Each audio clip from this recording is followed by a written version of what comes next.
And welcome back. Chronicles of Nadira.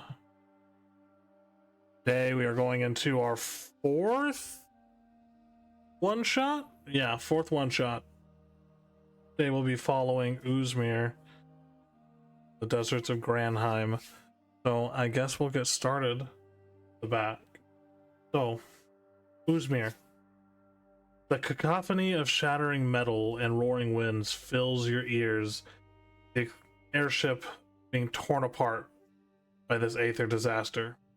Clinging to a fragment of the ship, you can only watch helplessly as your allies, your friends, are swallowed up by the swirling vortex, their forms disappearing into the chaotic energy of raw aether. A blinding flash envelops you, a surge of pure aether that sears your senses and leave you weightless in an endless void. And then abruptly, gravity reclaims you.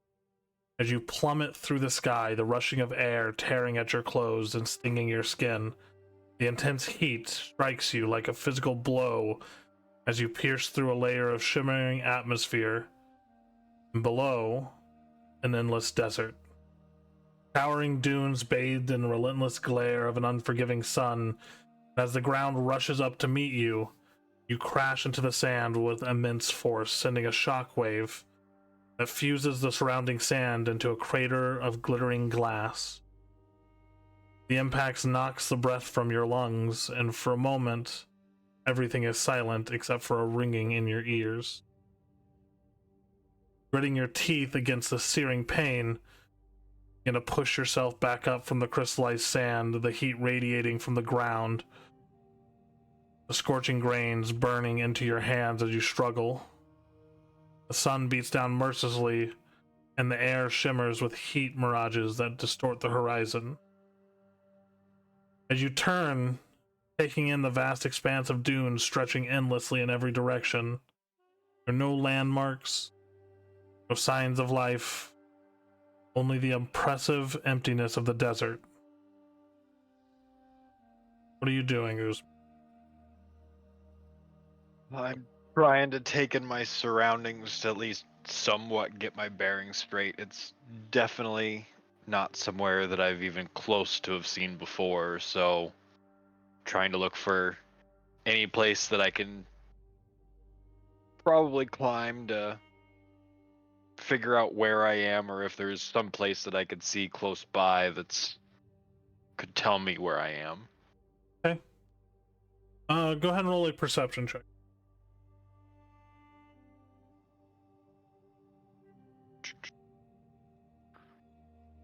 I am perceptive as fuck.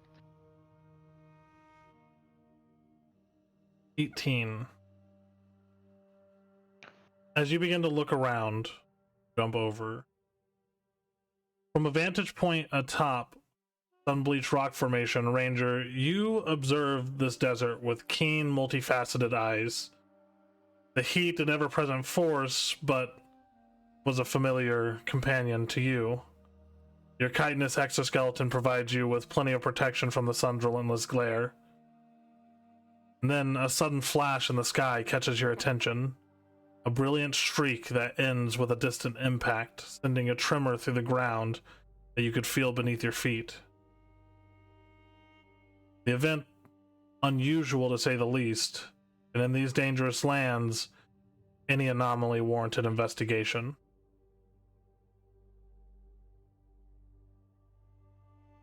What are you doing, Ranger? So what exactly do I see at the moment? You see the streak of light, and then you feel this heavy impact that shockwaves throughout the ground. Do I recognize my prey at all? No. I'm gonna head towards it, just see if there's anything that might lead to my prey over there, since it's not something that I'd normally see in the desert, correct? Right. Yeah, I'm gonna head straight over there. Okay. Cautious by nature, you extend your translucent wings, gliding slightly towards the source of the disturbance, but staying low. And as you approach, remaining alert, Your instincts begin to warn you of potential threats ahead.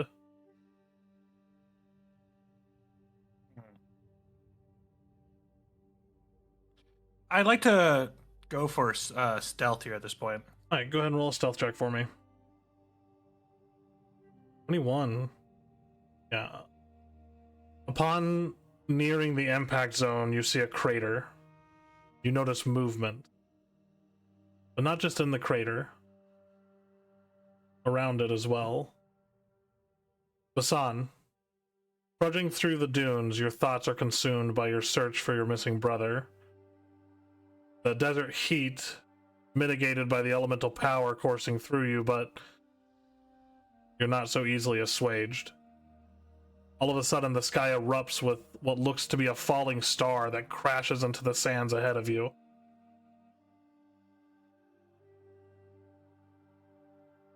Hassan will look at the, well, whatever it is that's falling down, and he just can't help but can't help but look as he just sees it. Can he tell like what exactly is falling to from the sky, or not It's really? like a blinding light that streaks through the sky and impacts the desert ahead of you.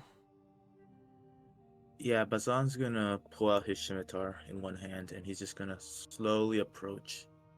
Curious, even though he does have his brother to look for, he really wants to figure out what's going on. As you begin to approach cautiously, wielding your scimitar in one hand, just to assess the situation from a safe distance. Bishi, as you move through the sands, your pursuit of Rashid driving you forward, you didn't expect to see this as a sudden flash and subsequent impact catch your attention. A disturbance like this has been rare from the time that you spent here in the desert, but could be connected to your quarry, or could present new opportunity.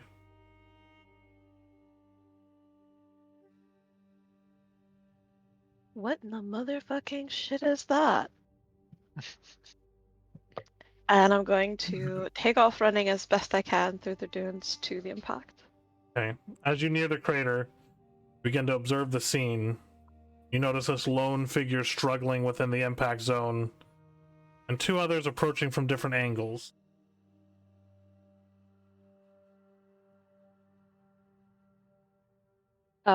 Seeing as I literally always have my axe in my hand, I'm gonna kind of like squeeze a little bit tighter and surveil the area and then kind of like descend into the dune to investigate before the others get there.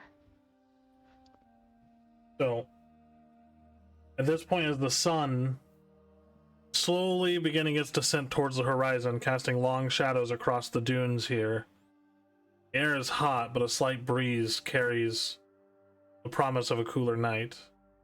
Uzmir stood at the edge of a crater, began to see these figures approaching from multiple directions.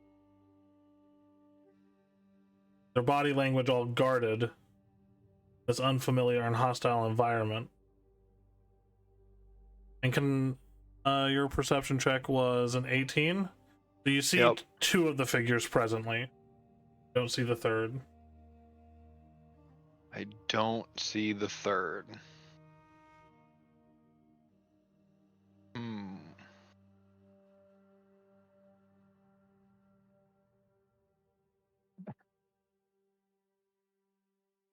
And so I guess are they close enough to be able to like make out what I even am?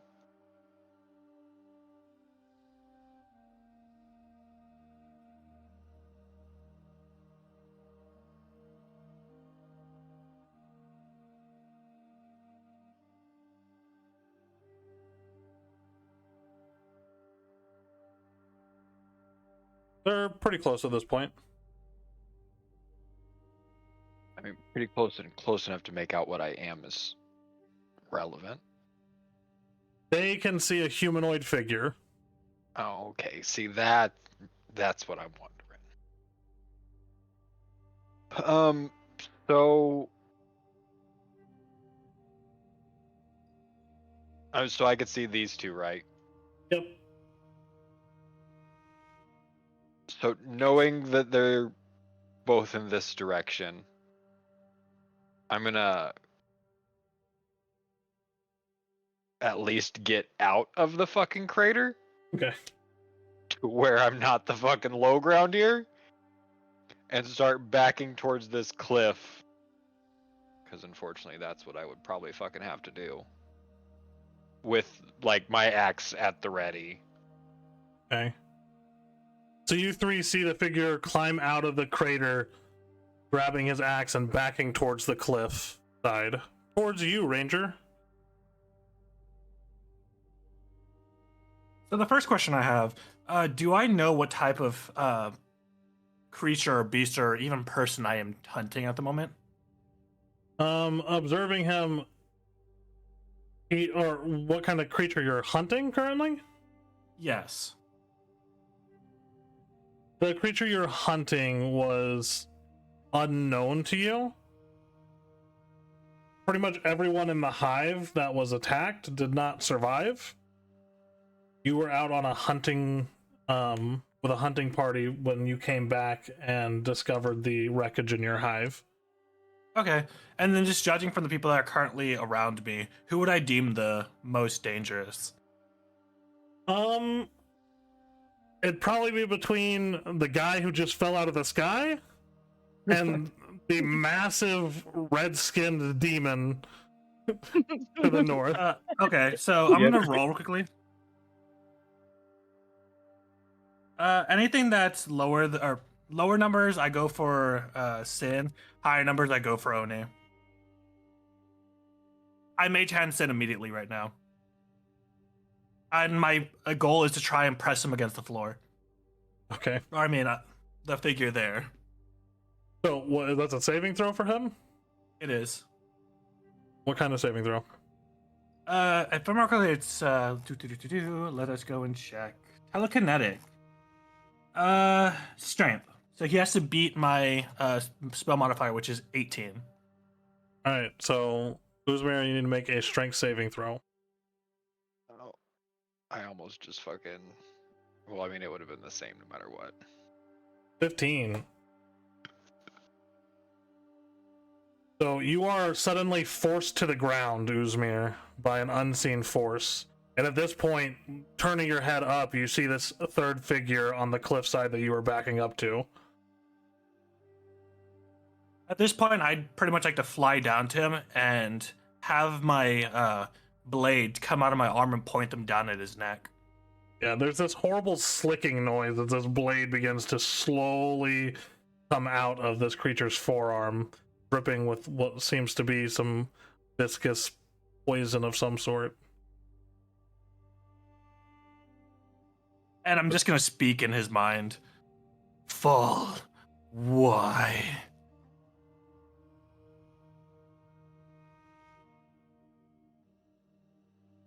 Gravity? Question mark. You can't hear it. I'm not speaking to you. It's telekinetic.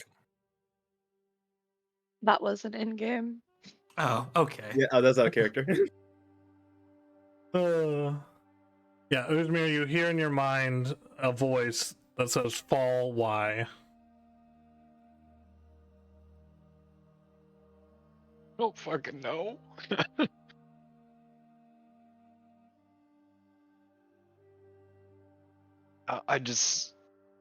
I'm more perplexed at this point. I have no fucking idea what's going on, and I just kind of stare at him. Just still fucking dazed. I'm gonna point at the approaching Flame Oni and tell my swarm to intercept in between us. So my swarm are probably like right here in the middle of us. Okay, so Kabishi, you see this creature has this, looks like giant hornet's nest strapped to its back as a swarm of hornets comes out. Stay. Interesting.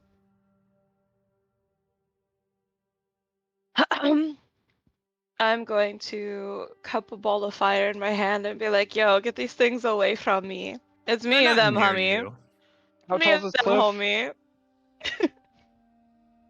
homie." Just a second. I need to put this in Ranger's journal so that I don't have to worry about doing his stuff for his swarm.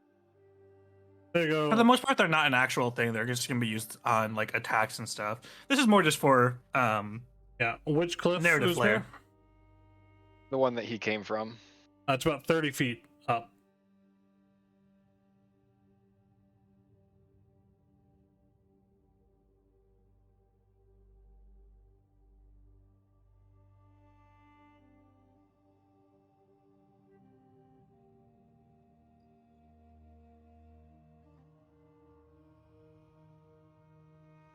Before I do anything else, are you doing anything over there, oh mysterious Akshan person? Great. Well, he's gonna see all this and he's gonna be quite perplexed, and he's just gonna try and slowly move towards the insectoid.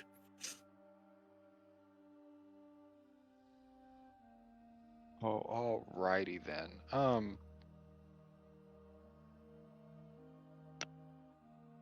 I'm gonna escape. Okay. Reminder, you have a blade pointed at your neck. Yeah. That's okay for him. So at 25 feet with a 35 foot, it's 39 feet in total for a straight shot, and I'm gonna blink All right. to the top of the fucking cliff. How far is he So- from me? Well, just a second. So as you're holding your blade to this creature on the ground, Ranger, there is a sudden just emptiness as you kind of falter down towards the ground, and the creature is no longer there. I'm gonna look around, see if I can find him real quickly. Yeah, roll a perception check. 19. Yeah, he's up on the cliff. Can I see him? Yeah. I'm pulling him straight off the cliff with Mage Hand.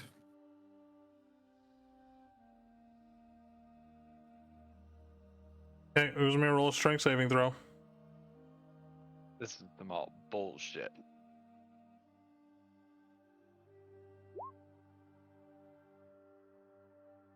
Yeah, you get pulled towards the edge of the cliff. How far can you move a creature? 5 feet. 5 feet? Okay. So I'm not off the cliff yet. Horizontally or vertical, so I can move him directly towards me, so yeah. I would have probably pulled him the thing, but that's what side. I'm gonna look up at him. Where are you going? So why are you trying to harm this creature? I'm gonna kind of turn my head towards him. Intruder. Must find. Fine. Hey, these what? bees are seriously pissing me off.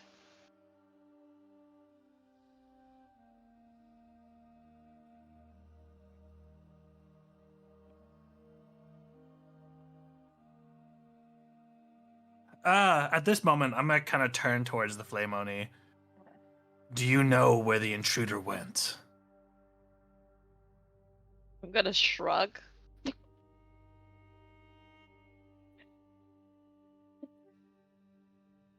Are you At this talking moment. about- Oh, sorry, go.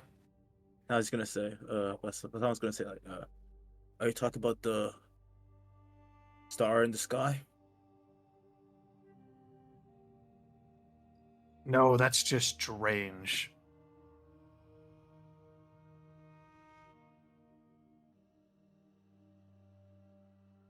And at this point, I'm gonna kind of retract my blades and call back my bees.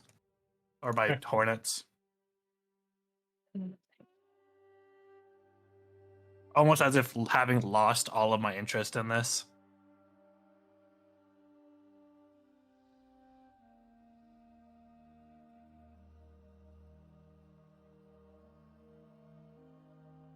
Yeah, Basan's gonna look at Uzmir. He's gonna be like, "So who are you?" But he's gonna also like sheath his blade, but still have his hand on the pommel just in case.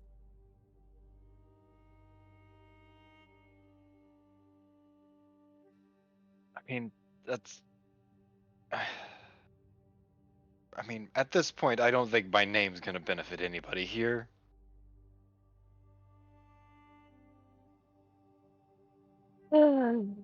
Guy, just tell the name.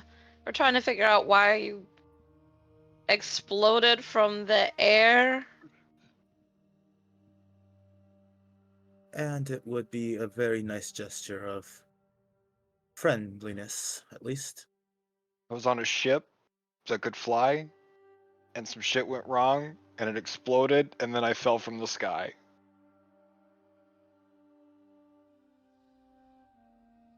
That Ranger is at this point. ideal. Oh, sorry. No, and He's just kind of talking everyone's mind, but like looking at Uzmir. Do you plan on talking to us from up there?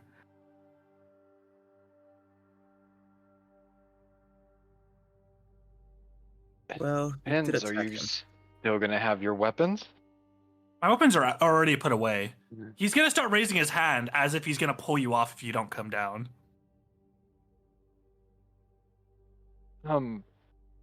I suggest you get the hand off of me. He's gonna pull him. I'm blinking as soon as I even feel a tug.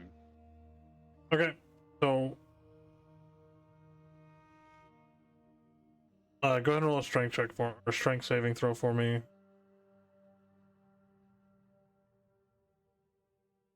Yeah, so you get tugged, and the moment your feet leave the ground, you blink to where?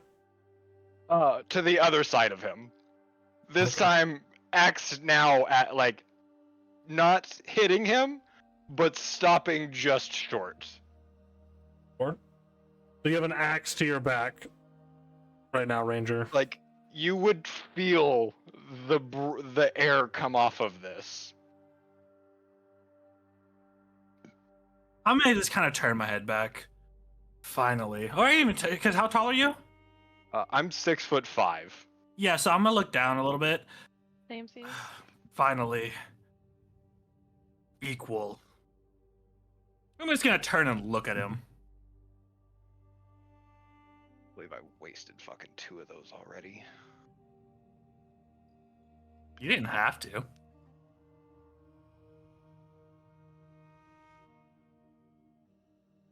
Now speak.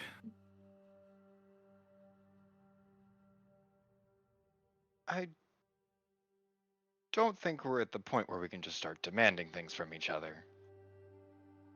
Yo, are you just like avoiding a bounty or something?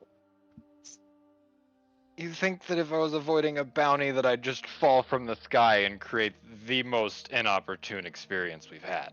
You said it was an accident yourself, bro. I'm just saying.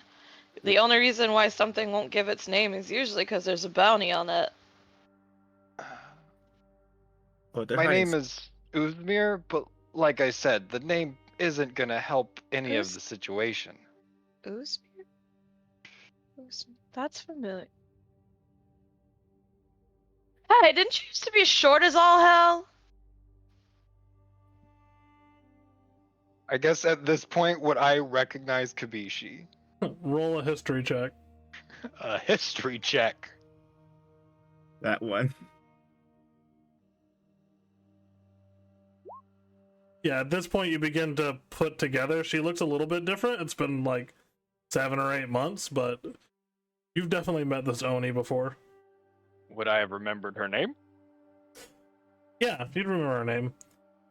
Also, Kabishi, on your roll 20 sheet from when you first made the character, you had a Hanabo, which is like a giant spiked club.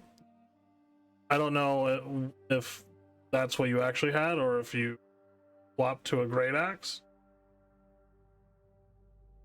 I think it was a Kanabo, but we gave it the Great Axe properties. Okay, so I kept it as a Kanabo on your roll 20 sheet. I just imported your old sheet. Okay.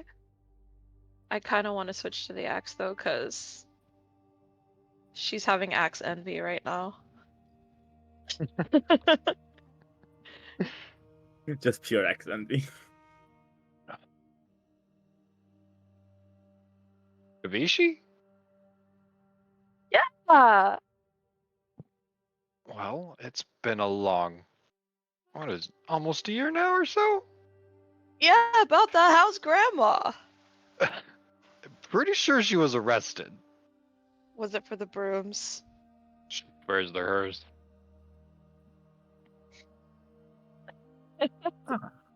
So you two know This each guy's other. safe. This guy's safe, I promise. He's no big deal. Though, now he kind of is a big deal. Oh, so you two know each other. Yeah, me, him, Spider Chick. It was a whole thing.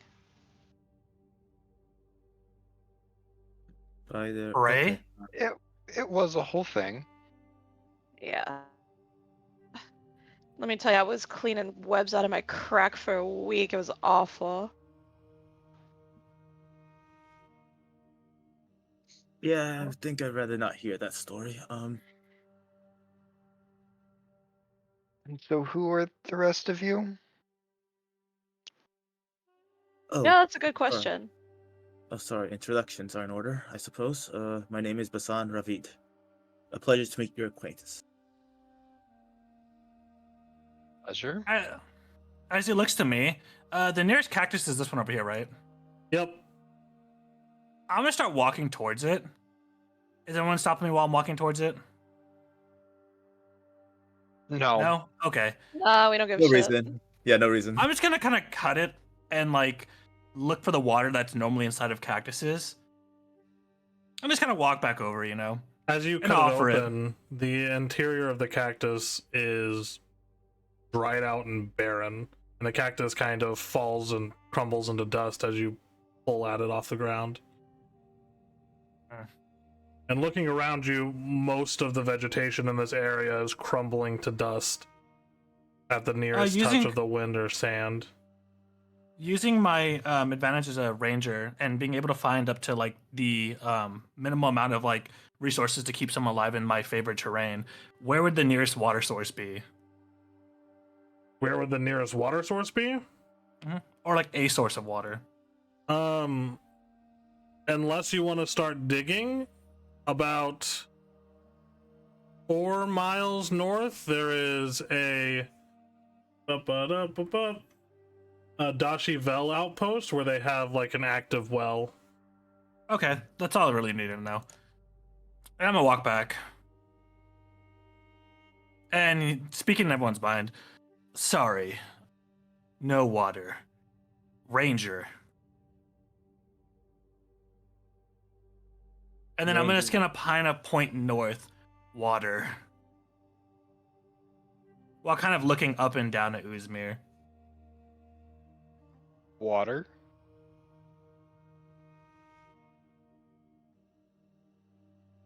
And then he's gonna nod, water.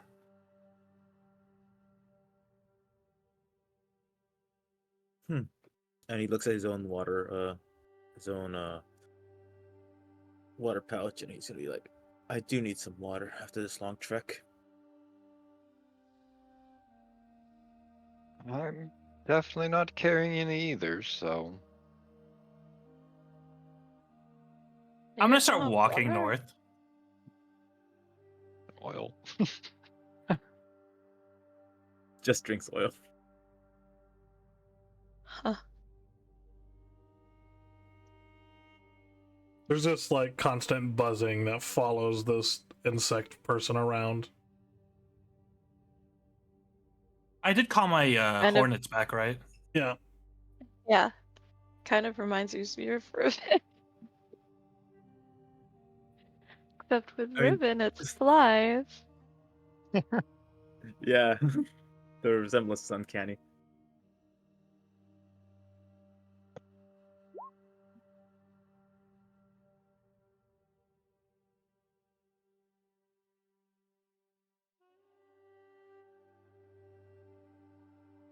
Well then, after you, Ranger. Ranger's already started walking. Yeah, Ranger hasn't moved from his spot though. I'm just Yeah, gonna start exactly. following along. Okay. So, So, did you? why is everybody in the desert? Oh, I'm hunting. I'm looking for my brother. Ranger's gonna kind of turn, look at the three of them. Intruder in hive. Watcher, warrior, slain. Vengeance.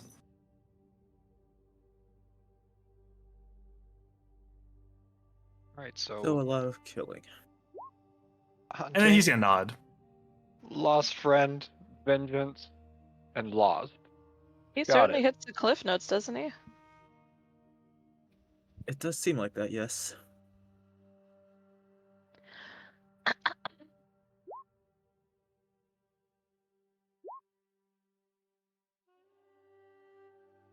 So is that why you're leading us to water? Or you're just really, really concerned about our friend here? Ranger's gonna turn around. Apology. Water. And he's just gonna like kind of turn his head, looks at like Uzmir. Unadjusted. Or like unadapted would be like the word he'd use. Sounds about right. Yeah, that makes sense. And this is the only godforsaken continent I've been on that I'm actually comfortable in. Oh, so you're a stranger as well. Not really. Not anymore. I'm kind of used to it. Well, I'm glad you're finding our continent at least home-like. And he smiles. Want to know how I got these tattoos? On second thought, a bit too home-like. Ranger, are we there? Ranger's just gonna go, no. Okay.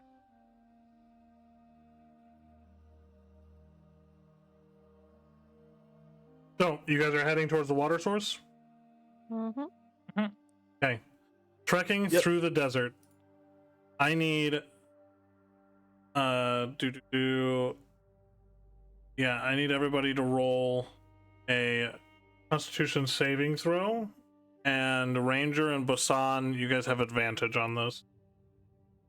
Where's the advantage button again? Do. Oh, I don't know if whatever. 20.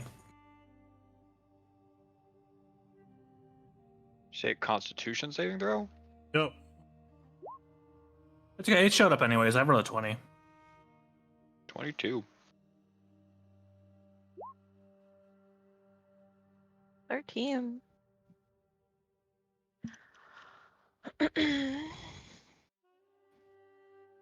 ID.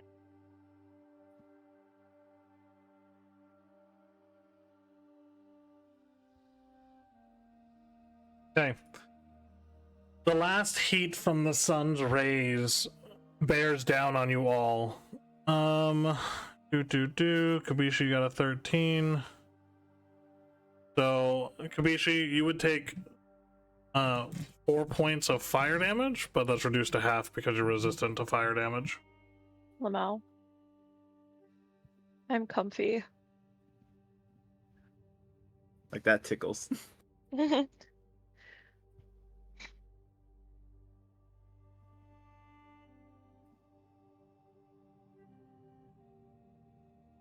So, you guys travel through the dunes, and as the sun slowly sets, a cool wind starts to pass through. The temperature drops rapidly as darkness ensues. But eventually, you all make it to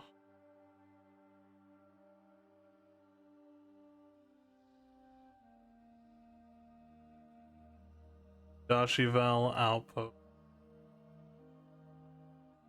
This just looks like a death gladiator pit. Dashivel Outpost.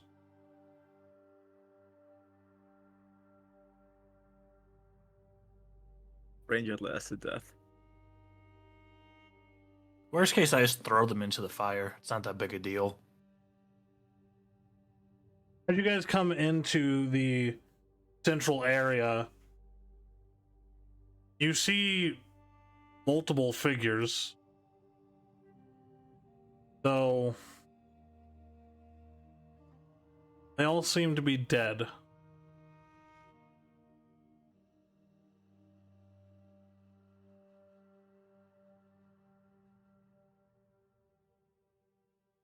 Basan is like.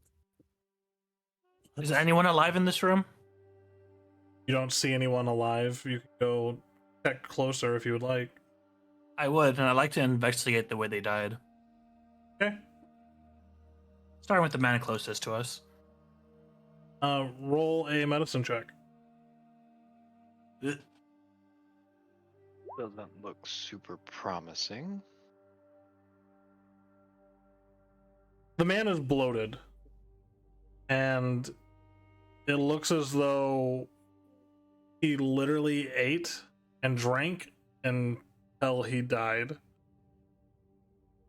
Does it look familiar at all or no? Tracking your quarry over the last few weeks, you've come across a few tribes and encampments where you've seen similar activities. Between this Rangers- and finding individuals completely emaciated, like they had all the nutrients drained from them as well. Ranger's gonna raise his head and go, "Prey detected." Who could have done this? He's gonna look at the other desert dwellers.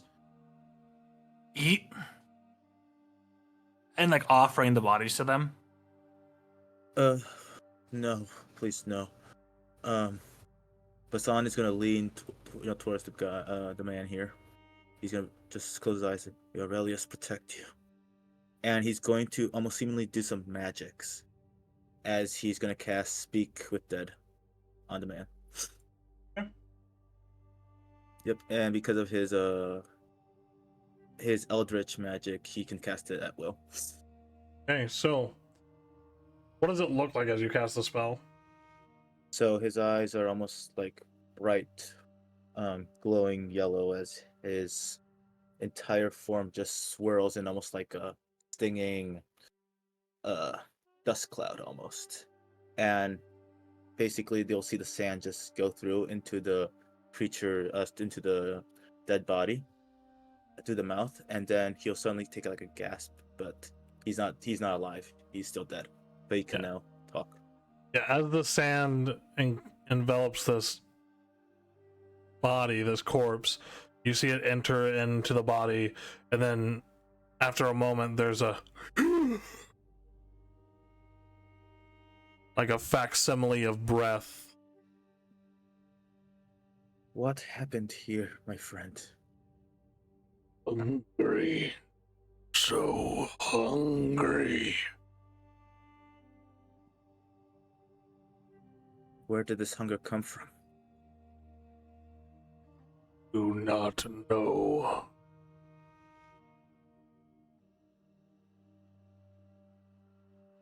When did it start? 3 days past.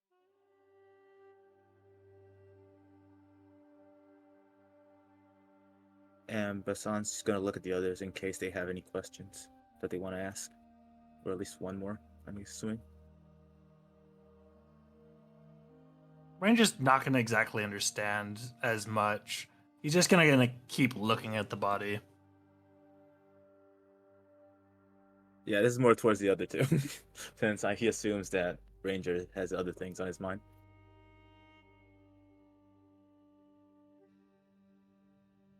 I'm just gonna kind of shrug.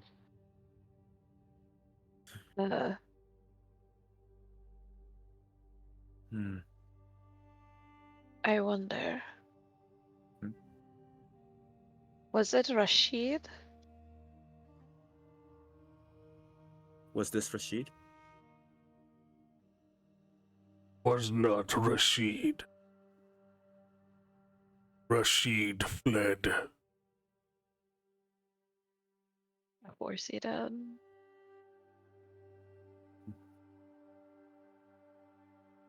Out of character, how many questions is this again? 5 questions, that was 4. Okay. Hmm.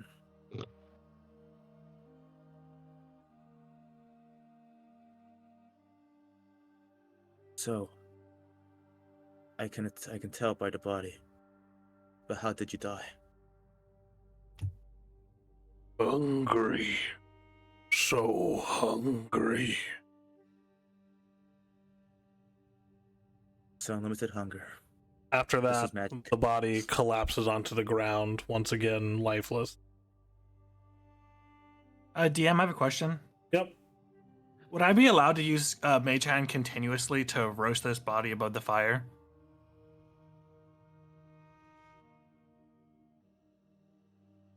Mm.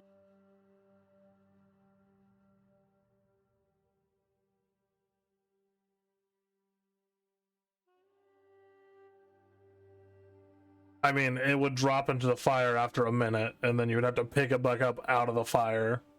That's fine. And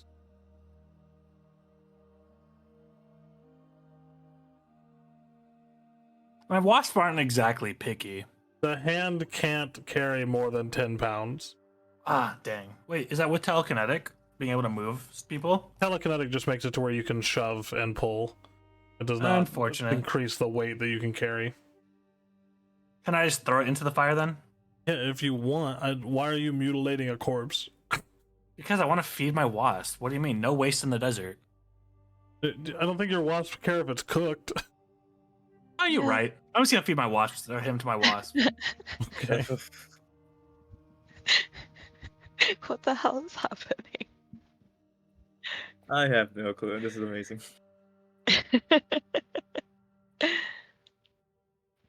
Alright, so he's feeding his wasps. What is everybody else doing? Basan looks Watching in horrified. slow, disgusted horror. Yep. I haven't even given that man his rights yet. Ranger's gonna turn towards Bashan. No waste in the desert. Yes, no waste in the fucking desert. And now, actually, this is the first time he swore. And he's just like, just rolls his eyes as if he hated that rule.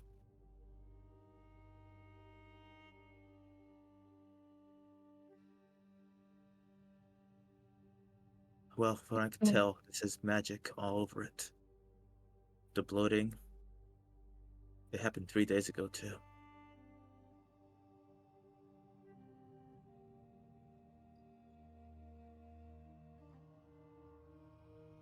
Has any of you seen anything like this before? Not Nope. exactly. Ranger's gonna Not- turn towards Bashan and nod. Not exactly. And wait, the ranger, do you mean you've seen something like this before? My prey.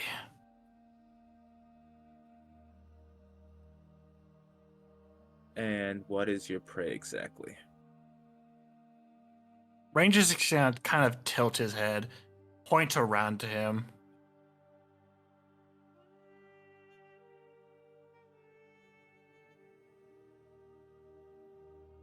I see. I do not see at all. Could you please explain it in a bit more detail? Or rather, as my brother would say, please explain it as if I was 10. Ranger's gonna take a moment to really think about his words. It's gonna be about 1 to 3 minutes, but then he speaks into everyone's minds. In human words, perpetrator.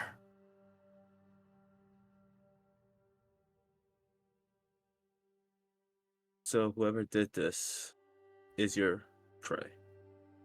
And Ranger's gonna nod. Incited chaos in Hive.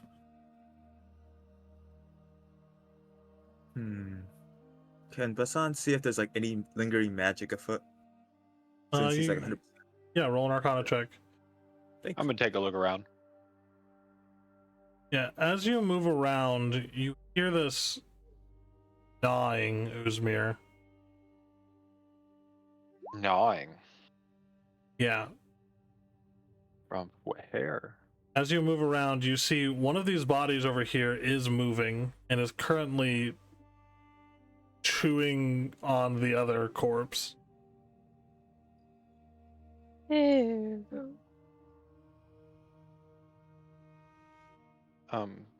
Excuse me. No Hope I'm not- response. Interrupting dinner. Gnawing continues. I'm gonna take out my axe, of course, and kind of like walk up beside.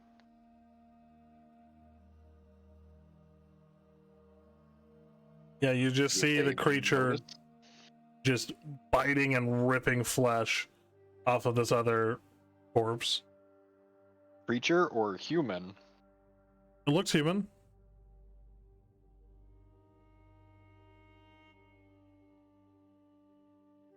Um.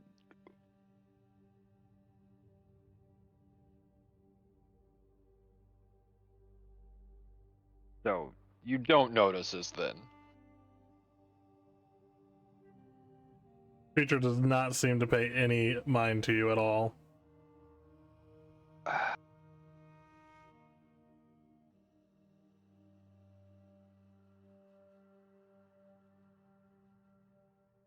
Um. I'm gonna like full force shove this fucking creature this direction with my foot. Okay. Yeah, as you push the creature, can you roll an athletics check for me? Athletics? Athletics. Yeah. 13. Yeah, you push the creature over to the side, and you see some flesh rip off of the corpse and stay in the creature's mouth as it kind of looks up at you, and you see its eyes are just whited over. And while this thing appears to have once been human, there's definitely something wrong with it as it just starts scrambling across the ground trying to get back to the corpse. Did we all notice this over here? But yeah, those were there when you walked in. Those are sand rippers. No, I meant like, do we notice what's happening with Uzmir and this lady? Or Oh, person? sorry, somebody was highlighting over here. Yeah, you guys begin to notice this as Uzmir kicks and now there's a ruckus. I'm gonna start walking that way, but like Okay. not in any hurried fashion. Are your bees done eating the thing yet? No, they're still eating. It's a I'm whole consumed in corpse. horror. I don't know how many bees there are, homie. A lot. Like a few Think of, hundred. okay, think of it this way: there's enough bees to move a person 15 feet. Not the bees. It only takes one bee to move a guy Wasp. 15 feet. Wasps, Thanks. right? Not bees. Yeah, they're It's wasps. wasps. Sorry, my bad. Wasps.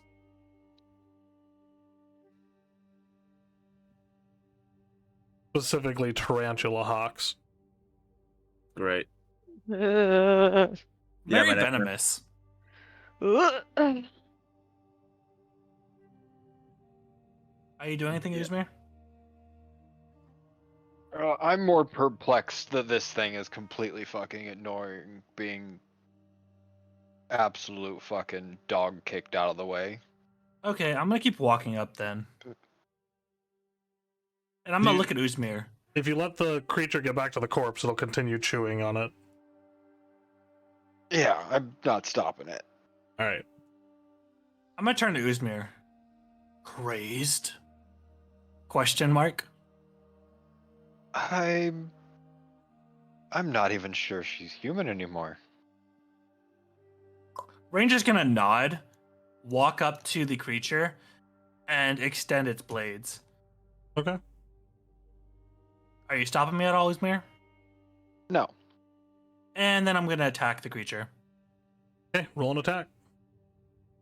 So how do the attacks work for my character? I actually don't know. Like, Have them on your sheet. okay, yeah, I just want to make sure. So, 14 hit. 14 does not hit. As you slash towards the creature, you get knocked off balance as the creature is moving around trying to chew on the corpse. And so the second attack, how does that work? Like, is this just the extra attack that I get for being a ranger? Yeah, so it'd be the same thing that you just did. Okay. And as a Am I able bonus to use action, a- you can attack as well. Yeah, so am I able to use a bonus action between attacks or no? Use a bonus action between attacks? Yeah. What are you trying to do? Mage hand it onto the floor.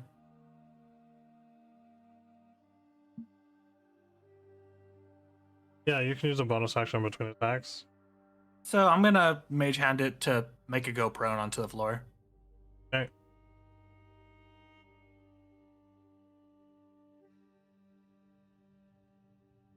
The 13. So yeah, it gets shoved onto the ground, still gnawing on And- the dead body.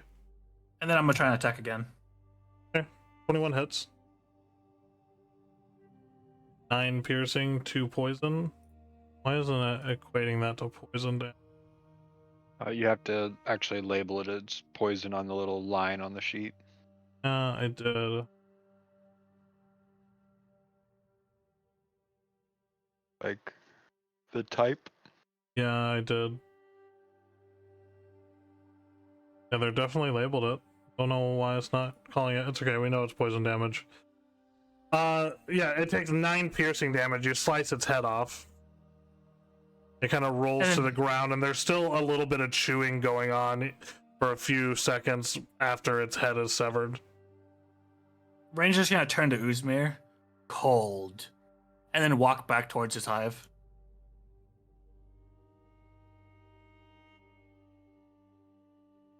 Is the thing still chewing, or has it ceased?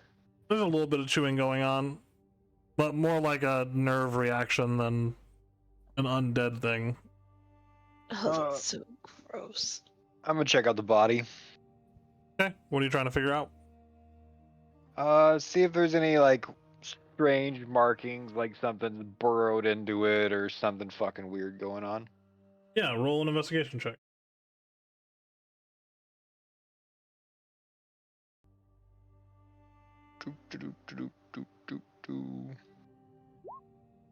Oh, nat 20. Natural 20. First and foremost, the body is emaciated, and it's eaten a lot of this other corpse, but it does not seem to have been gaining any sustenance from it whatsoever. Secondly, looking over the creature,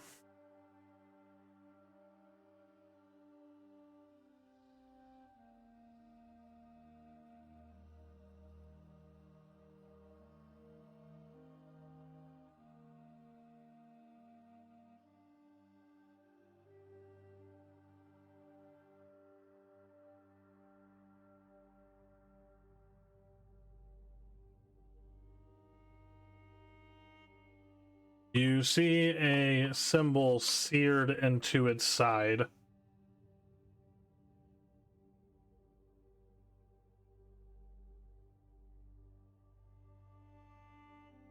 Almost like it was branded.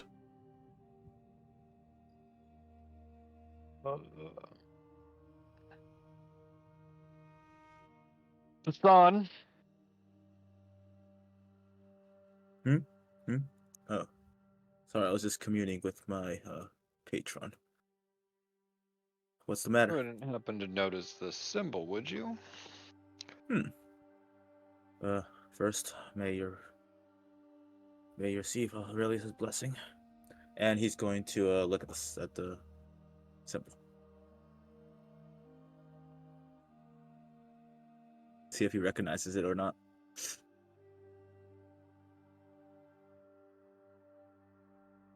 Okay, so go ahead and roll either an Arcana or a Religion check. That's wonderful. Let's see. Might as well.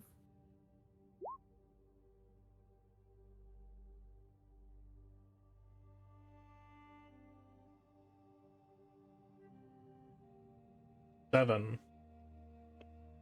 Okay. You see, as it's shown to you, this jagged angular symbol formed by several intersecting lines and curves that almost mimic this grotesque shape of a monstrous toothed maw. The outer edges of the rune are composed of sharp pointed lines, each one curving inward to form the shape of razor sharp teeth.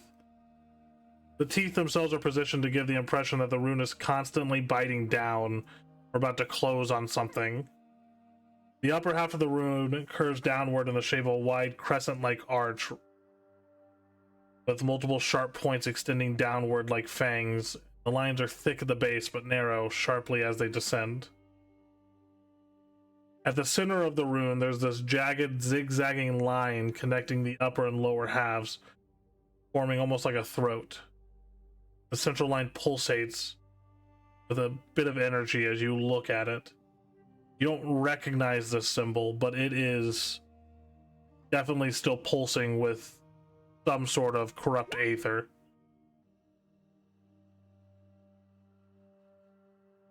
Yeah, this is magic, all right.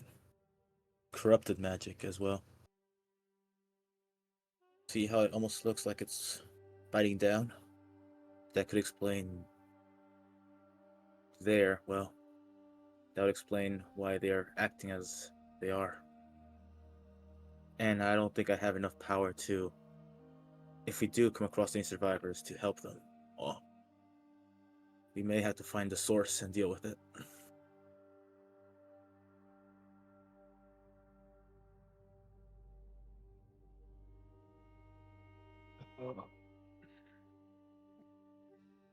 Well, I'd assume this mark is why they're acting the way that they are.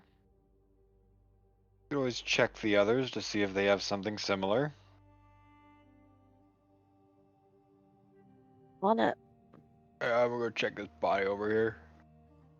Yeah, knowing what you guys are looking for, each of these bodies is marked with this brand.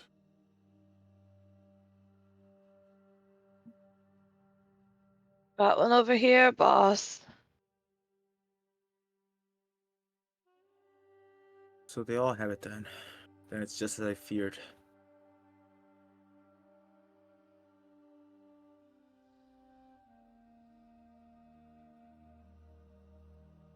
And he did say 3 days ago, so this is recent.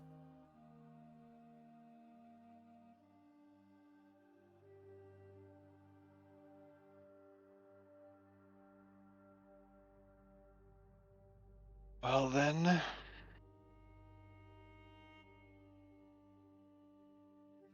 it's obvious that this is what's going on. Hate to say that we should probably find the source, but also to be honest, I should probably be trying to find my way back to where I came from. We should probably be trying to get you some water.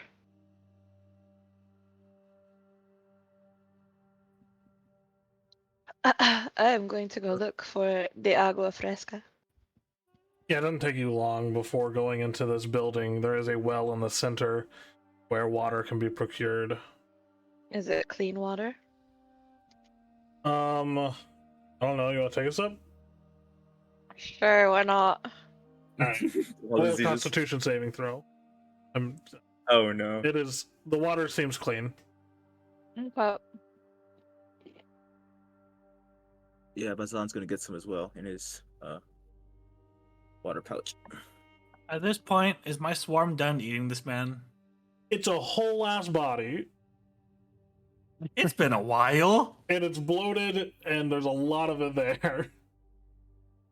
That begs the question, are they? There's a No. lot of them. There's like a few hundred of them. There's enough. It'll probably be a little while longer if you want them to finish the entire corpse. Okay, better question. Are they satisfied? Yeah. Insects can go weeks upon weeks without eating. Cool. We're gonna say they've had their fill. And I'm gonna start heading towards my newfound compatriots.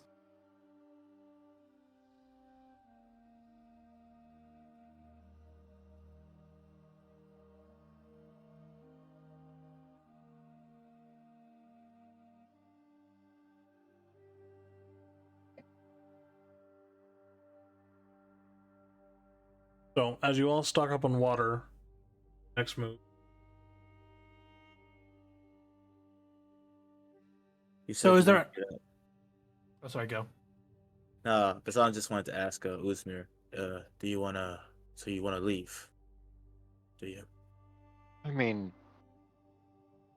yeah, this isn't where I was planning to end up.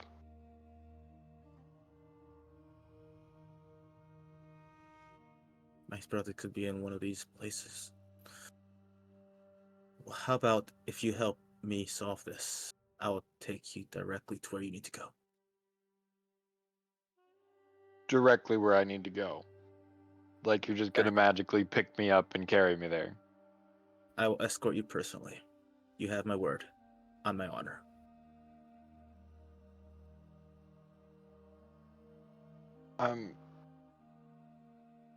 You realize that I don't even know how far away I am from where I need to go, right? I've got a So where better is it? deal. How about I just take you to the nearest port city and get you out of here, because whatever's going on here is fucking creepy. I would agree with that. And besides, it's my problem to deal with. I'm part of the Ashen Blade, not you. But this could have effect over the entire Granheim. My family could be affected by this. My brother. Like, he's not from Granheim. I'm here as a mercenary anyway. Let me get my friend out of here and I'll help you. But he can still help. It's That not his exile can job. still He's got his own problems. help. Okay. All right. Well, so while they're Okay. talking, I want to see if I can find some tracks that lead away from here for the perpetrator, or if anyone has left within the last 3 days. Okay. Go ahead and roll an investigation check. Oh my god! Natural 1. It's gotten pretty dark out, and though the two moons do illuminate the desert slightly, whether it's because the days have passed and the wind-swept dunes have covered any tracks, you do not see any evidence of tracks leading away from this Dashivel encampment. Well, that's unfortunate.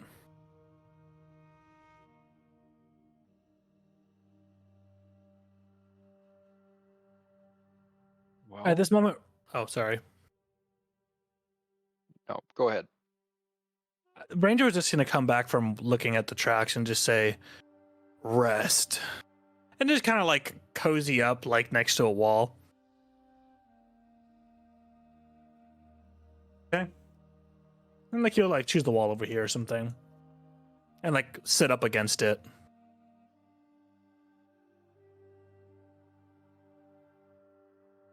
Well, I guess since you're taking your friend home, I guess we should rest here. Ranger does have a point.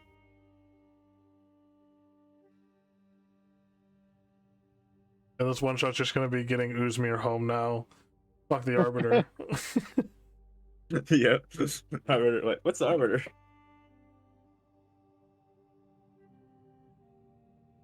Everyone else, like, we killed the demon.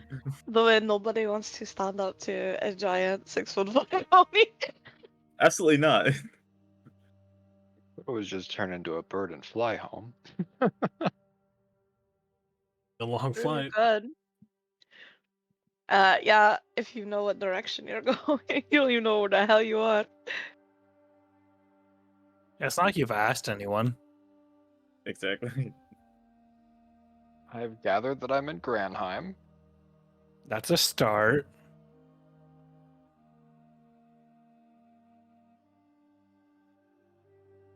Okay, so as you all settle down to rest,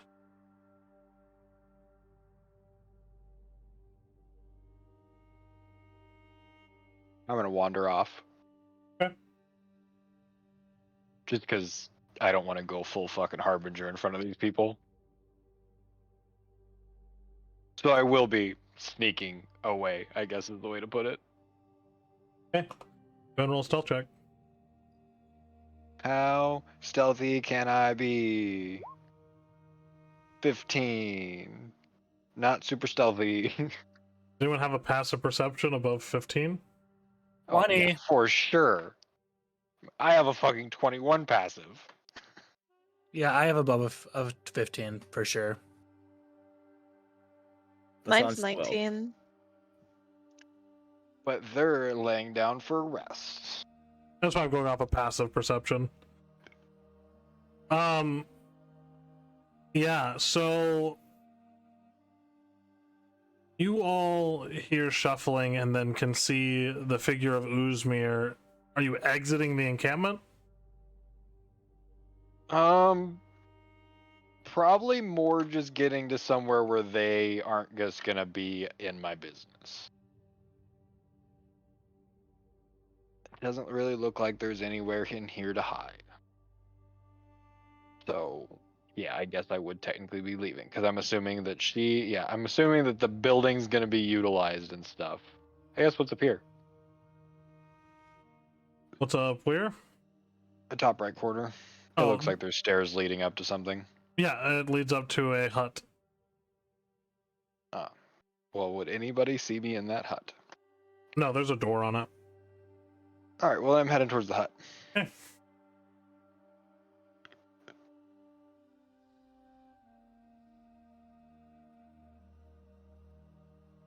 So you head towards the hut.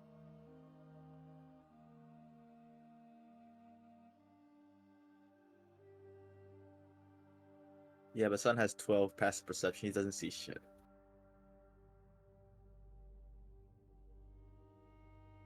I'm blind, bitch. Wait, so do we notice him heading towards the hut away from us or no? You guys notice him get up and move up towards that direction before going into the building and shutting the door. Yeah, I don't think Ranger would actually really care so long as he knew where he was.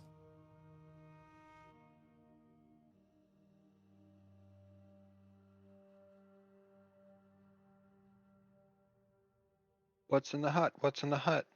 Inside the hut, you see what looks like a large king-sized bed. Looks like it's fashioned from hay and then some burlap put on top of it. There's like a large makeshift chest that has a fairly hefty padlock on it. It looks like this place was tossed. Like somebody was looking for something before leaving in quite a bit of a hurry. So you see some desert clothing lying about and some other just minor like rope and carver's tools. The interior is just kind of a mess. Will the desert clothing improve my constitution fucking check for the heat? That might help. Yeah, we'll snag up some desert clothing then. I could always just fucking absorb my other shit, basically. God, that's gonna suck. I'm gonna have to remember to put on armor. Y'all. You said the fucking place is tossed, but they didn't open the chest with a heavy ass padlock? Yeah, the heavy ass padlock is still in place. Alright. Well, first off, I'm gonna go full Harbinger. Hey.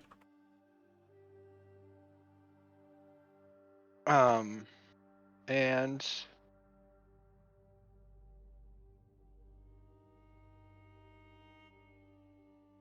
use the divine revelation and contact the Night Mother. Okay. My question's gonna be, what the fuck is going on here?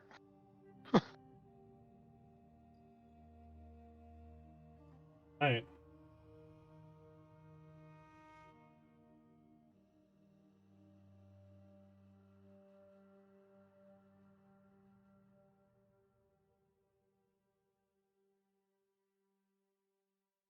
What the fuck is going on here is your question. Yep.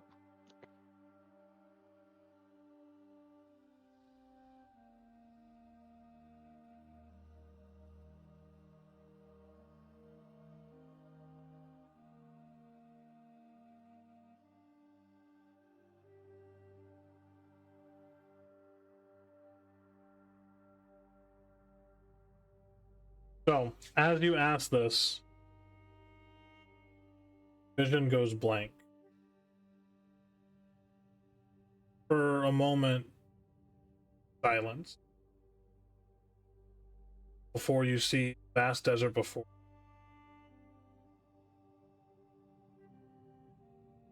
World around you faded, feel cool, breeze contrasting to the desert's relentless heat.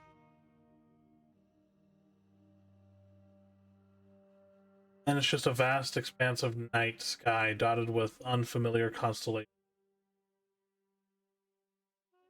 You're back in the desert. A emaciated figure emerging from the shadows. This gaunt human with elongated limbs and hollow eyes that glow faintly, draped in tattered robes that flutter despite the still air.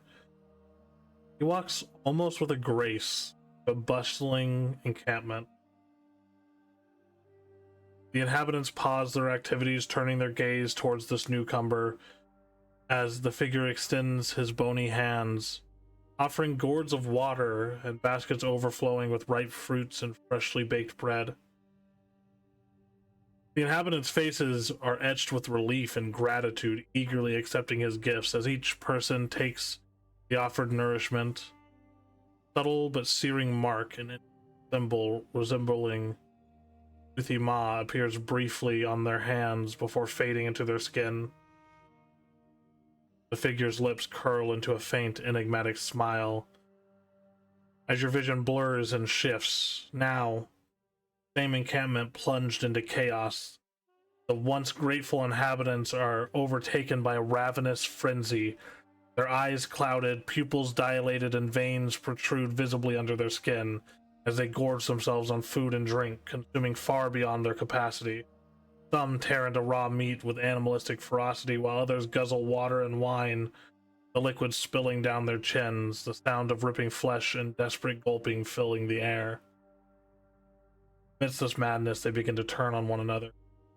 Friends, family, claw and bite driven by an insatiable hunger, seen as a whirlwind of violence, grotesque taboo of excess intimidation, and then another shift.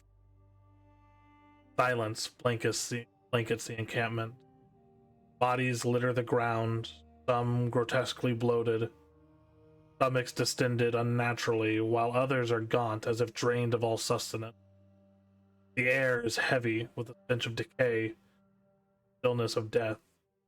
The emaciated figure walks among these corpses, seemingly unaffected by the devastation.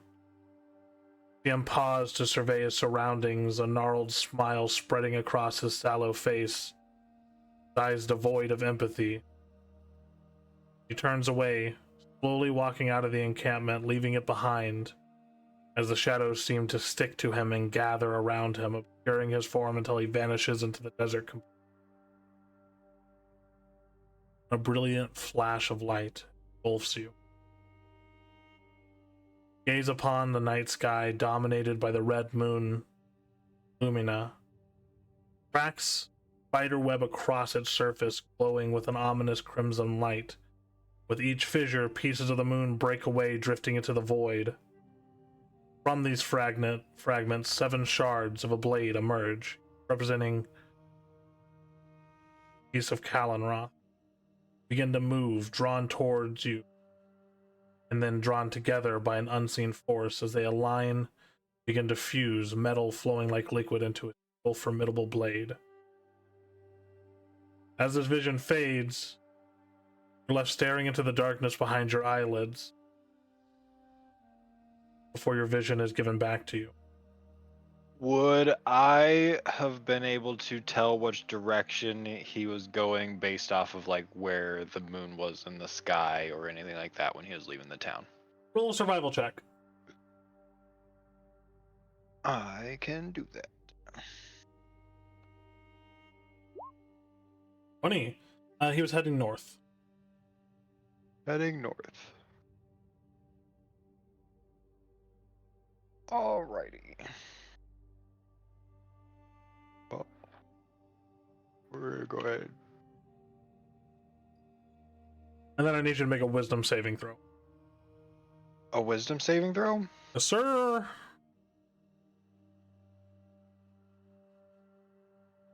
Fucking why? 19.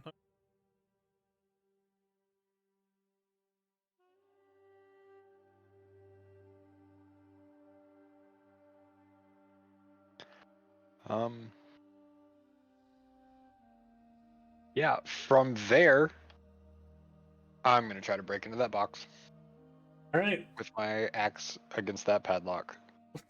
Okay. Roll an attack.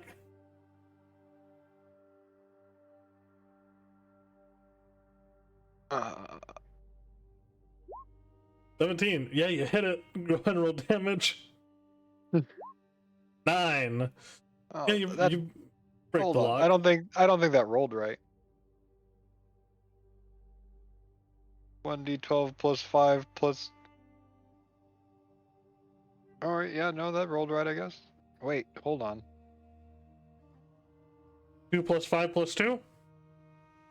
Should have been a 1d12 plus 7. So 5, 6. So yeah, I guess 1d12 plus 5 plus 2. Yep, that's right. Right. Yeah, you cleave through the lock. I'm gonna check this box out. Alright. As you open the chest, find spiders! May eat me some spiders.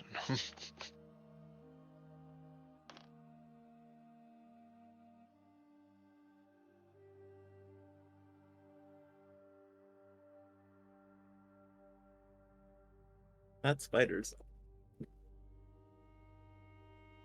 That'll make the wasps happy. Roll an investigation check.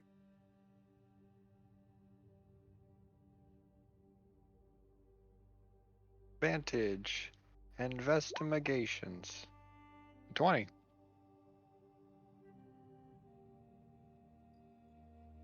Oh, We touch everything with great precaution. Oh, okay. You sure? I'm saying that we take great caution before we touch anything. Okay. We don't trust boxes with items in it anymore.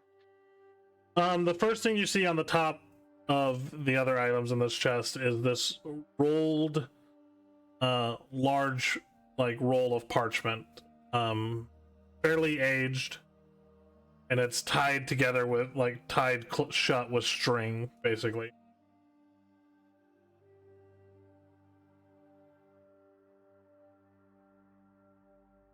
You remove that? Well, I got my fucking armor on at this point, so I'm not touching it with my skin. Does that matter? I don't know, does it?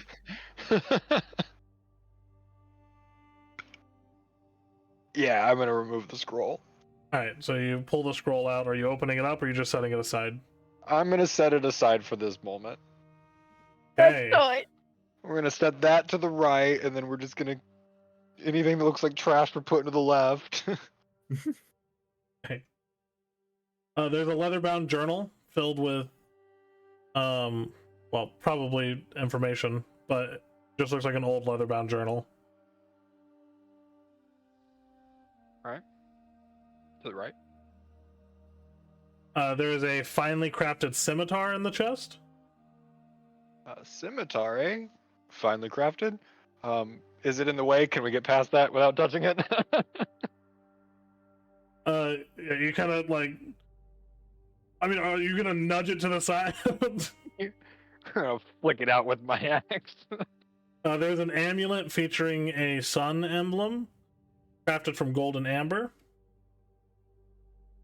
Okay. There's a pair of what looks like some lightweight boots.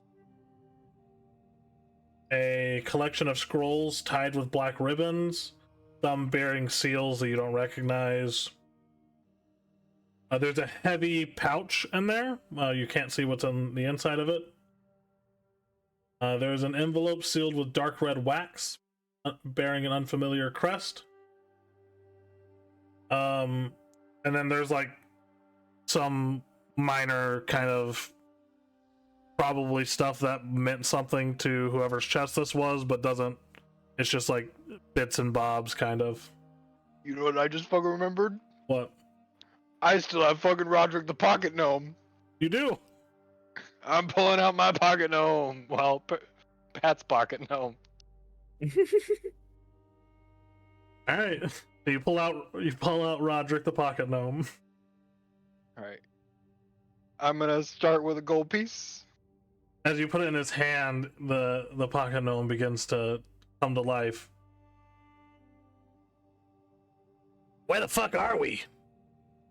Man, I don't even fucking know. Granheim or something? It's fucking hot as shit here. Yeah, I'm sorry. Anyway, what's up, Chief? So we got this scimitar and an amulet and some other shit. First off, we want to make sure nothing's cursed. Second off, I've got plenty of gold to help you. Just let me know. Hirsch, Mersh. What do you want me to look at first? The scimitar. Scimitar, got it. Can you hand it to me? I can't see over the edge of the chest. I'm gonna put him down in front of the scimitar. Feel a little boxed in here. Roderick. Damn it. Roderick picks up the finely crafted scimitar, and as he does, you see the blade shimmers, almost like a mirage. The hilt itself, as he lifts it, you can see is adorned with turquoise and etched with these runic symbols.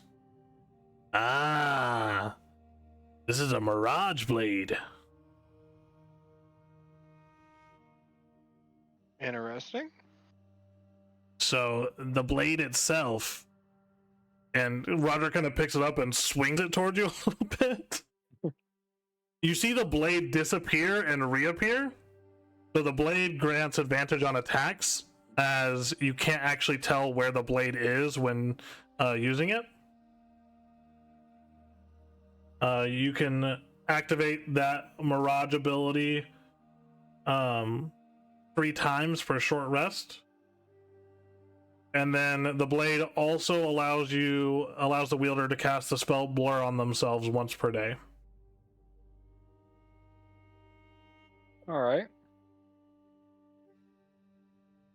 Alright, what's next? And I need payment up front. I hand him like 3 more gold pieces. He puts them in his little backpack. Alright, amulet next, I guess. Ah. This is the Amulet of Aurelius. It grants resistance to fire damage and advantage on saving throws against extreme heat. And once per day, you can cast Daylight centered on the amulet.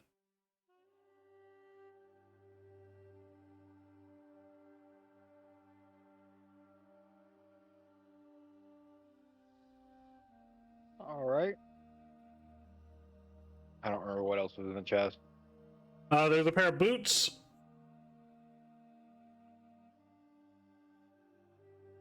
Oh yeah, the boots. Are they special? He kind of picks up the boots. They smell like shit.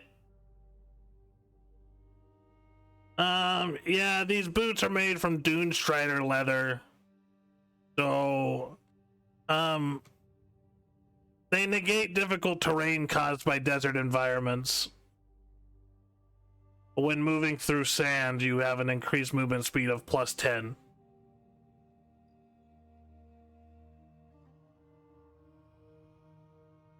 Right. Is any of this attunement type stuff? The boots aren't attunement. The amulet is an attunement, but the sword is.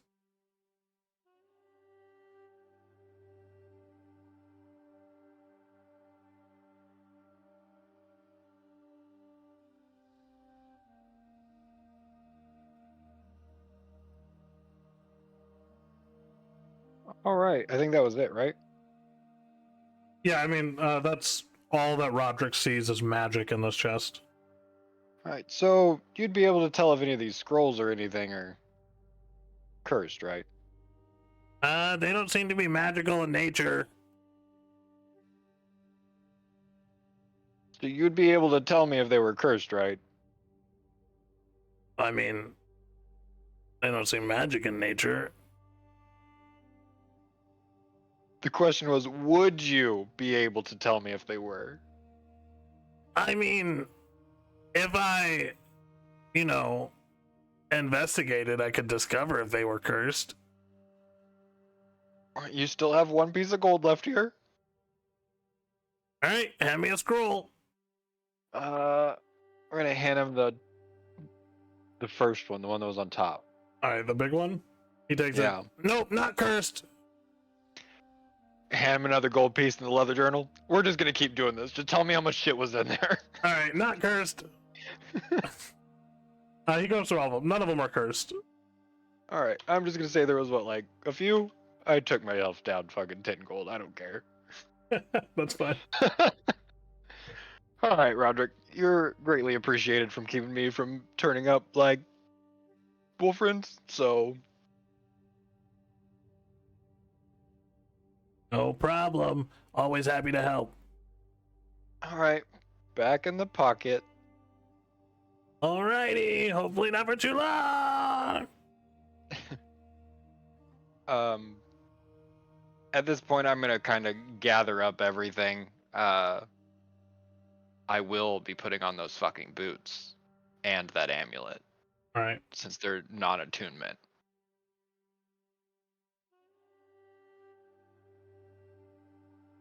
I do not. Oh, I technically have one attunement left, but I'm not good with skimmies, so that's gonna wait.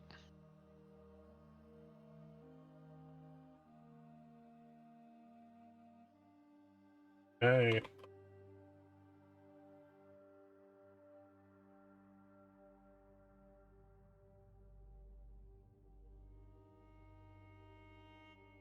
Send you over.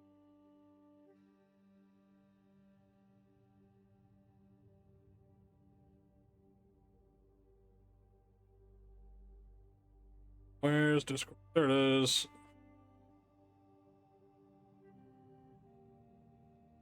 So you gather up all the stuff. Are you like looking at any of it before you take it back to the rest of the party? No. Okay. Not the.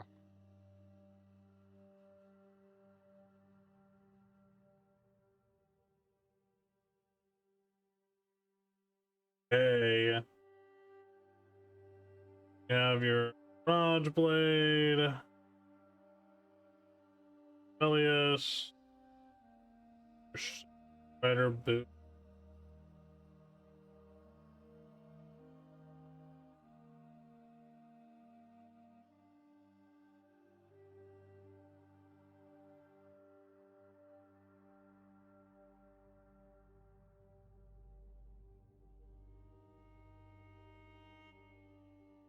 From there, I'm just gonna sleep in here.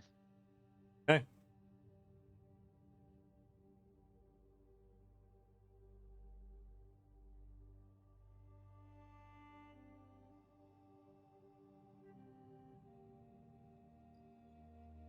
So, as you all have somewhat of a restful night's sleep, as the sun begins to rise in the sky, the temperature rapidly rises.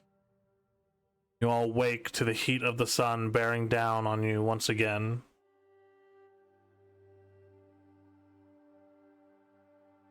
And the three in the main courtyard area, Uzmir has not returned.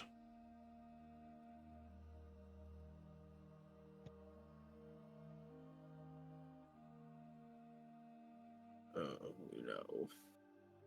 Well, have we noticed him leaving the room at least? Uzmir, you said you didn't leave the room, right? No, I stayed in there. No, he never left the room. Not Yeah, from what then you there's saw. no cause for alarm.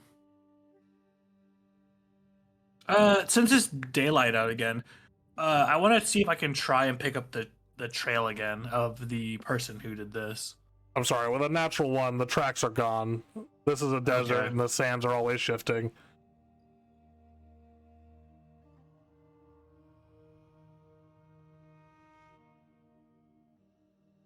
But I will say, Ranger, thinking back on it, the events that happened to these creatures, it seems, are vaguely similar to what happened to some of the members of your hive. Slightly different because these things are more flesh than what your family are, but the effects are very similar. I'm guessing it'd be similar to some of the tribes I've passed through. Yep.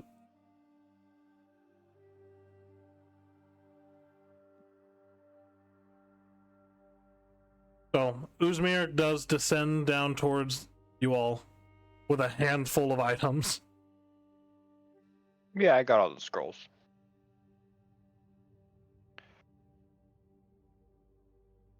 Well, I hope you all can read.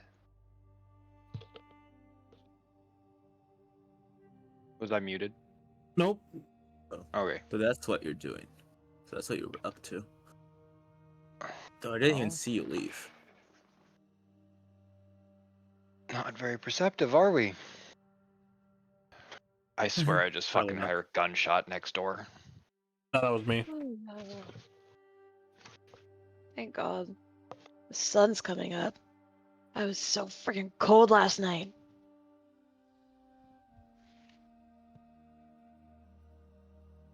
It was a bit cold, yes.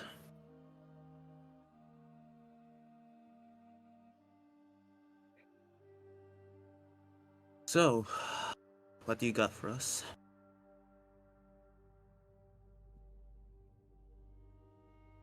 Say again?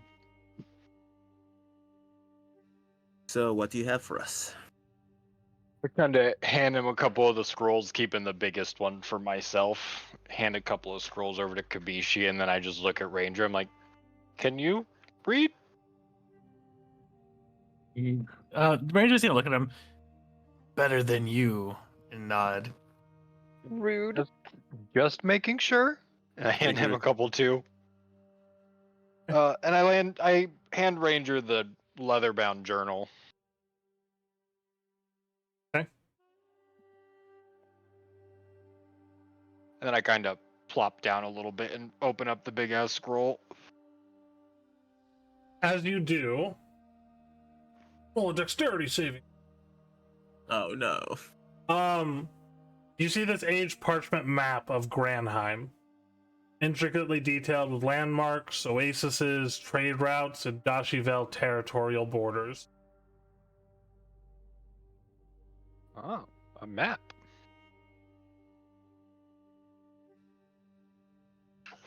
I suppose I should probably tell you all what I've learned as well.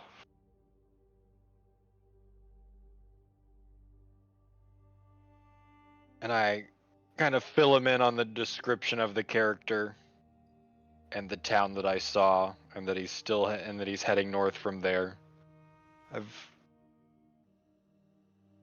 I'm not sure if you guys are familiar with the Night Mother, but I've got a kind of a connection to her, and she shows me things once in a while.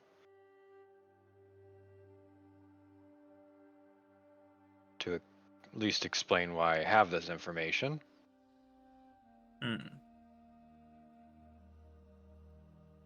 Someone just scratches his chin a little. So, Did you tell us where he was at? You said north, right? I described the town because I wouldn't know what town it was. So I'd have described like what the town looked like, and that it was a bustling town, and that he headed north from that town. Based on his description, would I know it with my ranger and like knowing the area? Roll a either history or survival. Roll with advantage. Okay. I'm not even gonna roll another dice.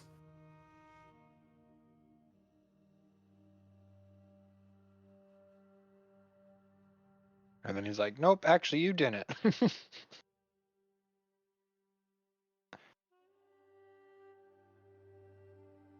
He said, "You don't actually know shit."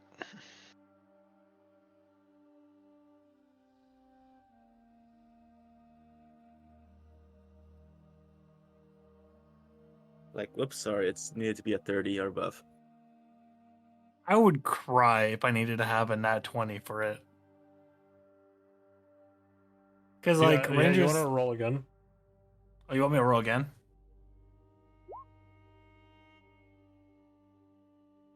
I just wanted to see if you get a natural 20. No, I had to look definitely up the wouldn't have. name of all my settlements.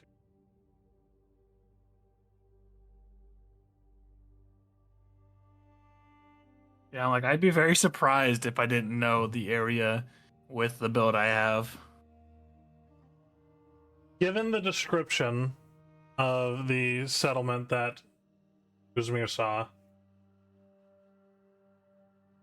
you think, and Basan, can you roll a survival check or a history check as well with advantage? Because you're from here? Yep.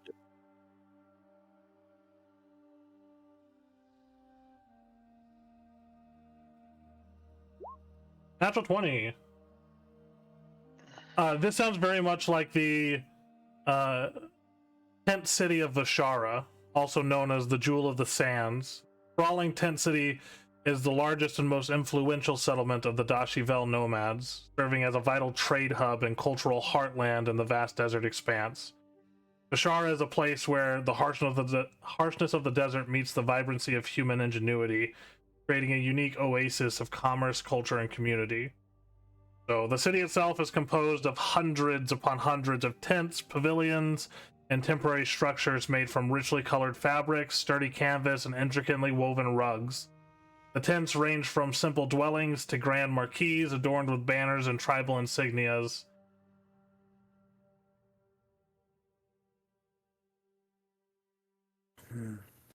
And basically, Basan knows this information, right? Yeah, you and Ranger would know this place. You both actually have been there before. It's a information hub as well, and the Dashivel are not known for being kind to outsiders, so it's always a very tenuous process of going there. Yeah, Basan's gonna look at Ranger and like, Bashara? Although, I guess, Basan, are you from one of the coastal cities, or are you... Yep, coastal. Okay. So yeah, you're not one of the Dashivel, so Yep, interacted with them, but you are not one of their people. yep, that is correct. Ranger's gonna turn to Bashan. Jewel. Yes, it is considered a jewel. And he's gonna look at Usmir and Huishi. I think we may have a good idea where he's headed. Bashara. The Is crown jewel. Veth'Arden the town that I explained?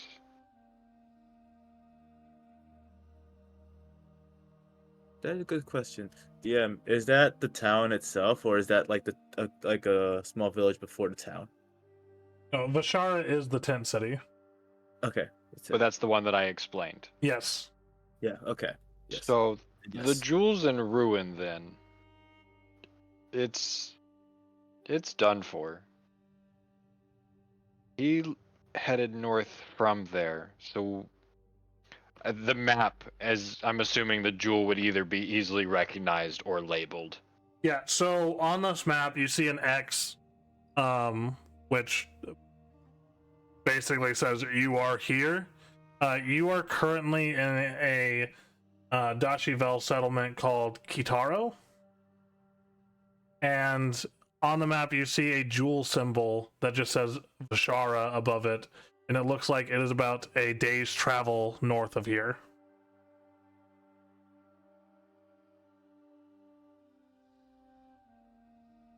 Wait, Usmir, I thought you wanted to leave.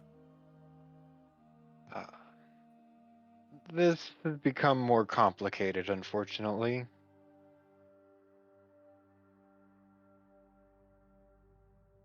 So you're saying you will help me? Don't get this twisted, buddy. It's become bigger than that. Well, as long as you want to help, that's all I can ask for. Also, Bashan, Uzmir is now wearing an amulet of Aurelius. Basan's just gonna stare at the amulet. Where did you get that? I found it in a box. Supposed to protect me from the heat. That is Aurelius' blessing. Well, the blessing that it protects me from the heat. I really. That blasphemy stings, you know? Not making this easy. What blasphemy? If Terhuk was here. Okay. Just please make sure to respect the blessing that's given, please. That's all I'll ask. Well, as long as you're grateful about it, I guess that's all I can ask for. I'm grateful that it protects me from the heat. Okay, before I do something I may regret, Look, so sorry, if leaving. you had something that protected me from the heat that you would trade for this, I would be more than willing to give it to you. And matter of fact, I'll give it to you before I leave. Which I don't, sadly, so you can keep it. But just make sure to just understand where it's coming from, is all I'm asking. Did you eat the sword, or did you bring the sword out with you? I technically have the sword with me as well. So he also has a very, very expensive looking scimitar, Bashan. May it serve you well.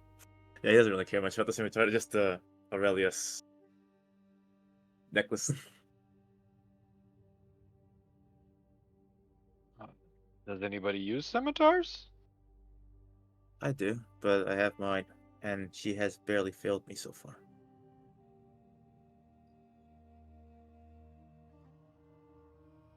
Understandable.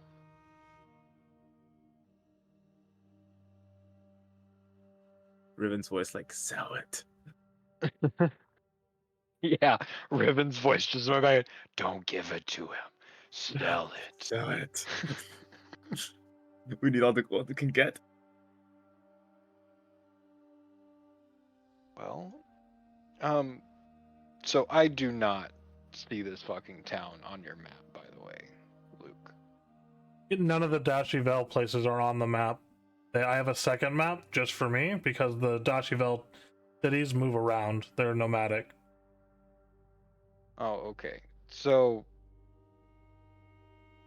with the map that I have, what would be a city to the north of that? Because I'm assuming he's hitting city and encampments. To the north of the Jewel, the next encampment listed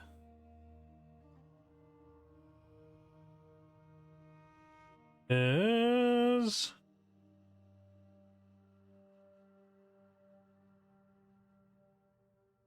Dracath. It seems like a smaller encampment, kind of like this one, like you're in right now. So, looking at the map, we should probably start heading for Dracath. From there, I could only assume that he's still going to be heading north. So you think he's gonna hit there? That seems to be the next thing in the direction that he was leaving the jewel from. Well then, let's go, unless anyone else has anything to add. Does anybody know how to drive one of those things? Kind of pointing at the stand rippers. So, Do any of us? Roll history checks. Sin, if you look at the map that you have, you'll see where it says Relvath Barrens, there's a triangle to the southeast of the word Relvath Barrens. With the mountain? Right above Sarakad? No, over to the left of that. It looks like it's on a little hill. Oh, that's southwest. Sorry, that's what I meant, southwest. Okay. That's the jewel. That's Okay. stationary. So these outposts that, like the one that you're in, is south of that. The one that you're seeing on the map, whenever this map was last updated, was to the north. Let me look at the other map. New map's northwest of the jewel, about a half a day's travel. All right.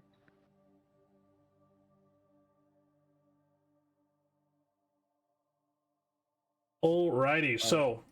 Do you want me to make a history check as well? No, you have no idea what these fucking things are. 17. Ranger, you don't know how to drive it. Kabishi, you don't know how to drive it. And Basan, you don't know how to drive it. Uzmir, the technology seems similar to what you saw on the interior of the skyship. like similar like aether tubes almost that are channeling energy from what looks like some sort of large aether crystal in the center.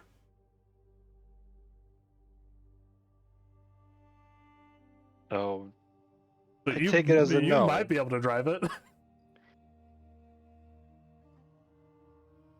I mean, when Yeah, you channeled to the airship.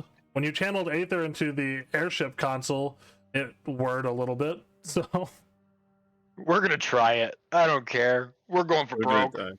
die. When Uzma just dies.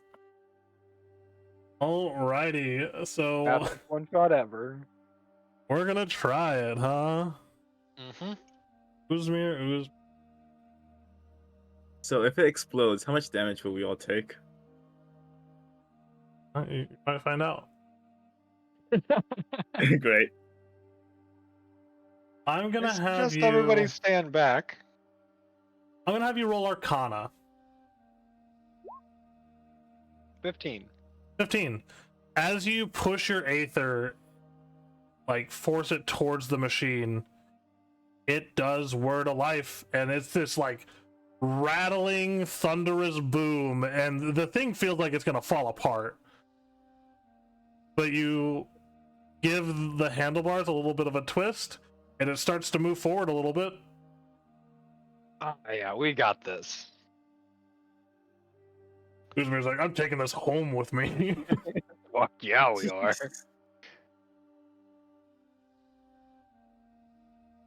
Okay. If you Bashan back up there. and Ranger, and Kabisha, you've probably seen these before. These are sand rippers. You guys have never had the chance to drive one, as the Dashivel are the only ones who seem to know how to make them. But they use them of varying sizes. You've seen, like Bashan and Ranger, you guys have seen some that are like almost large boats that rip through the sands. These ones are definitely smaller, but you know, and you guys can take after Uzmir and see if you can get him to start up. I can at least tell you guys how I managed to get it to move. Can I punch it? I suggest not punching it. We could try. Kabishi punches it.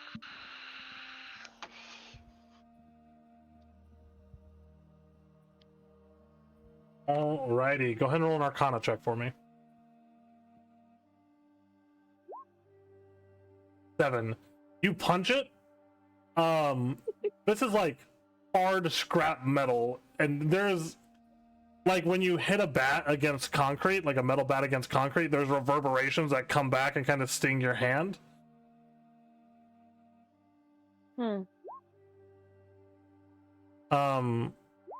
Ranger, you get one to start up, but it's very strange to you, and you can't get it to move. And Basan, like riding a bike, you hop on one and get it to start up immediately. Yeah, this is pretty neat. How hard did you punch it? I just basically eased through it. I told you not to punch it. It's You can't just punch everything, Kabishi. Can I gotten me like- this far.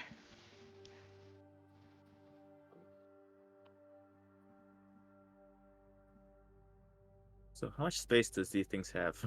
Like how many people can ride on one? 2 people can ride on one. All right, Kabishi, hop on. Sick. Come on, Ranger. Ranger's just gonna like click around and just kind of like stick behind him, begrudgingly. Let's go, sand ripping. It's like jet skis, but for the dirt. So, like a snowmobile, But for dirt. but still closer than a jet ski. Jet ski is a snowmobile for water. My logic isn't flawed.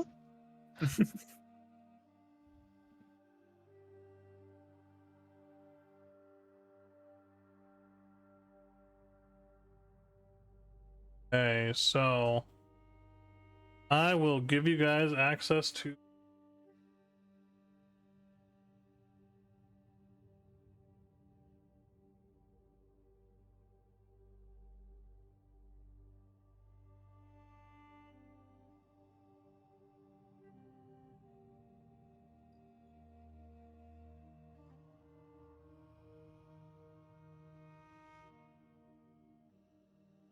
save that.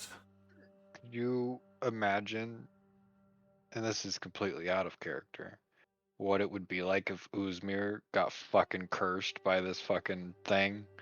Because I can eat a lot. Why do you Wait, did you think? check the Sand Rippers for curse? No, of course not.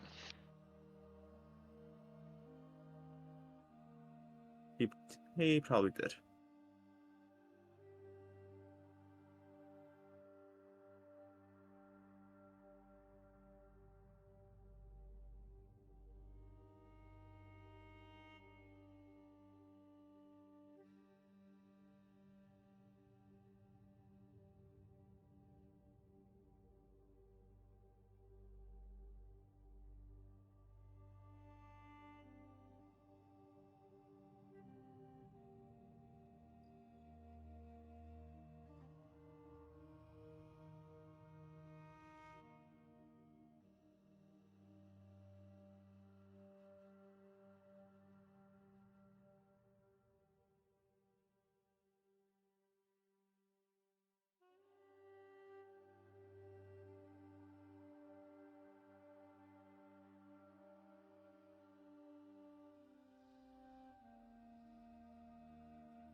At least that cuts our travel time.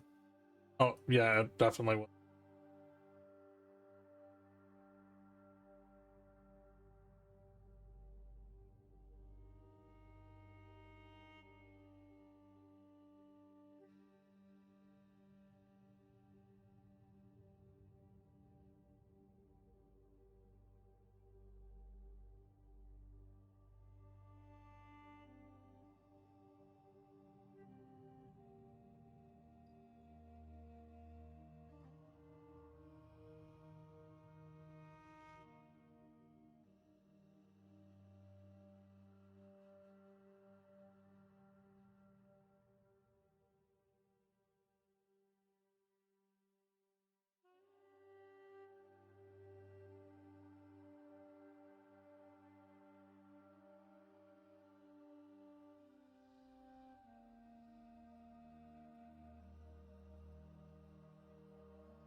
Dang, this is one long loading screen.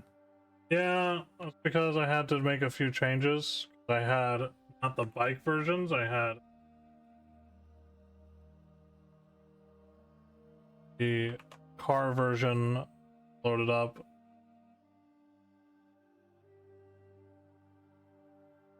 Edit and player's journal, all players.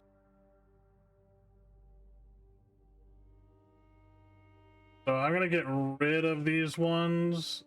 Guys can drag the Sand Rippers out and you'll be able to control them.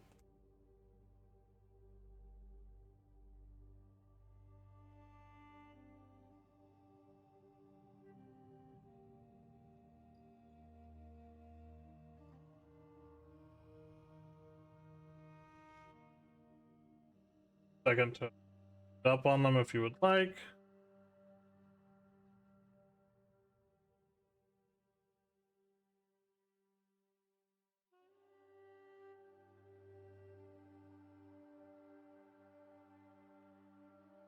So we can fight with them. Nice. I gotta grab.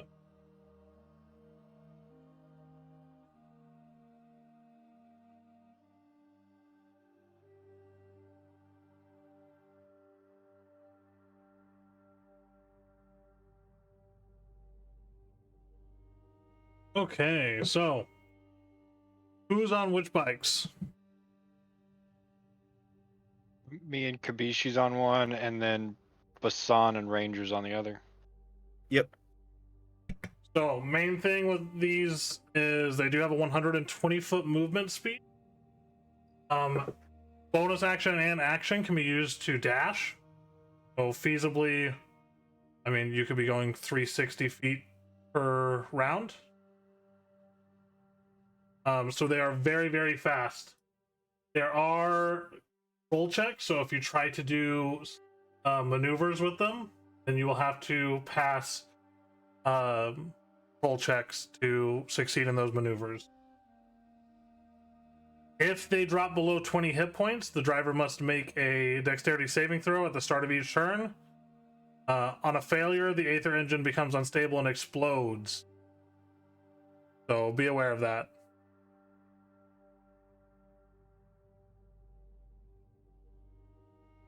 Back so you top of them. Appreciate that. Alrighty then. Are you guys heading to Jewel first, or are you trying to go straight towards Draketh?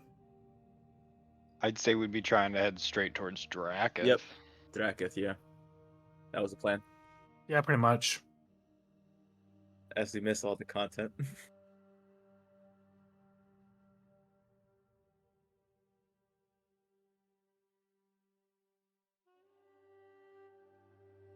After gathering everything you need from Kitaro, you've all set your sights north. Sand dunes roll like waves across the horizon, shifting with the whims of the desert wind.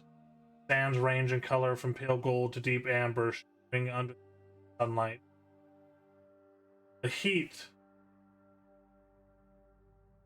creates mirages that dance along the horizon, making distant objects appear to waver and blur.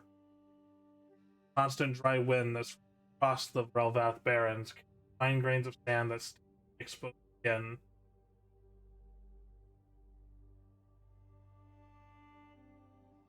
Sun begins to reach its sky. Balls spot something unusual emerging from jagged stone pillars and fragments of ancient architecture. Remnants of a long forgotten civilization swallowed by the desert.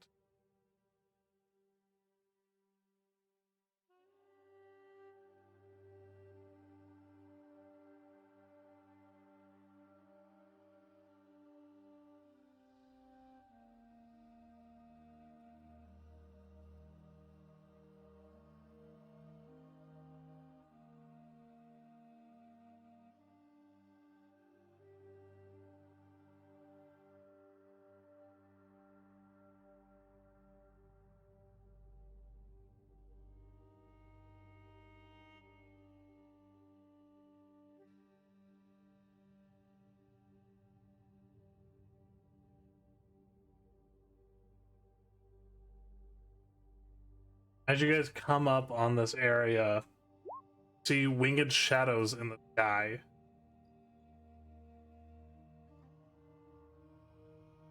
They seem Are to be they wyverns? They seem to be circling you. They seem to be circling us. As I look at the shadows, do I recognize what they're kind of like making out? Yeah, they look like rattle drakes. Wyverns. Ooh. Yeah. What is it? I'm gonna telepathically speak to everyone. Wyverns. My axe is already on my shoulder. I'm pumping the fucking brakes. Same here. We're not fighting on the mountain. Why not? It'd be so much fun. We're gonna go boom. It'd be fine. Yeah, I'm not going boom today. Yeah, You already same did here. that once today. Well, that was Exactly. yesterday. That was yesterday. You can afford to go boom today. Dismounting the fucking thing. Kabishi's day has been ruined. And getting ready. Be she born ready?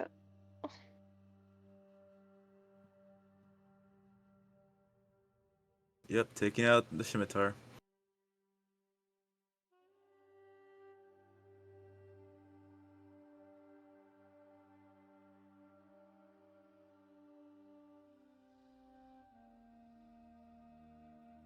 Descending upon you all.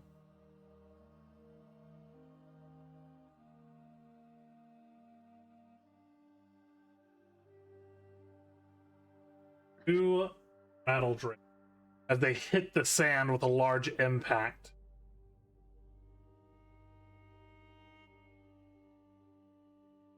These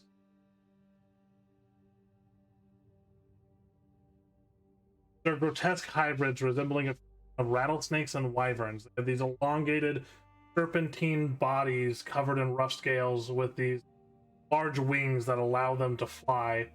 Their heads feature venomous fangs and eyes that glow with feral madness. Distinctive rattling sound emanates from the barbed tail's tip, razor sharp spikes. Creatures seem to be driven into a rabid state.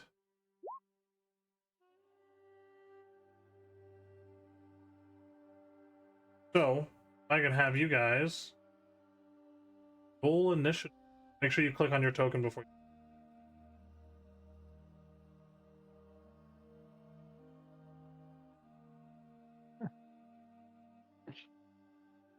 I quit. I'm not playing anymore. I mean, you have a -1 initiative too. Yeah, I exactly. mean, my rolls That's have been true. trash today. Well, They now you really know how have, Riven though. feels. Welcome to my world. Yeah, welcome to my world. Straight trash. There's a reason why Riven almost dies every single time.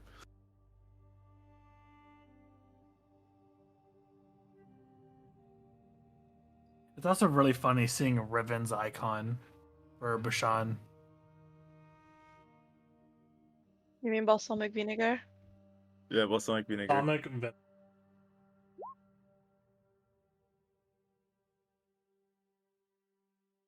Okay. Rattle Drake first. That's a first.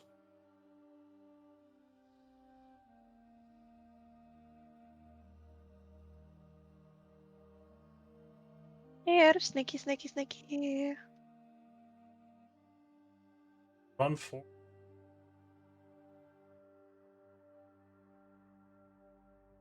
Why does that say?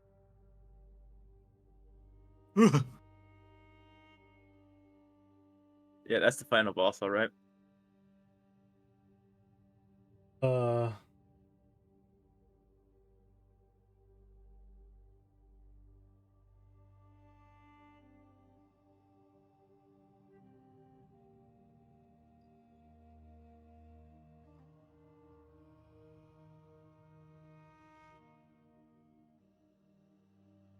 Alright, he's gonna make 2 bite attacks, so he will flap his wings and in between. So he's gonna bite at Bashan. And then he's gonna bite at Ranger.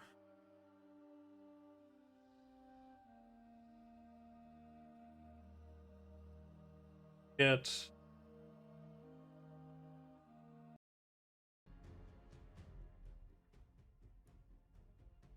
so Bashan 25 hit. Oh yeah. Way hit. Yeah. Could have automatically rolled.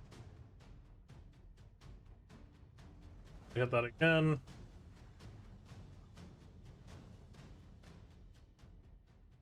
Not doing plus 87. It's not cool. Oh, that's 87. That's 12 piercing and 6 poison, and I need you to make a Constitution saving throw. 10. Righty, so you are poisoned, which means you have disadvantage on all ability checks.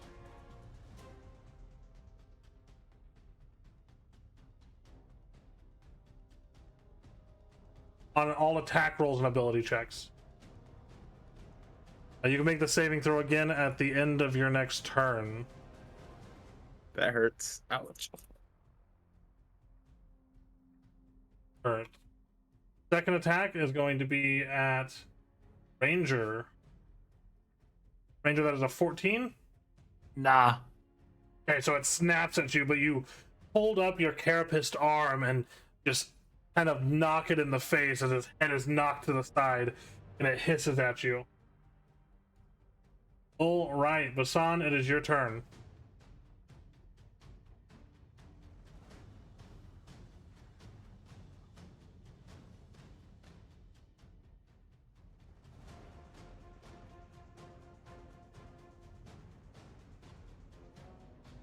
Sorry, I was muted. Oh boy. Okay, so let's see here. Yeah, this is bad. Bad. Okay, Basan's going to use his action.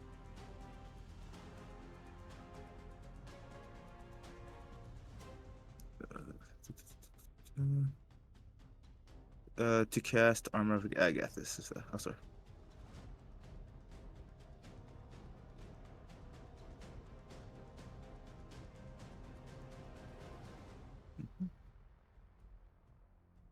One second here. And let's see, as a bonus action, Basan's going to use. Sorry, I just want to make sure. No, let's not. No, let's not do that. This dumb things can fly. Yeah, he won't use a bonus action. He's just going to do that. So that will give him. So that'll be what level is it? I just want to make sure. Since Warlocks only have 3 spell slots, it's a 5th level Armor of Agathis. Okay. Doing anything else? Nope, that'll be it. That'll be his turn.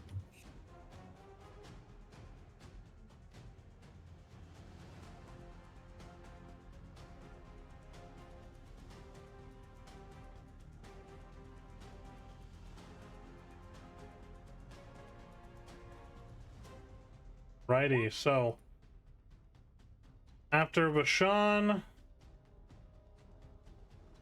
have Ranger, your turn. Cool. Is right here exactly going to be flanking? Where at? Yes. Yeah, so I'm going to move the 25 points that are maybe required to get there behind the Drake. Hey. And then I'm going to attack it. This is a 22 hit. 22 does hit.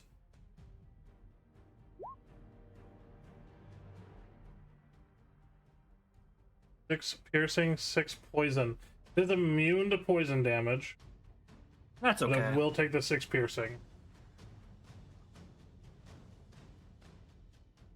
Let's see, what else I want to do. And then, how does my double attack work? Just so I understand. You mean? Do I have to use a bonus action to attack the second time? No. Or- You attack twice as your action, and then you have the option of attacking a third time with your offhand weapon on your bonus action. Roger. Then I'm attacking again. I'm not even gonna ask. I'll start rolling. Is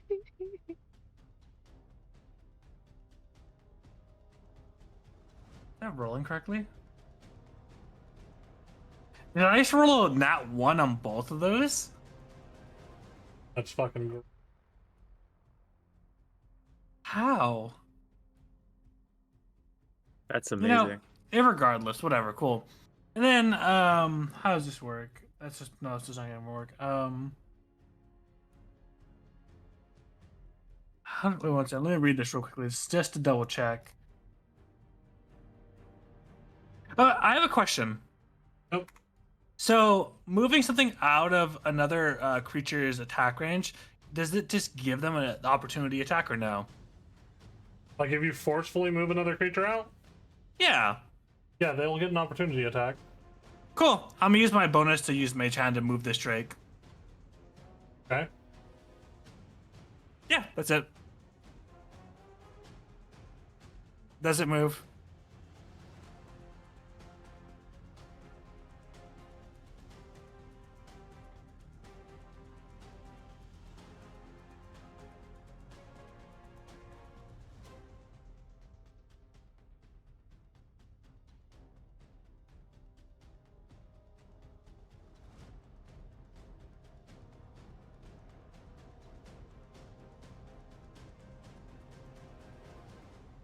Also, sorry, I almost forgot. I'm not going to be doing Mage Hand. I'm going to be using my Hive to move it 15 horizontal to the right. Okay, does your hive have a size limit? No, it does not.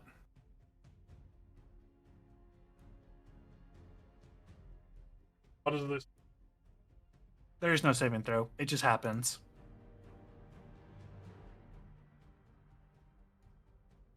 Writhing Tide? Gathered Swarm.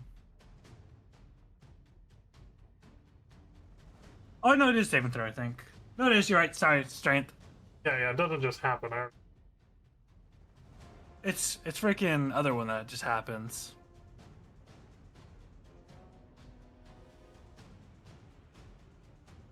Alright, so... Only wait.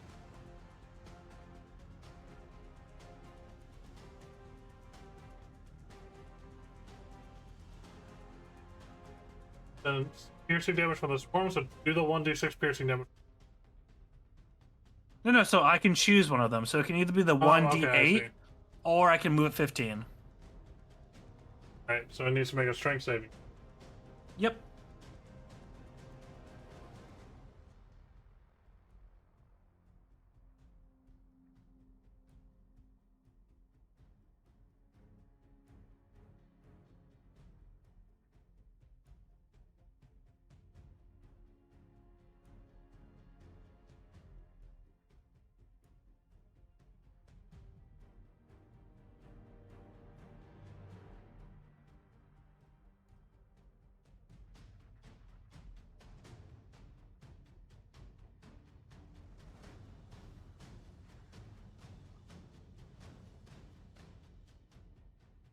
You would have an additional +4 on top of the That's fine. Cool. 22. And then bonus action, Mage Hand. Bonus action, Mage Hand. Okay, so that's not strength saving. 20. Damn, I've succeeded both. Damn you, Drakes. Alright, you doing anything else? Nope, that's all I have. Alrighty then. Second Rattle Drake will fly over. And before it hits the ground, it is going to make 2 claw attacks against Ishi. Oh.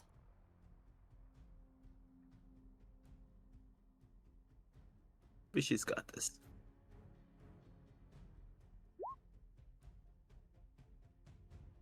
$19?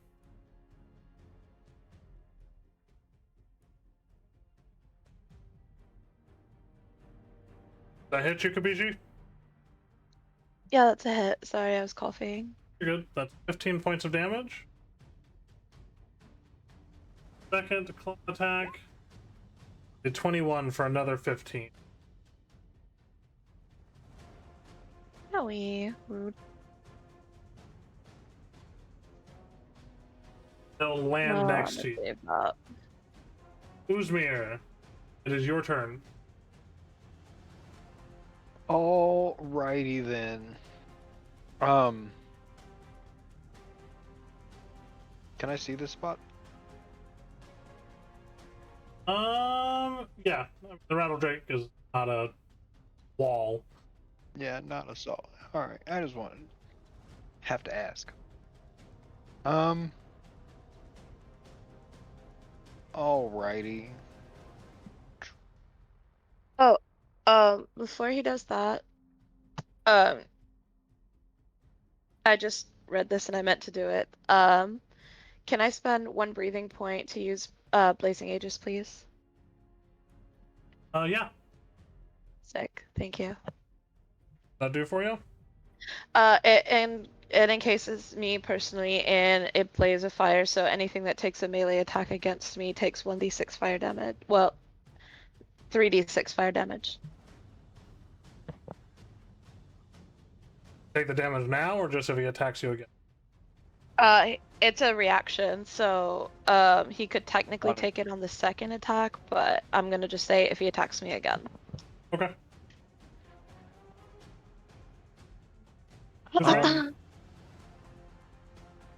I'm gonna provoke an attack of opportunity and move away from this guy.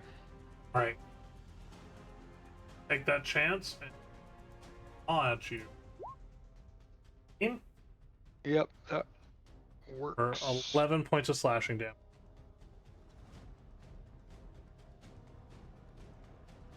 And then I'm gonna attack fucking big boy here.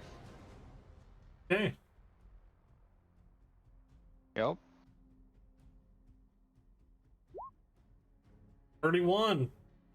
Nat 20. Oh, it's not showing my shit. Which, I mean...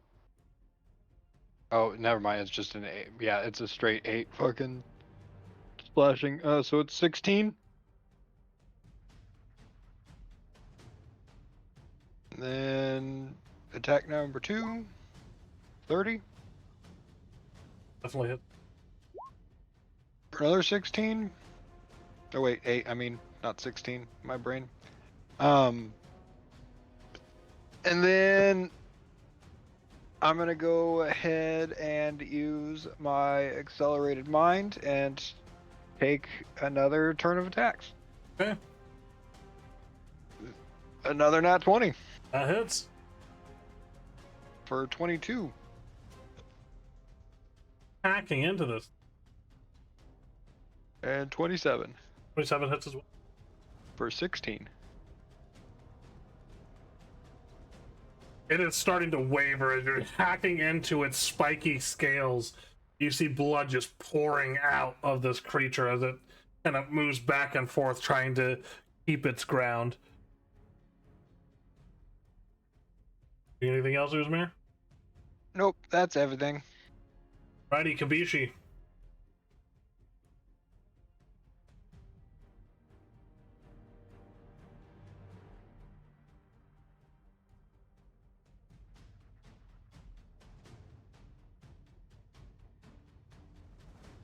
He's muted. Wait, is it finally my turn? It is finally your turn. Yay! I like it when it's my turn. Okay, so I'm on fire, which is pretty dope. That's how I would describe it. I would like to mark the one in front of me as my quarry using 1 breathing point. Okay. So I deal an extra 1d6 damage to the target when I hit it. Good. And then I'm going to use my axe, which we didn't change, so it's gonna look funny, but it's still an axe. To take an attack against that sneaky wyvern thing.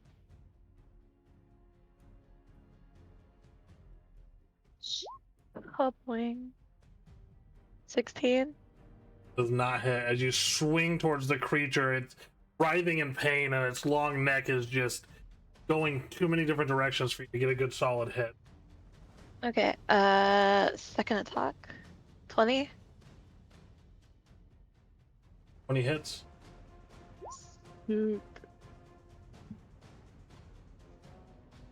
16 damage. Righty. And with that, as you slam your kanabo across this thing's head, you hear the crack of its skull as there's a splatter of blood and the creature falls to the ground dead. You know what I just realized on that first attack? I should have been rolling at advantage because we're flanking and I don't have advantage clicked.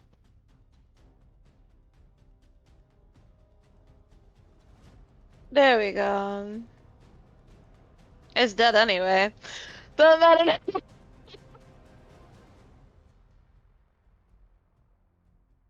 Okay, Okay. dope.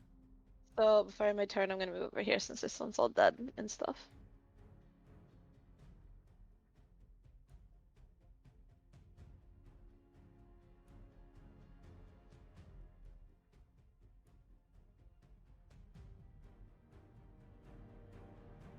You did both of your time.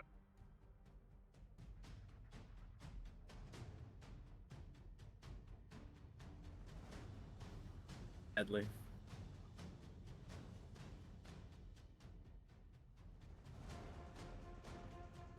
Right.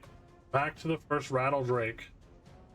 It seeing its partner slaughtered is going to shriek out, and it raises its tail in the air as it begins to rattle. I need everyone within 60 feet of the Rattle Drake to make a Constitution saving throw. Not another one. I already have to make one.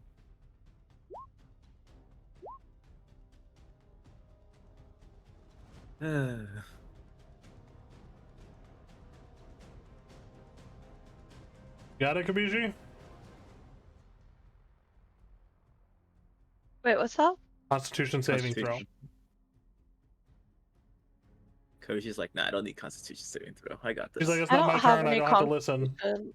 I gotta go pee. Leave me alone. All right. Uzmir is the only one who passed the save, so Ranger, Bashan, and Kabishi, you are stunned until the end of this creature's turn. That's rude. So it is going to make attacks. There's going to be 2 claw attacks, one against Bashan, one against Ranger. These are both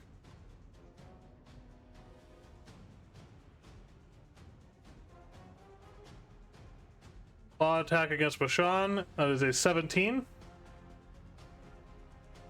That does hits, and the Wyvern takes 25 damage. Okay. And you take 9 points of Yep.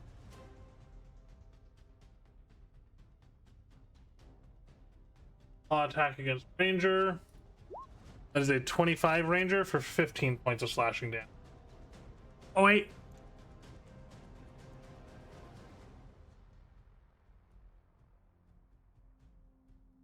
Say, oh wait.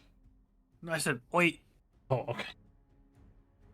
As it screams out in this rattle, you guys feel your body stiffen as it raises up its clawed wings and then just slashes at the both of you, tearing into your flesh. And then it is Bashan's turn. You are no longer stunned, Bashan. That's lucky. Okay. Can I do another Constitution saving throw to get past the poison? Yes. At the end of your turn.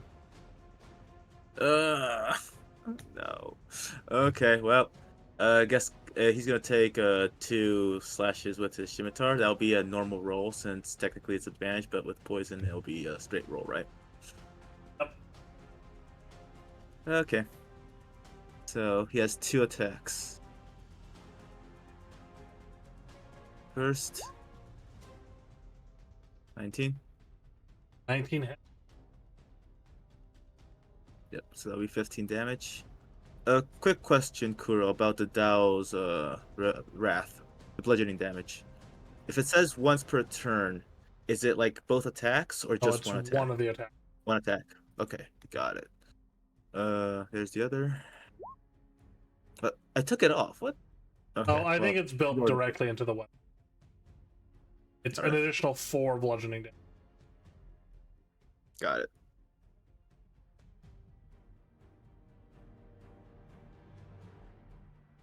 And that'll be his turn for now.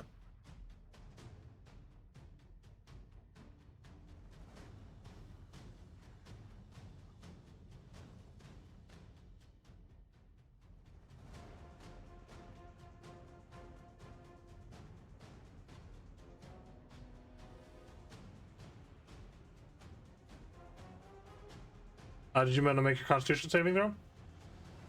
Also, these attacks should have been a disadvantage, but it's okay. Oh, it's because of the advantage with ranger. Oh, yeah, you're right. Okay, Yeah. so you're gonna make a Constitution saving throw? Yep. 17. That is a success. Yay. And Ranger, it is your turn. You are no longer stunned. I'm gonna attack it. Okay. 16 misses. Second attack. 16 misses. Your blades just Wait, glide no, off of its skin. Oh wait, you should be rolling at Yeah, Oh, with advantage. advantage. You're My flanking. bad. So we just count those as the first one then, Yep. and I'll roll an advantage for second one. 27 hits. Cool. I do the damage. 8 points of piercing. I'd also like it to roll the strength saving throw.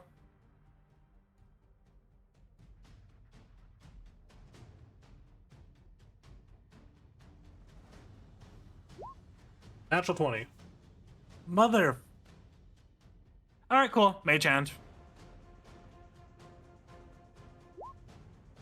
They 18. Moves it 5 to the right.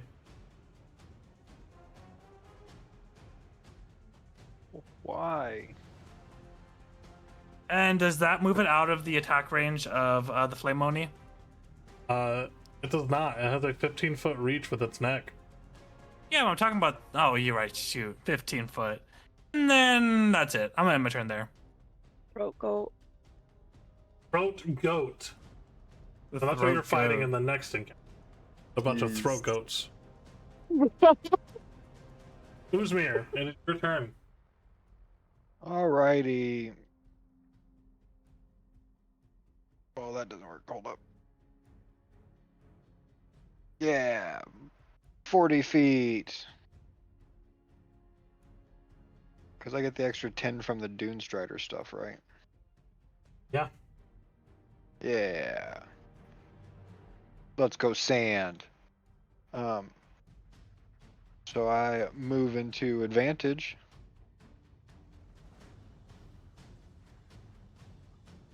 And take my swing. 30 30 hits. for 11. Hey, you slash And into. then What? 28 for hits. 17. Yeah, how do you want to do this? With that final swing, I'm actually going to use its ability as well, just to make sure that I get that range on it, and everybody else just sees the void like I'm swinging like towards it, but everyone's like, "Ah, he's gonna fucking miss," and it just rips through the reality, and then they just see the fucking Drake's head just fucking fall off, landing right next to Bashan. Hey. John, this thing's head just flops onto the ground next to you and it buries into the sand a little bit. The body follows soon after. That was quite the spectacle.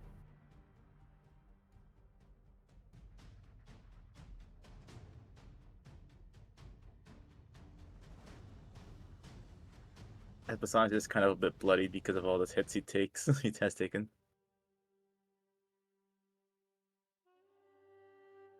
Hey. What are you guys doing? Well, no more wyverns. So I guess we press on, unless we want to heal our wounds. I'd suggest it. How hurt is everyone? You guys have wounds? At this point, question: would I know how many wyverns normally move together? Most wyverns travel in packs of 5 to 6. You also know that these two are not full. I'm gonna use my divine sense to see if there's any more wyverns around us. No. See any wyverns within 6 miles of you? Safe. Alright, so take time to mend, everyone. What is your max CR, Uzmir? Currently 4. These are CR4. Yeah, and I'm gonna be eating my first prey. And Are you stealing an ability or are you stealing the transformation? hold on 1 6. Well, I get the Yeah, I just didn't know if you were going for the transformation as well. you mean the ability as well? Yeah.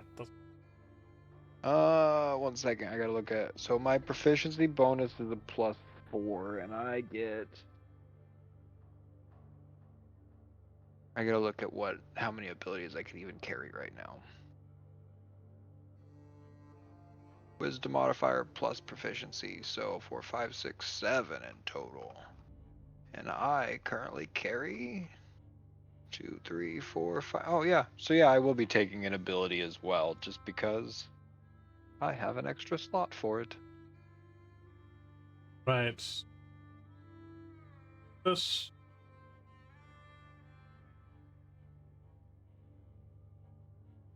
It is now in your journal.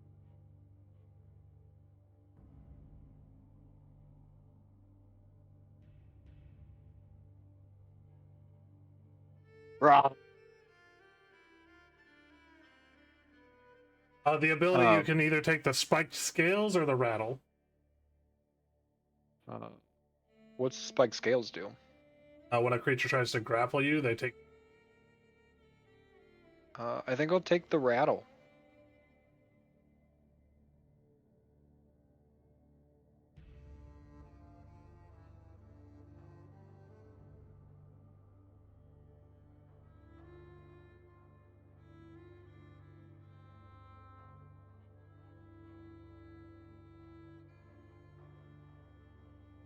Okay, now you can turn into an adolescent rattle drake.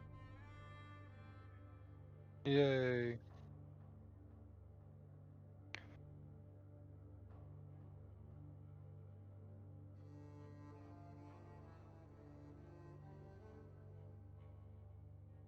Okay.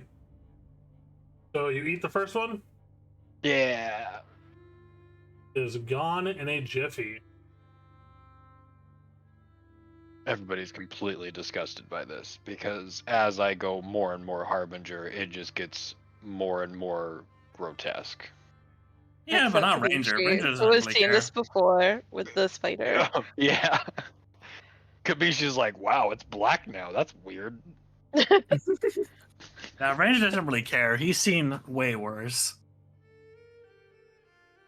He's just Hassan like, wants to oh, comment. eating.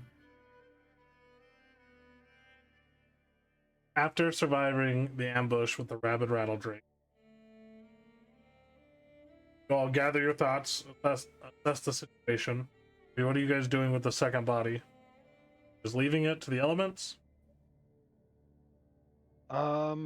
We should probably at least try to get some food from it. I don't know, is it edible? It is edible. It has to be cooked properly. Its hide, Bashan and Ranger, you guys would know that its hide is pretty valuable. It can be used to make specific items here. And then, of course, it's venom sacs. Nothing wasted in the desert, right? Nothing wasted in the desert. Let's try to gather the hide at least. You guys spend some time skinning the creature, getting meat. Uzmir, you can store most of that in stomach if you. I don't know how much I could fucking still carry. Yeah, how big is your stomach at this point? So it. Let's see.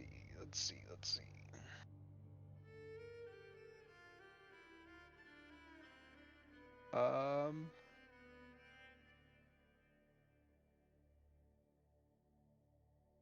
It is 500 pounds, not to exceed a volume of 64 cubic feet. What all do you have? I have a white wyvern cloak, a supreme potion of healing, a backpack with a bunch of bullshit in it, 3 diamonds, a lead box with a bunch of sharp shards in it, a frost lord's creeper great axe, a great axe ascent to slasher,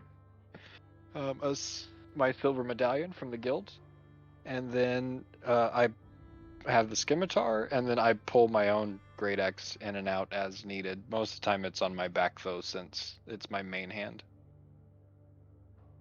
I don't think you're at 500 pounds. That's a Yeah, lot. Sure. We'll take some meat. Who's taking the hides?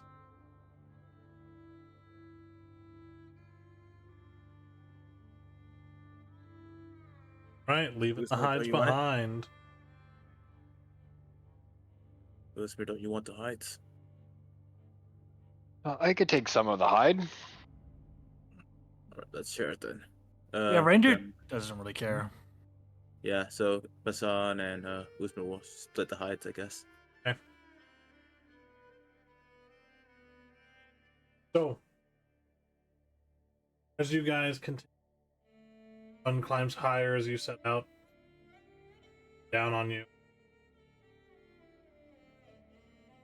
Golden waves under a sky. The sand beneath your sand. The sand beneath your sand. Just unpredictable, making each wind carries with it the whispers of the desert, faint sounds that go press onward. The landscape around you begins to change subtly. May at times to jagged rock formations that out from the lines of some outcrops provide brief respite there, but also cast long shadows that occasionally you all catch glimpses of petroglyphs, bones, attic symbols, and figures that hint long lost to time. The journey is hot and arduous, very oppressive, and air from the blinding. All fashion makeshift visors and adjust your clothing to and despite your precautions, the risk of exhaustion all to make constitution. Two desert dwellers can roll with advantage and roll with advantage.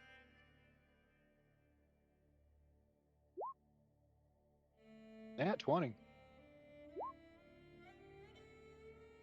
I've got like what, 3 or 4 nat 20s today? Ah.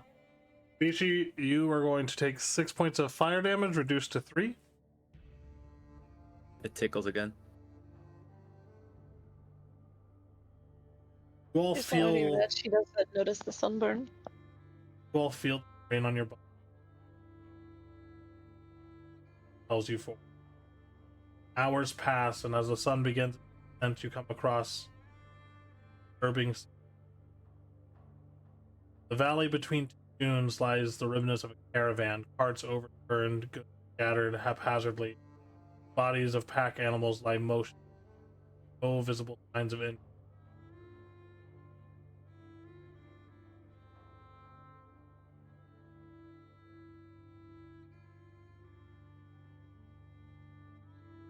That's Oh, are you done? Does it look like there's anything living around it? There's a few buzzards that are ravenously picking apart some of. I'd like to go and investigate to see if it's the same type of deaths that we've been seeing. Yeah, as you get closer, you can see, yes, I mean, the people, the animals, all seeing the same signs of bloated and emaciated variations of whatever's been happening.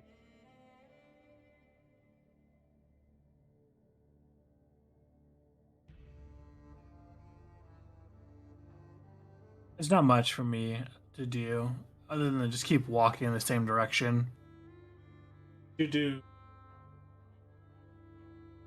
broken cart, barely pallid in their eyes are fear and vacancy, uttering.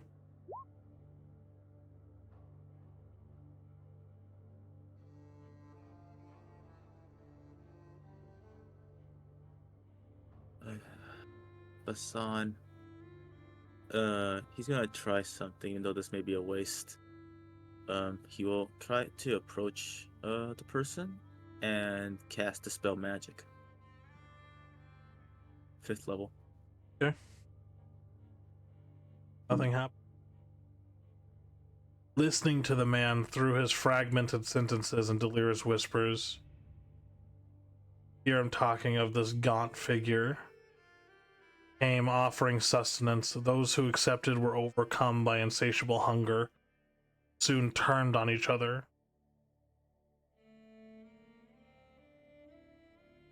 Northwest. Draketh. Going to Draketh. Oh, it sounds like we're going in the right direction. Seems so. And I'm sorry, friend. Does this guy seem... I mean, he obviously isn't underneath the same spell. No, he's just severely dehydrated and has obviously had to fight off some individuals. Is he looking insane? Looks severely troubled and malnourished. So I'm gonna give him a potion of healing. Okay.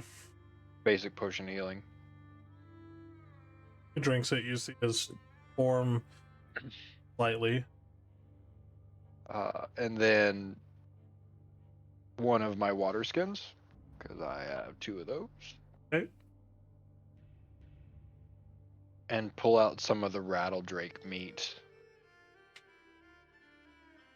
Letting him know that it is indeed rattledrake meat, so he's gonna have to fucking figure some shit out. Yeah.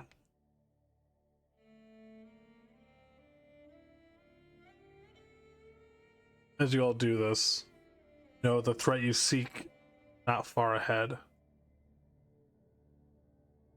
Is give the survivor some food, water.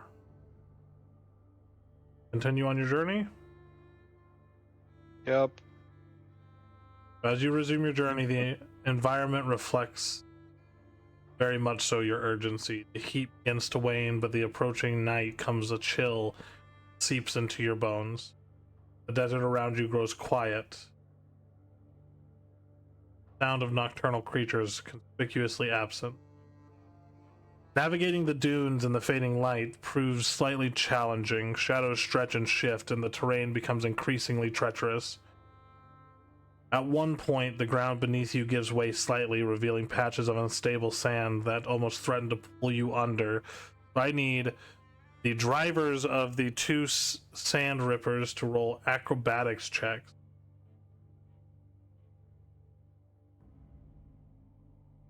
Acrobatics. 11.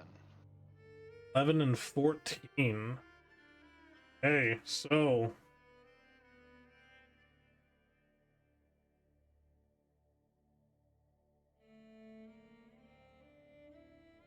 can I have the people on your Sand Ripper, Mr. Uzmir, roll dexterity saving throw? A 3. Kabishi? Kabishi, are you back?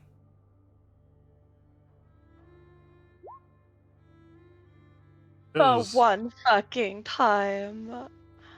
So as the ground gives way, Basan, you manage to keep control of the vehicle, but Uzmir, as you hit this patch of loose sand, the vehicle swings to the side and flips and begins to roll. Kabishi, you managed to jump off and get off in time. Uzmir, you are going to take, as well as the vehicle is going to take, 4d6 bludgeoning damage.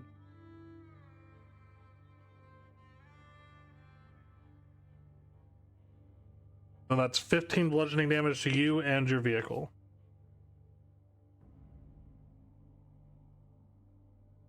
At least it didn't go boom.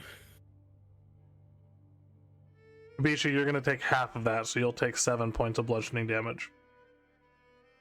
And it's getting dark, right? It is getting dark and harder to see. We should probably stop for the night.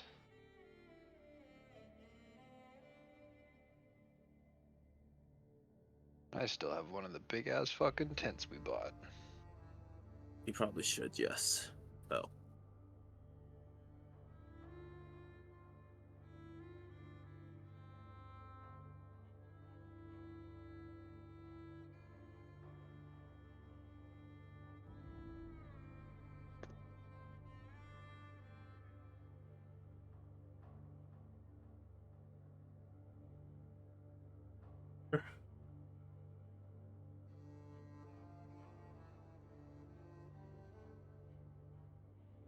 counting both of those sand rippers as the same one. Oh, Second one.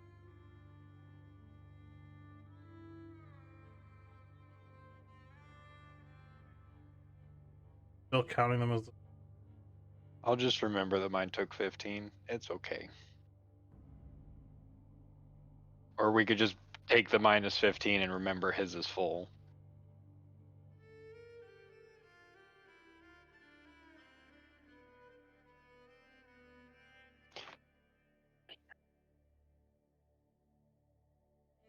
Make a copy of it and name it something else. Oh.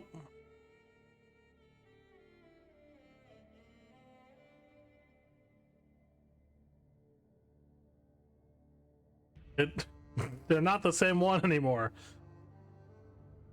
They still are.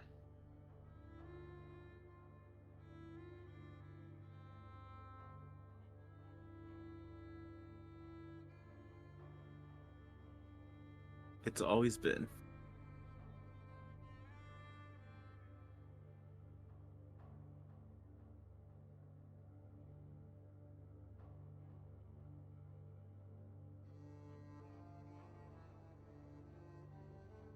There we go. Okay. Are you guys stopping for the night, or are you getting the Sand Ripper righted and trying to continue? Hmm. I think we should stop because I need a nap. Yeah. I have Zahn boo that's good. boos. He only has one spell slot. Resting for the night. Okay. As you guys begin to rest for the night, the outside is cold, but the absence of the nightlife in this area playing to your advantage is not much bothers you guys. Sometime in the middle of the night, there's this low rumbling as everyone except for Basan, your guys' eyes come open, and you see in the far distance. For Ranger and for Kabishi, you guys have both. Ranger, you've seen these. Kabishi, you've been warned about these. They are the.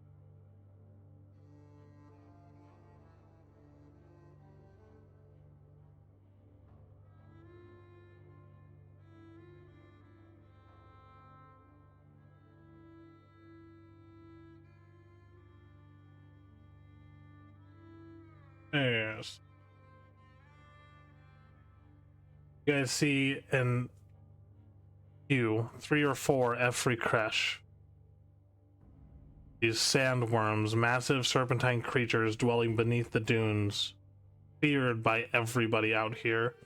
Far off in the distance, these towering forms dive out and back into the sand dunes, burrowing beneath the ground. This low rumbling just extends outward for miles. Seeing how far off they are, it takes you guys a little bit of time before you're able to rest again. Unless Uzmir's freaking out about giant sandworms. No. Giant sandworms. If they attack, so be it. Okay. As the day comes back, you guys begin your journey again. As you guys manage to circumvent any similar hazards with the daylight aiding you on your way to Draketh, begin to come upon this small outpost. The lights of Draketh flickering in the distance. Relief mingles with apprehension as you draw closer. Closer. Your approach seems to go unnoticed as you come upon what used to be Draketh.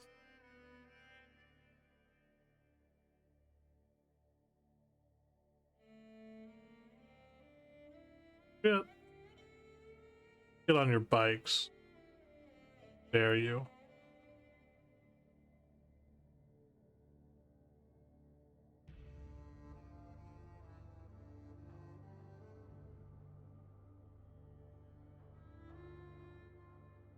You find, instead of the settlement you were expecting, ruins doomed by the sands.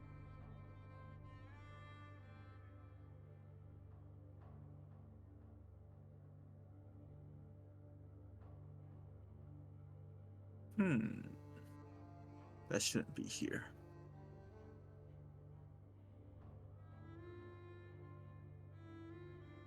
Well then.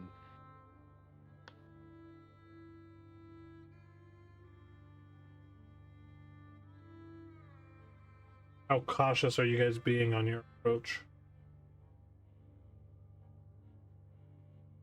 Basan's gonna be pretty cautious, yes.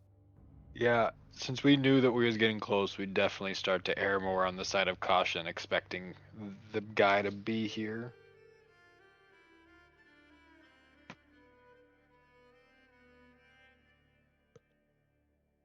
Yeah, we probably may get off the cool cars now, I guess.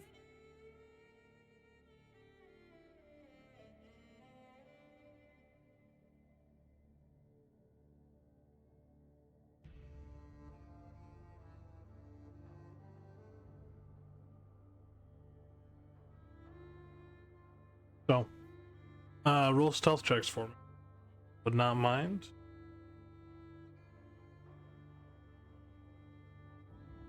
Hey, just to be sure, you got a long rest that last night, right? You did. I pressed that button now. Health. Yeah, all the health. Yeah, 1 second. Long rest. Where is long rest? Yeah. Also, Basan's gonna, before he tries to move forward, he's gonna cast Mage Armor on himself. Hey. 1 second here. So now his armor class is 15, if I'm not mistaken. Yeah, it's no 16. Sorry, 16. She's got that heavy armor stuff. Oof, there's a Furion. Well, a 20 anyway does not matter. Yep. Heavy armor. Do you get Yeah. disadvantage? Nope. So you rolled a Yeah. fucking nat Ooh, 1. I to rolled be a One. you. not one. God damn it.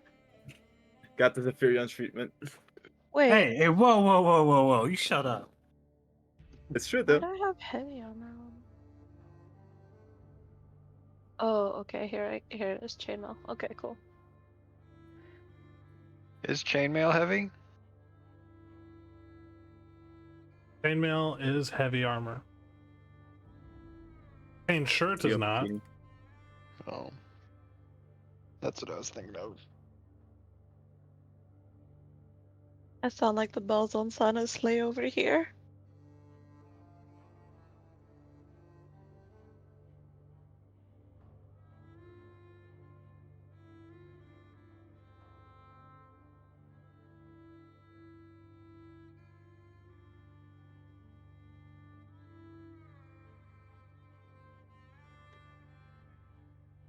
So that is a 16, 18, 4, and a 7. Man, you guys are really averaging it out on this one, aren't you? That's what we do Unfortunately. best.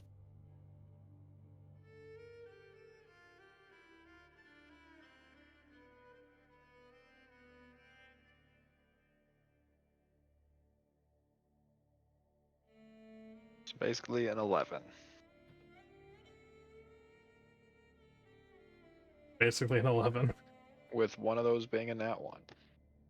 So, as you guys begin to approach town as stealthily as possible, you guys can position yourselves wherever on this map, as long as you stay on, like, the south ish side. Like, you can't get behind the dude, basically. Just right fucking next to him? No. I'm just gonna be right here. Don't worry, guys. He'll never see me coming. He said you couldn't be behind him. so I'm gonna start right in front He of him. sees you all coming. I'm gonna come over here. I mean, I guess we would have noticed he's seen us, right? Yeah, like he's watching you guys as you approach. So yeah, I'd have probably ditched my Sand Ripper and started walking up. Yeah, salty be damned at this Axe point. in hand, like you see us. It's time for you to know we see you too. Agreed. Kind of coughs. Squad pulling up. You see this emaciated frame casting a long shadow over the shifting sands. His glowing orange eyes gleaming. Some mocking amusement to him as he slowly paces on some of the buried ruins. The wind whips at his tattered garments. The desert is silent around him, except for the faint howl of the wind and the crackling tension in the air. Ah! Here you all are, gathered together in blazing heart of Granheim. You've come far. So far, haven't you? Each of you. Are you desperate to play heroes or something? That's an actual question. Not so desperate to play hero, more desperate to understand what connection you have with Kalenroth.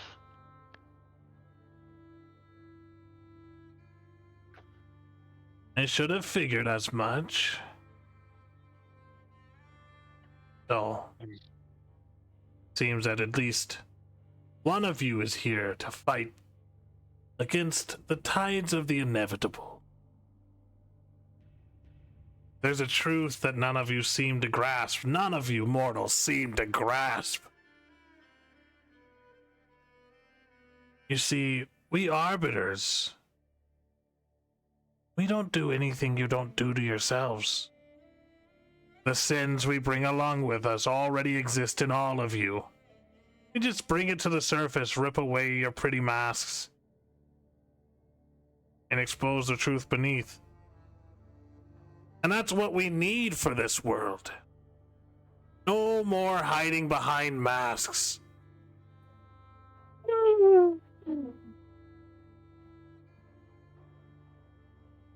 So is that why you're trying to kill innocent people?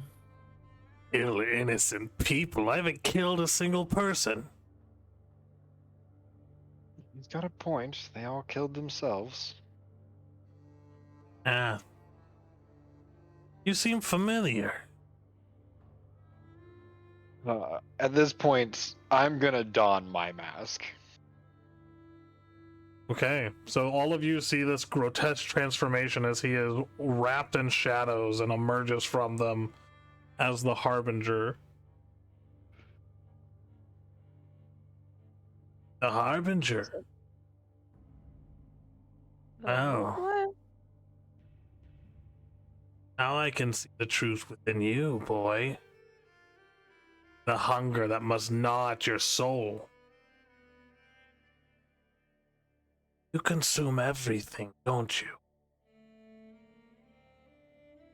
Every little piece. Oh. I bet you would devour the world to survive if you had to.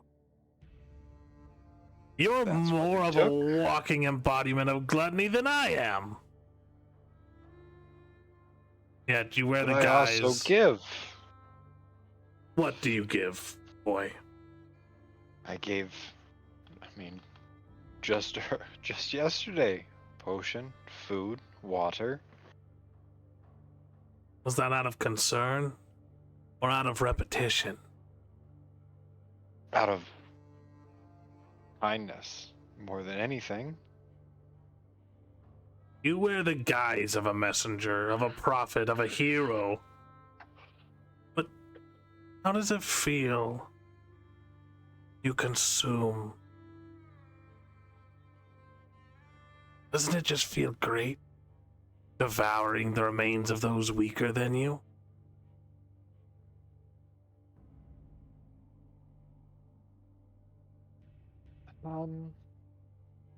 I mean, considering I only eat what's dead. Or do you now?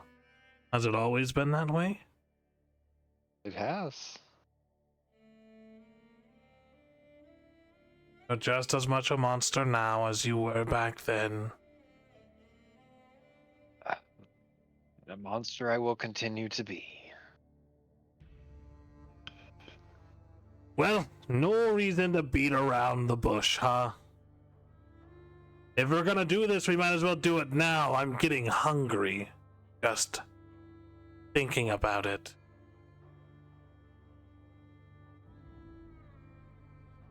That was nice. Just Pretty much, just a yeah. roll.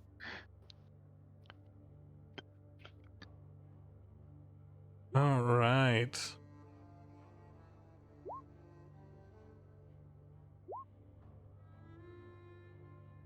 Oh, buddies. Thanks. Fuck. Wow, 3 17s. Damn, 17, you guys are 48. smoking. I'm the only one that's not a 17. I'm like, hey, what's up? Hello. They call me Rebecca, but my real name is Joe. All right. First up, we got Ranger. That's 65. Yeah, I'm gonna cast Windwall. Okay. I like to cast it like this or so, like it just hits him. If you like saw. Okay. Let's see here. I'll post it for you.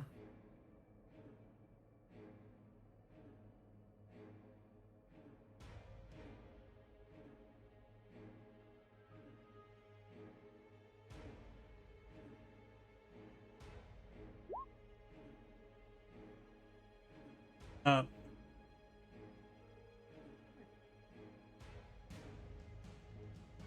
120-foot range.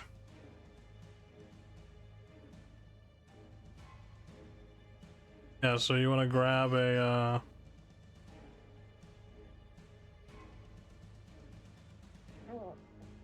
wall.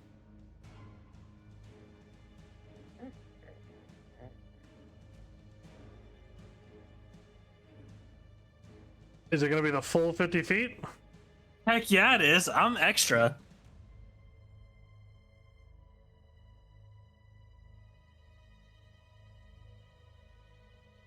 I can't look at that. Want it to be like that? Just directly behind him, so like he has to get pushed towards us. Hey.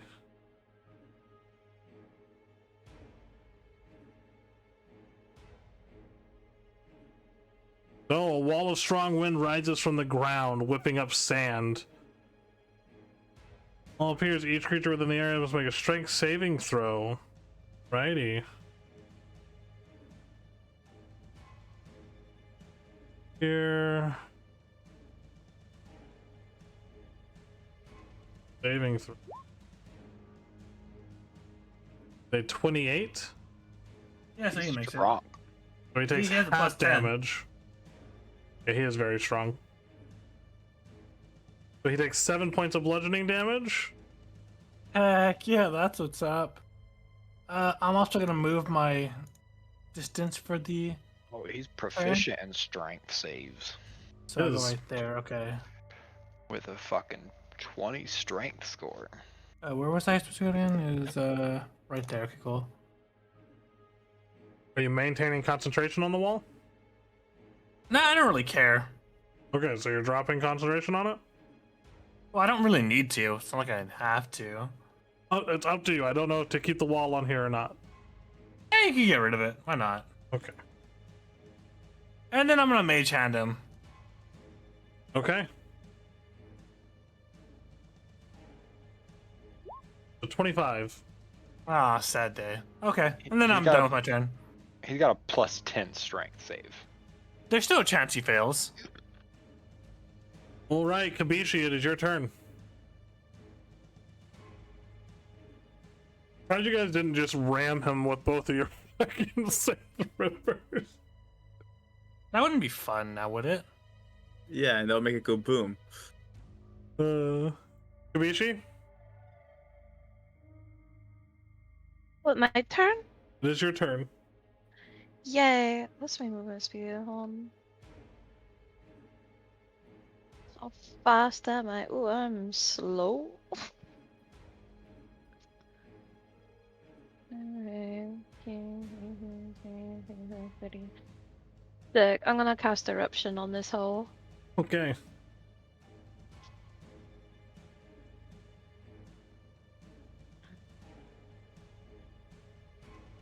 Click on it. Yeah, I was finding it, Mom. I'm sorry. All right, dexterity saving throw. 3 breeding points. Ayo. Be breed. Huh? Yeah, you forgot the H. It's breeding points.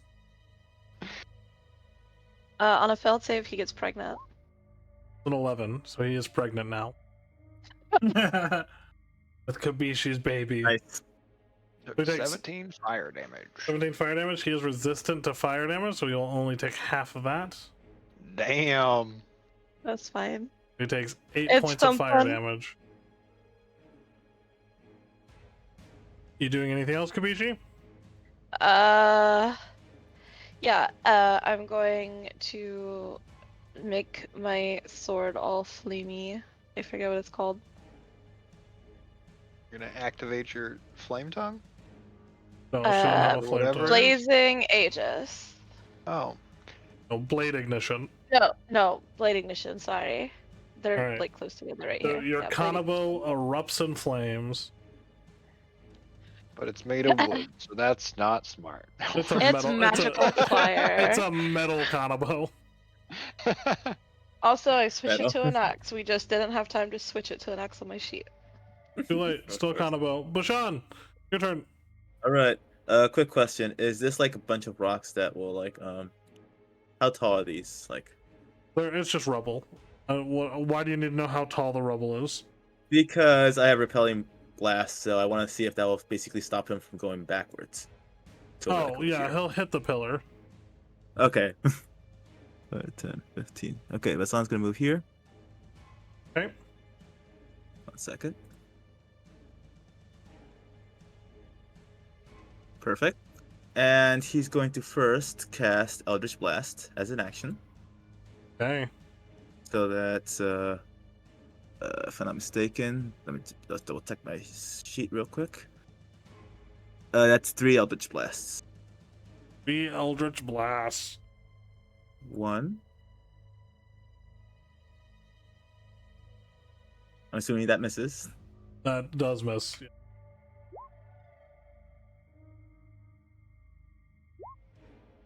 Great. Now he hits himself. That's wonderful. Yeah, all of those miss, and I need you to roll a D100 for me. Yay. I gotta love that. Let's see. Hit myself. 74.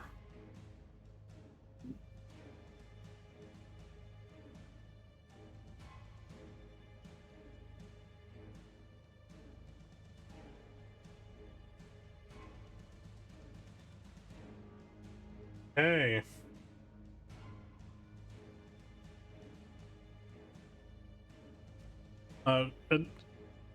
As a free action, the opponent may make 1 melee attack against you, but he's not close enough, so it doesn't matter. Yep.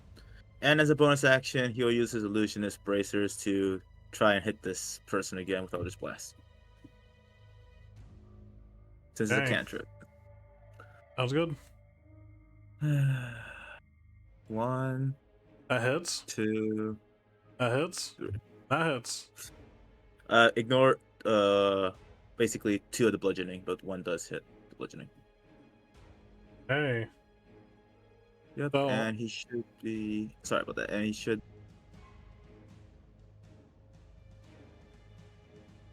I've 3 points of damage as these 3 Eldritch Blasts just slam into him. One shoulder knocking him back, the other one, and then straight in the chest. And he kind of starts to chuckle.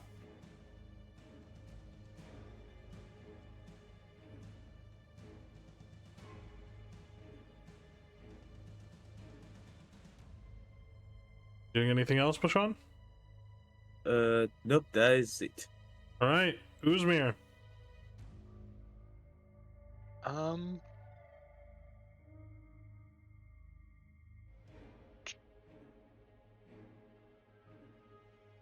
I'm gonna take. I'm gonna go 30 feet. I want him to come closer, so. And then. Let's see. Oops, I did not mean to click that. Takes 1, can use additional. I'm at 16, I believe.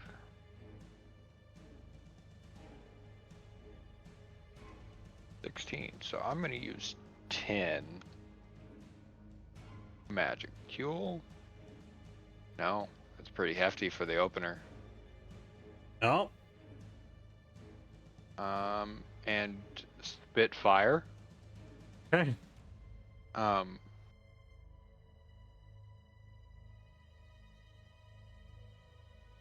So I added 50 feet to it, and it had an original 10, so he's plenty enough in range. So it was 1 to use it for 2d8, and then an additional 1d8 afterwards, so a total of 12d8. He has to Okay. make a dexterity saving throw. 19. I had to scroll down to my spell page to see what he had to beat. He had to beat a 15, so he's going to take half damage on it, and then he's going to take half damage again because it's fire. So. Yep. So.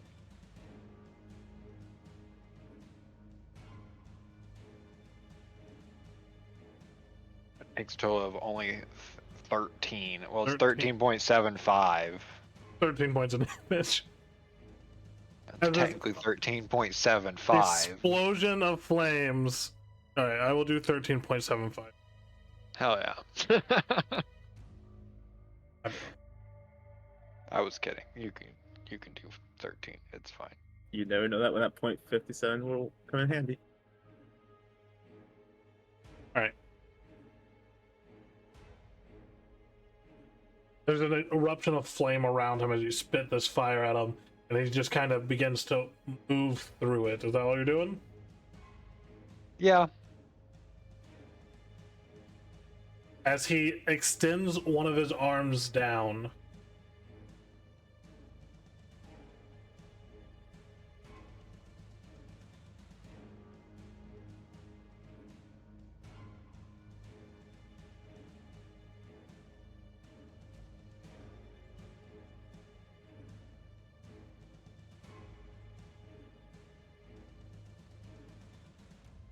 yeah, as he throws his arm to the side, sand around him begins to shift. Almost imperceptibly at first, as the veins on his arms darken and bulge, pull thickly green and black energy ripples beneath his skin. In one sharp, brutal motion, the energy bursts forth from his body. Skin on his hand and forearm crack open, almost like his flesh is shedding, giving away to this black, twisted metal form that extends out, forming this almost organic and inorganic mixture of metal and bone and blood, as you see this dark swirling energy gather at the top of this long shaft that is formed as the blade of a scythe runs out of it, grips the blade, and he charges forward.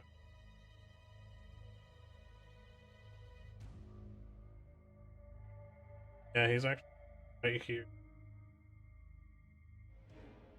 All out, starting with his sweeping reaper. Swings his scythe in a wide arc. All creatures within 10 feet of him must make a dexterity saving throw.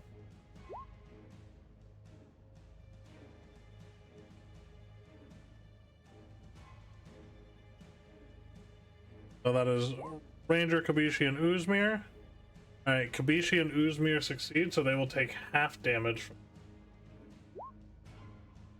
That is 11 slashing and 11 necrotic for 22. Reduced to 11 for Kabishi and 11 for Uzmir, but you will take the full 22, Ranger.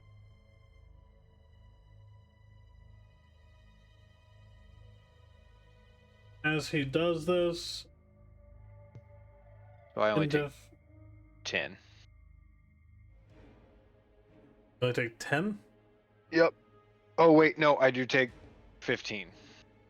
Or 15? 16, I mean. What? Because I took half because I succeeded, Yep. so that's 5.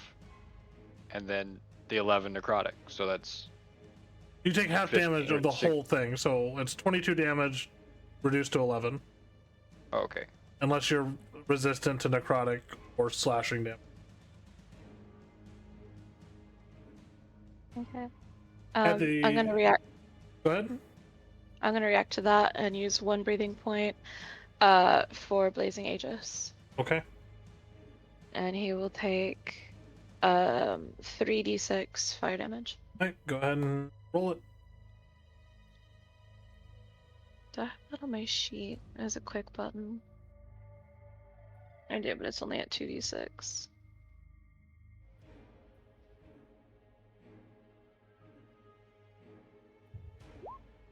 I thought I was 6. taking half necrotic, but it's get advantage on necrotic spell effects. 12 points of damage. Boost 6. And then at the end of his turn, his aura of Gluttony will activate. I need all creatures within 20 feet of him to make a Constitution saving throw. 23. Damn it, Rain. You gotta roll better on your saving throws. I'm trying. Ranger, you are overcome by Gluttony. So you are incapacitated as you search for something to fill the empty void inside you. So you are incapacitated and then till the end of your next turn. I mean, it's called So might as well just counseling. skip over my turn then. Yeah, well, that was skipping over your turn, but you can roll your saving throw. No, you don't have to roll your saving throw. So you become normal again at the end of your turn. Kabishi and Uzumi guys are not affected by it. That is the end of his turn. Ranger is incapacitated, and Kabishi, it is your turn. But end of Ranger's turn, he is going to use a legendary action to do a Hunger Strike, which just means he can make an attack with his scythe. So against Kabishi, that is a 25 for 16 slashing and 7 necrotic.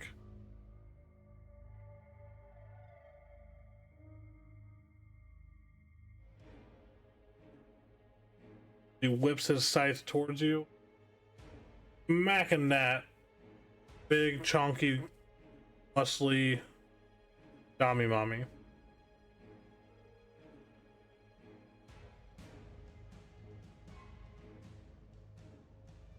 You tune out, Kabishi. Sorry, I said I'm going to use Uncanny Dodge and spend a breathing point to have that damage. Okay, so instead of 23, you take 11 points of damage. That we can all leave with. And then it is your turn, Kabishi. Cool. Once again, I need to make sure this doesn't hit friends too. This Ah, spell. fuck them. Yeah, who needs friends anyway? Nah, valid point.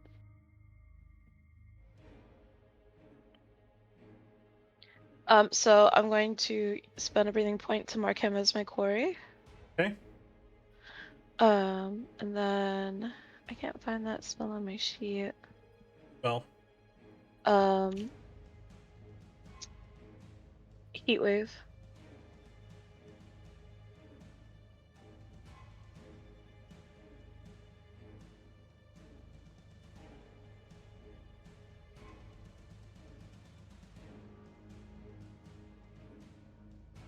It's it's in your attacks.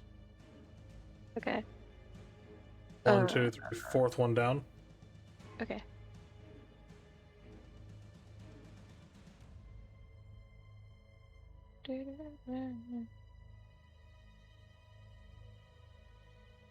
Ten-foot radius. No, that hits friends. God dang it.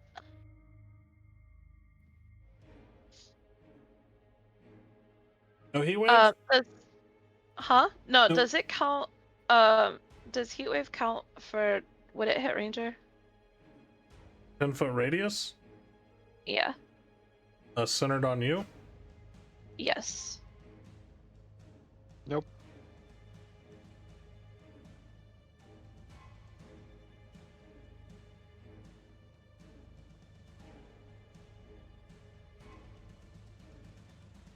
Nope, it wouldn't hit either of your Sick. friends. Okay, cool. I don't need it yet, but I needed that for the information. Okay. I'm gonna hit him. Do I have a toggle for my? Yes, I do. Okay, toggle for the blade ignition. Toggle for Slayer's Quarry. Okay. I'm gonna take my 2 attacks with my Connibal. Okay. 23. 3 hits.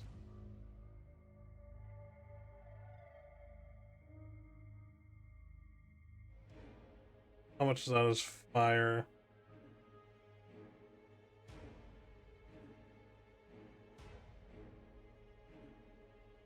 Wolves. 7 and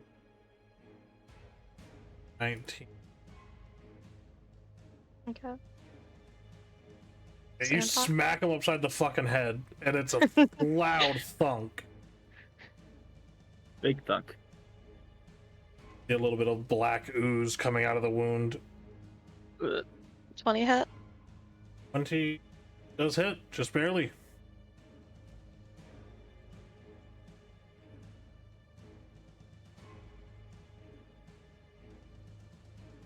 Five for 9. 5 points.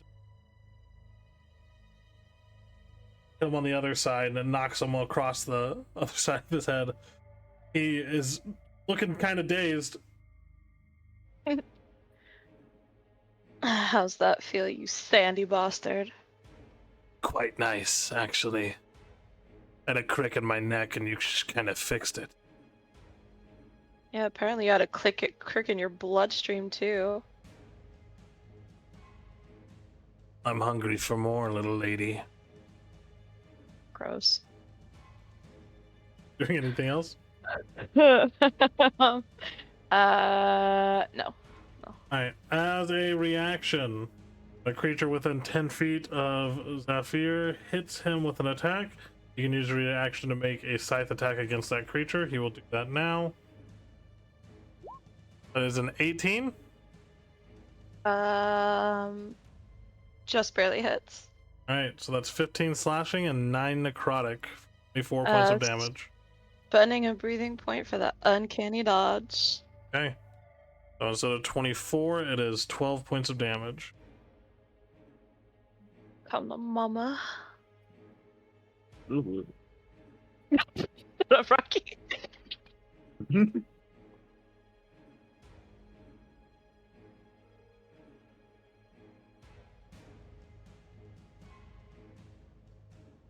We'll do at the end of your turn.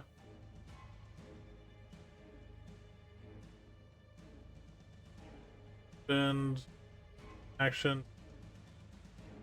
Step of feet. And you see sand erupts around him as he disappears and appears behind Bashan. Of course. The next attack he makes before the end of his next turn has advantage. Bashan, it is your turn. Yeah, Basan's gonna say nope, and he's gonna nope out of there with the biggest nope of his life, and he's gonna use Misty Step. Okay.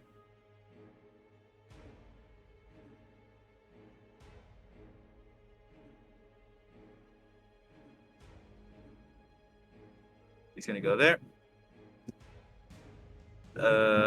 That's a spell. It's a bonus action. As his action, he's gonna use his cantrip, Eldritch Blast. Okay. Why so serious? 28 2, hits. 26 hits. 26 hits.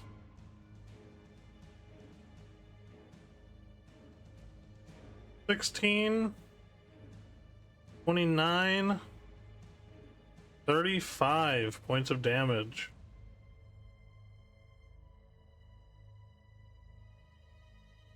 Re-impact him again. He is not looking good. Also, would the make him go backwards? 10 Oh, feet? yeah. Or no? Yeah. Okay, nice.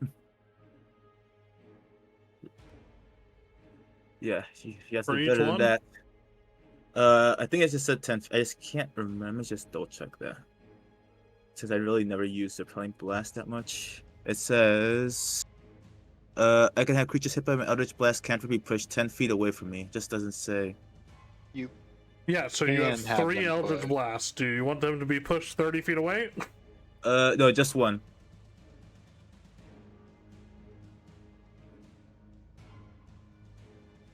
Is that all you're doing, Bashan?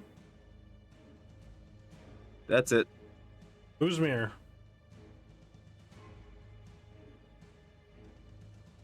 Fucking. First off, fuck you, Rocky. I just saw that. You literally pushed him right out of fucking range. That's great. That was amazing. I thought you were in range for one. I was like, okay, one's enough. He'll get him. And like, nope.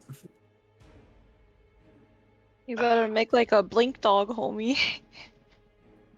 Yeah, Yeah, blinks. Yeah, but if I blink, I can't use my acceleration, so it partially defeats the purpose. Hey, and Rocky's defense, Basan has no idea what Uzmir can do. Exactly. Moving over here. Fuck you guys, I'm going home. And I am going home. then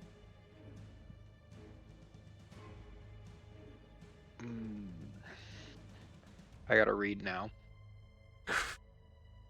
Alright, Zephyr up next, and then Ranger. Because I don't remember if this.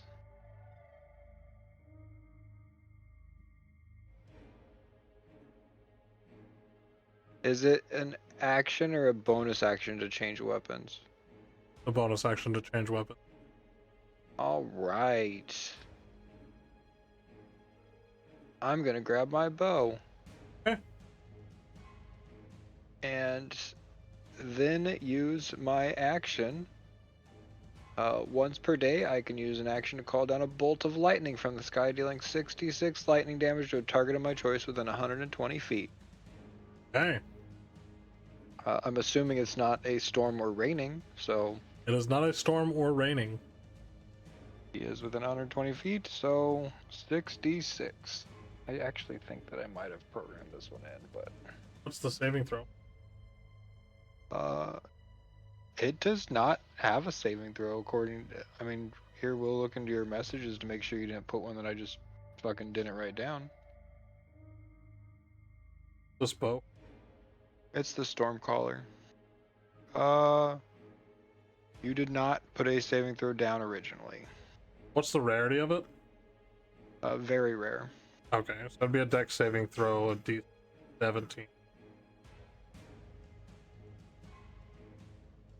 Not that dex is a strong suit. 11. Alright, he's gonna take full damage, so it don't matter. For 25 points of damage. Yeah, a lightning bolt just comes streaking out of the sky, out of nowhere, as it impacts him. Electricity crackles around him, crystallizing the sand below his feet. You see his hair start to, like, rise up due to the electricity. And that is turn. Hey. Literally the only reason I carry the fucking bow. 80. I guess we'll roll a d6 to see if he gets his Sweeping Reaper back. Gets it back on a 5 or a 6. That's a 2, so he doesn't get back, so he'll make his attacks with the. So, I'll be against Uz. That is a 13. Nope. 25. That one hits. 13 points of damage. Okay, and then. Okay, so 13 Ouch. points of damage. 1 second. Minus 13. And then he is going to take 2d4 psychic damage. Okay.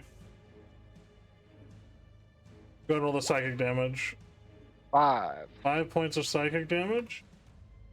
And then you take 34 plus 4, 38 points of damage from his crit.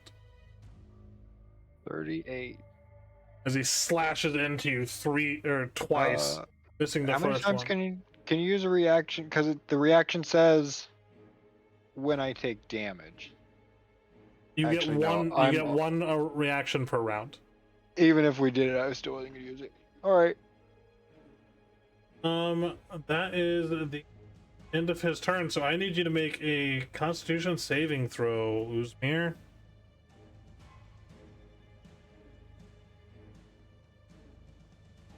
$18. So you are not incapacitated. Constitution's my strong suit. I will switch it to your weak. I don't have one of those. Ranger, it is your turn.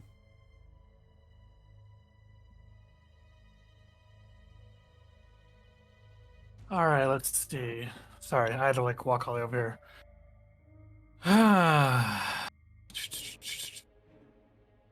Where's she? Let's do the thing I'm gonna do. He prefer. As your weak dex, got it. What? His weak suit is not Dex. I have a 10 dexterity, my guy. I have a fucking -1 charisma. Oh, that's true. I'm gonna move by 35 feet, which is over there. Yep. So I move here, and then I'm going to.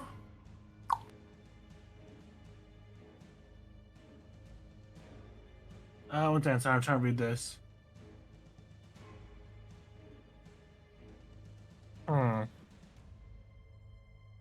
Shoot, we're gonna do it. We're gonna mage hand this man. Okay. Strength saving throw. 20? And then I'm using action. And I'm going to. How does this work when I use it in action? Because I wasn't going to use this originally. Wait, what saving throw is that?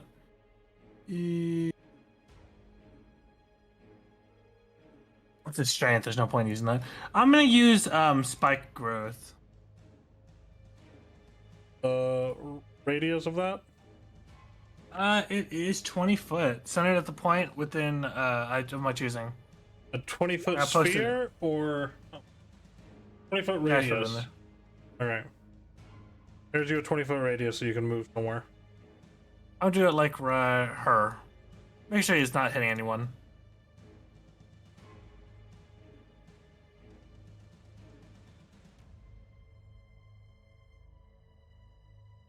And for the duration,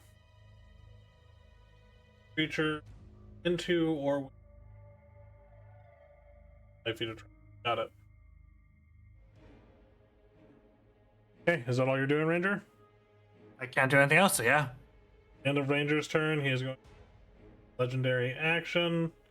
Does he take the damage from it or no? He takes the damage when he moves. Okay.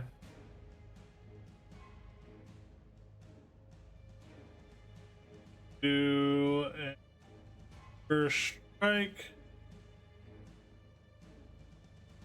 I thought he had to One. be attacked in order to do his hunger strike. No, that's his reprisal. Oh. Hunger strike is just a legendary action where you additional attack. He does have. Wait, no, wouldn't it be when a creature moves into or within the area it takes the damage? He's technically moving into it because it just spawned on him. When a creature moves into or within the area, it takes 2d4 piercing damage for every 5 feet it travels.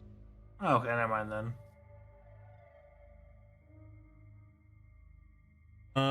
Which he is going to travel fight. So you can roll 2d. And Uzmir, you can have an attack of opportunity. Of course. God damn. This is where now I've got to ask a question. Yep. Because it's a fucking longbow at short fucking range. You have disadvantage on the attack roll. All right. Unless you're smacking him with a longbow, then you can roll a normal attack. Oh, it's a 16. 16 misses as you launch the arrow. By the way, you don't use bows a lot. No, I don't. You have a little bit of trouble getting the arrow in there, and then by the time you let it loose, it kind of just flies off into the dunes. And he's making his Gluttonous Reaper attack against Mr. Ranger. You know what's funny, though? I am proficient with longbows. Yeah, you just don't use them a lot. Nope. Ranger, that's 16 slashing, 12 necrotic. For a total of 28. Yep. Took your 5 points of damage. Bishi, it is your turn. Okay. Um, Doom. never mind. Okie dokie. I'm gonna try to club him on the head again. Okay. Fine. 26. 26 hits. Showing. Righty. So 4 reduced to 2, so 6. 3 points of damage. Not 20. Ooh. At 20, that definitely hits. Very nice.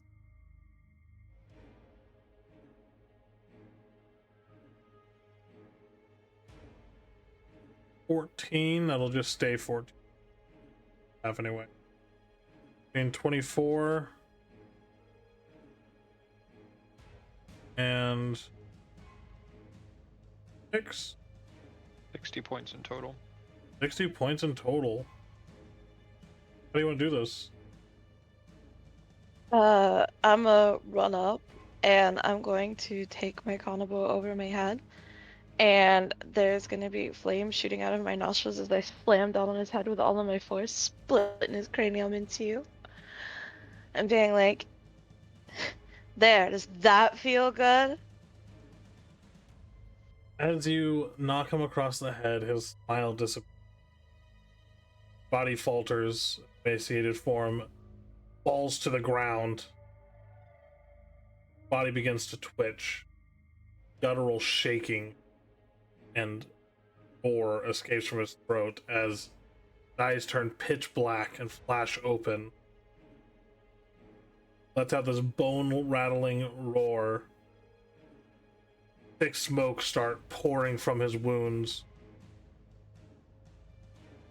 as his body begins to rip open and this fleshy, sand-colored carapace begins to extend out of his body before shifting and changing to a much darker color as this viscous fluid begins pouring out in this violent and rapid transformation. Jagged scythe-like spikes begin to emerge from his body. Oh.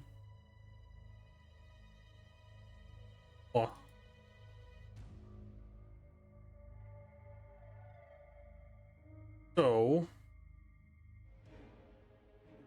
you guys see this very demonic visage of a sandworm. Coiling form slithering and digging into the ground with ease, towering above all of you. Lets out a massive roar. And he will roll initiative in this form.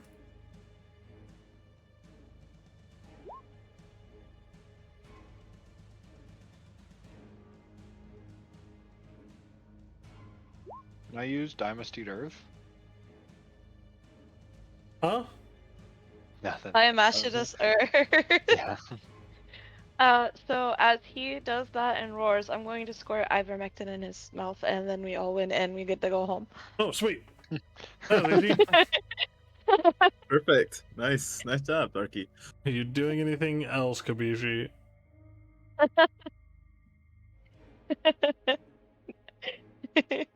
No. Okay.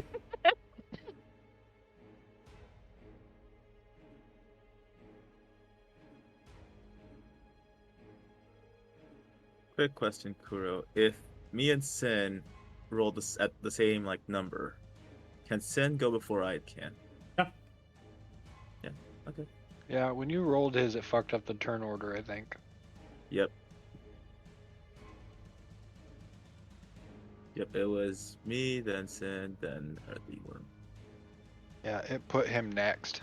Oh, okay. Here. We'll fix this real quick. Descending. So, what was it? Was it Kabishi, then Basan, then Uzmir? Yep, that is correct. But I rolled Yeah. last, I think. I was pretty Yeah. sure Kabishi was. So,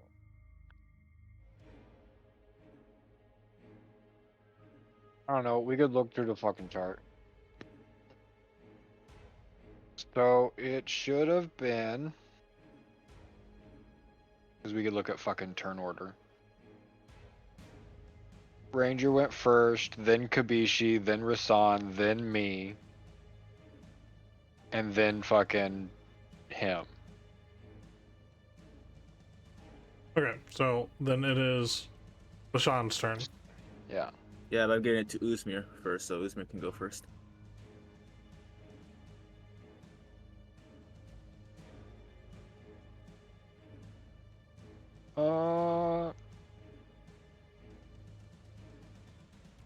Ooh, I have a question. 40 feet. Oh, hey, dang. Is that worm's fat ass sitting on the spiked growth now? Yup. Yep.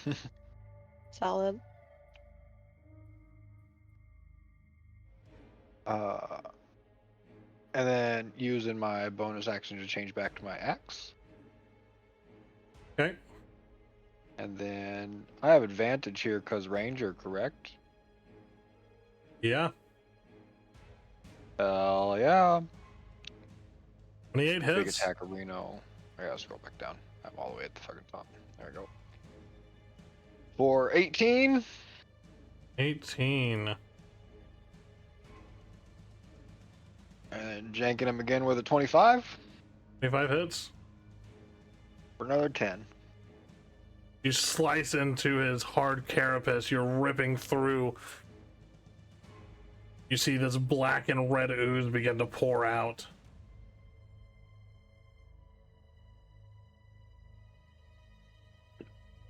And that is turn.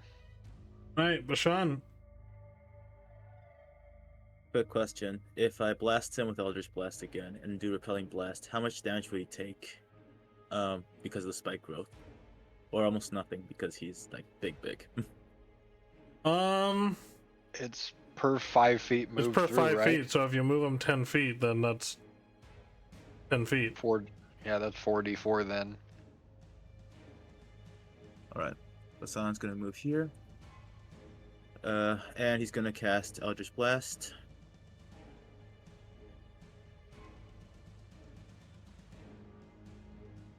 One, two, three. The first two hit, the second one, or the first two hit, the third one does not. So if I move him back twice, how much damage would he take? 6d4? 64? 8d4. Or 8d4. 84. Alright, yeah. Go ahead. Yep, go ahead. Before I do, man.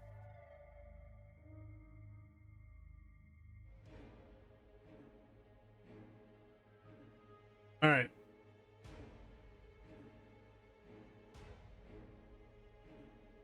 You want to roll 8d4 for me, Ranger? Ranger.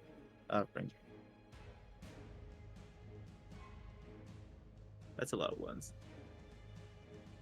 Dude, what the fuck is up with my rolls tonight? I'm embodying Pat, so Nothing but crits, baby. And minus 13. That means my luck is now on you. You're embodying me. So Luca, so Darky, I guess you're embodying me today, and I'm just embodying myself as well. I'm embodying a giant worm. So Rocky, what you're saying is we're both inside you right now. Hell yeah. Hell yeah! Yeah, dude. Alright, Vishal, you doing anything else? Yep, Eldritch Blast again. Alright. He loves his Eldritch Blast. Just like That misses. Rocky. 13 misses. Oh, 10 come misses. on. Okay. 12 misses. Yeah, I there need you you to go. roll a D100 for me. That's the type of rolls I expected. When did Ribbon get here? 31. I smelled Oh, that's him for coming. next week. Got it. I can't wait till next week where he rolls like that once and almost dies again. Or does die again. Okay, does the die again. Eldritch Blast explodes in your hand. You are stunned until the end of your next turn, Bashan. Ah, damn. Yeah, my wild mage was last week. I don't know what happened there. Okay, yeah, that's his turn. Alrighty. Coming into the Arbiter of Gluttony's turn. He is going to a tunneling charge. So he dives underground. Go ahead and roll 2d4 for me for the damage of your spike growth, Ranger. 2d4. 1 second.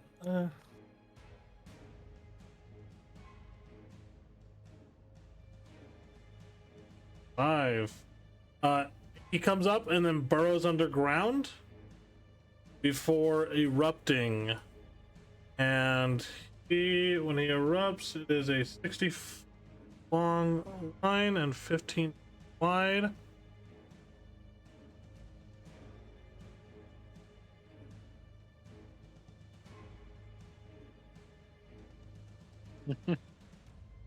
Perfectly aligned.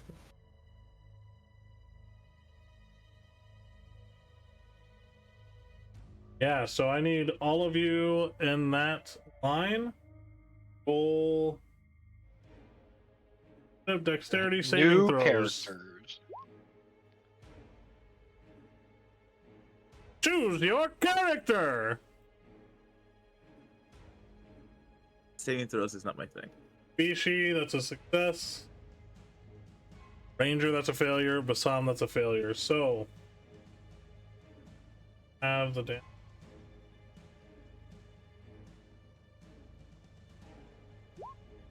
It's 54 bludgeoning damage to. That's God damn. full damage to Bashan and full damage to Ranger, half damage to Kabishi. Jesus! Yup. And Basan is. I'm kidding. He's not down yet. Well, I am, so don't fucking even count that out. I'm out. Later, nerds. So you see as he erupts from the ground, his scythe-like appendages just slice through you all. You guys move through your guys' space, and that end him over here. That is the end of Zephyr's turn. Ranger, I need to roll a death saving throw for me.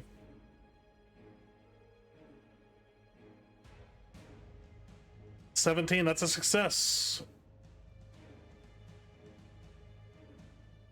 And then we will go over to Kabishi. Your turn.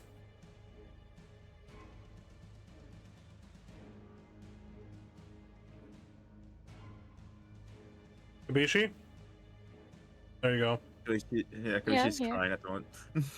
I'm solving mourning for my loss. Yeah, he's already dead. I have two options because I have a healer's kit. Yeah. So you could stabilize Bug Boy. Oh, fuck.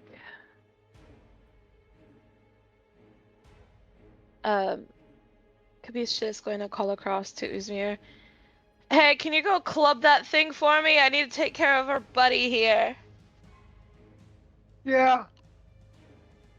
And I will use my healer's kit to stabilize Ranger. Oh, yeah, I think I can handle that. All right, Ranger, you're at 1 hit point. All right, are you doing any movement, Bishi? Yeah, I'm do what they do where I'm from, and it's called run up. None of you made healers. Nope, we didn't learn a lesson last time. You doing anything as a bonus action, Kabishi? Let me see what I got that I can do as a bonus action. He's still marked as my Slayer Quarry, right? Or do I No, need to he redo is that? a different creature now. Okay, so I'm gonna do that.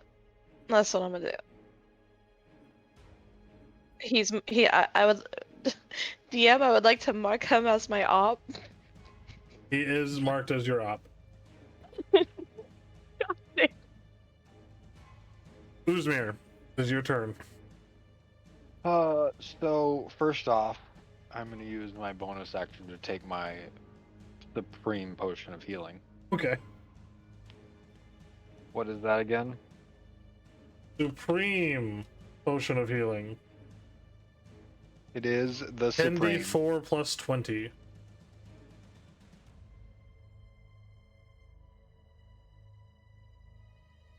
$43.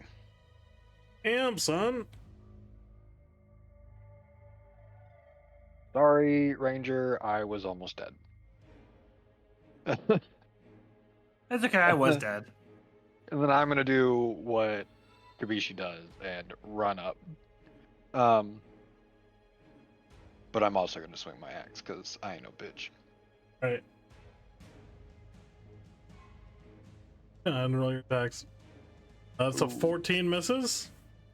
God damn. 28 hits. For 9.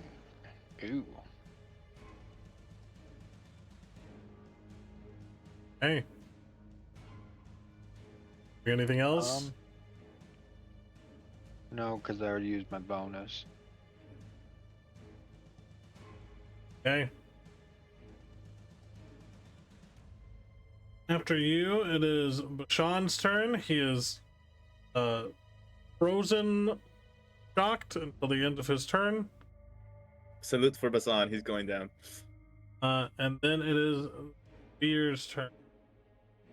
He is going to make a bite attack against Uzmir. Is it 25, Uzmir? Yup. He will grapple you as well. 19 piercing damage and you are grappled.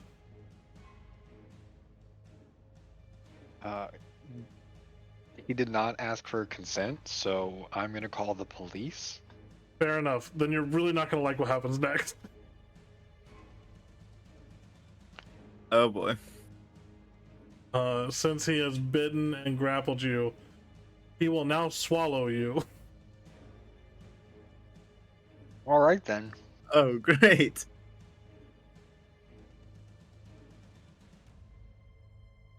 You're in his tummy. How the turntables. It Uzu was- has I was to fail gonna say after that. all those years. Since you are swallowed, you are blinded,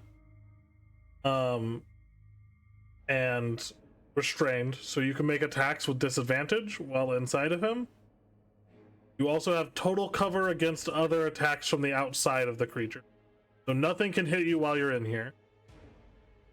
All right. As you land in its stomach, you do take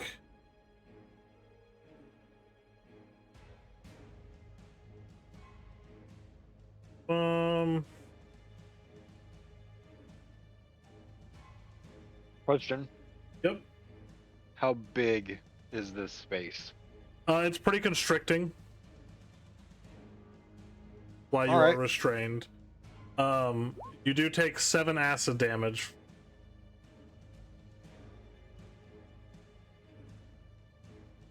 Ranger, it is your turn.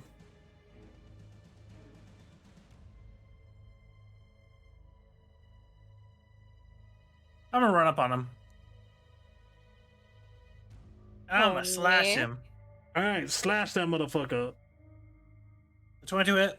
22 just barely hits.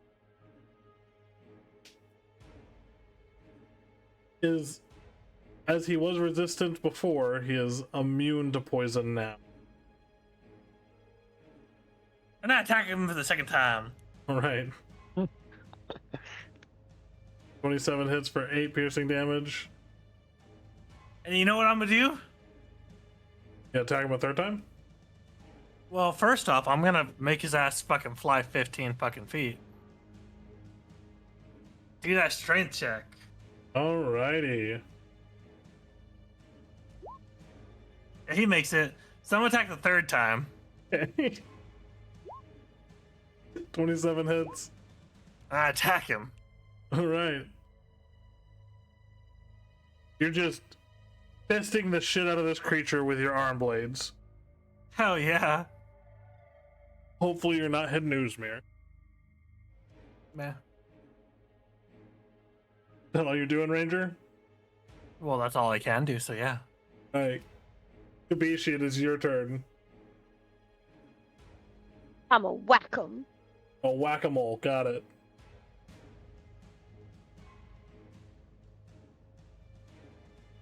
Never mind. 10's not gonna hit. 19's not gonna hit. Damn.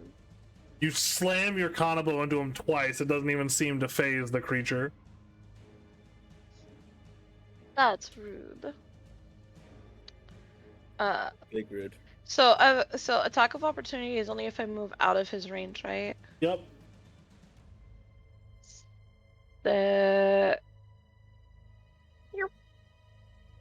Hey. As a bonus action? um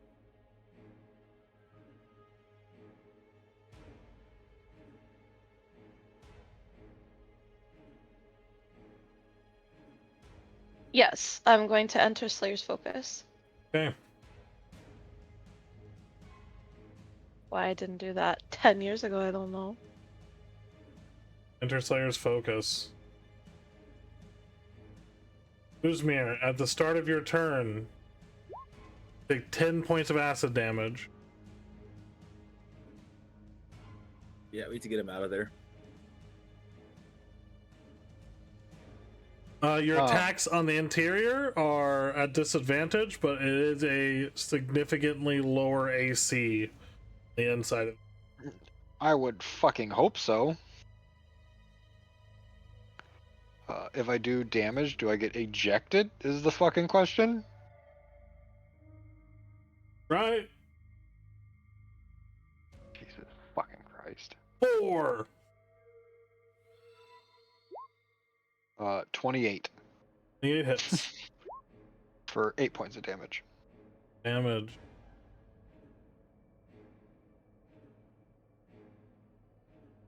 $17. 17. Boost. 17 does hit.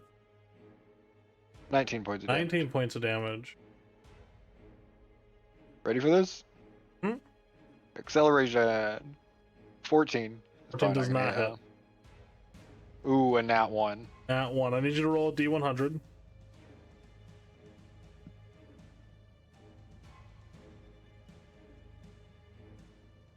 $99. 99.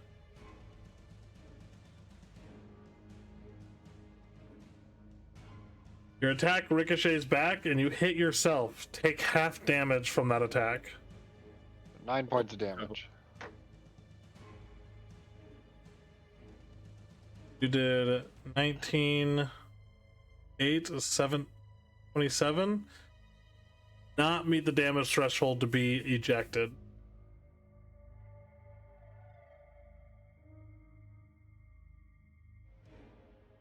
Yeah, I'm stuck in here, guys. All right. LaShawn, it's your turn. Well, this is a big pickle we've gotten ourselves in. 5, 10, 15, 20. He's gonna move here so that Kabishi can get Advantage. advantage, yeah. Okay. Now here's the question. He's just gonna use the legendary resistance if I do this though. Um How do you even know he has them? He hasn't used them yet.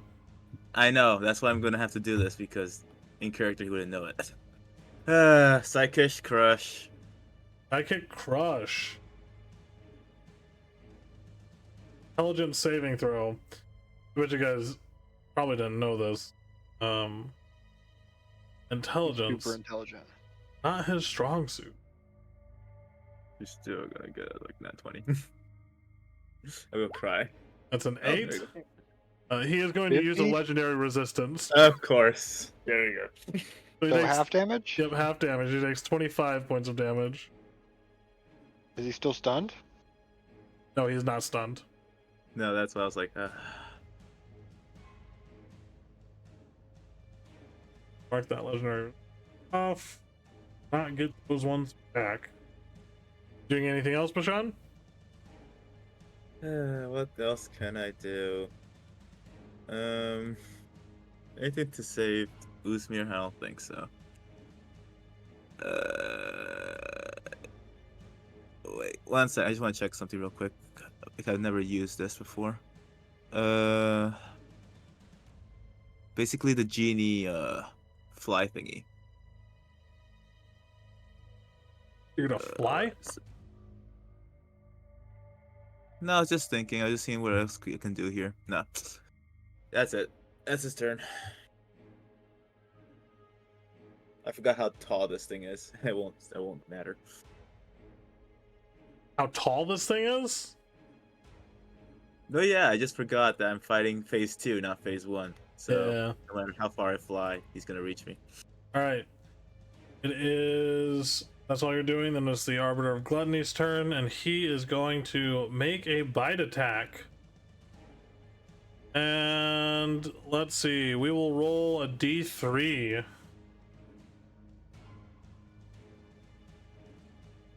Don't worry, Uzmir will be joining you. Bashan is 1, Ranger is 2, and Kabishi is 3. Kabishi! He don't try to bite you. You don't try to bite. Don't eat me too, homie. That's The a fuck? 15?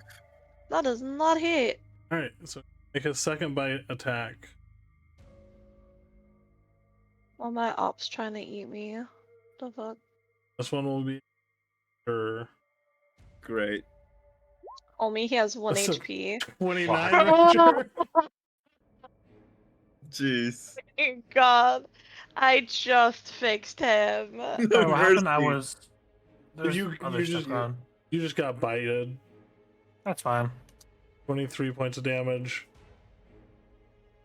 Yeah. He can't swallow because he did both attacks. Ranger is just on the ground, bloodied up. Ranger, can you make a death saving throw for me, please? For sure. A 5, so that's 1 failure. Bishi. What, bro?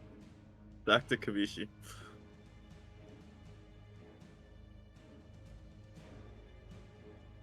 You gonna hit him? I'm a whack him. Okay. 22? 22 hits. Hell yeah. Remember, Darky, you have the advantage. Or Thank you, Rocky. You the homie. 22 points of damage total. Next attack. 24 hits. Whack him.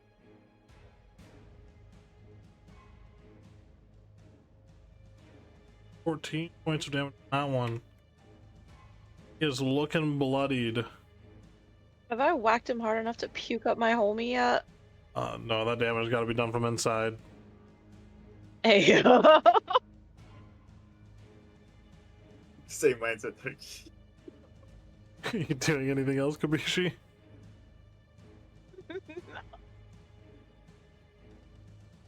No? You got no Just bonus a, actions, my boy.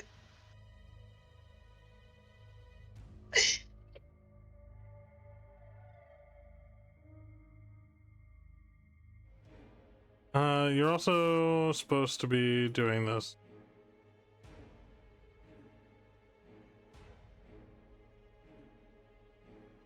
Wisdom modifier of +1. You have Slayer's Focus, so you do 1 additional point of damage. Ooh. Nice.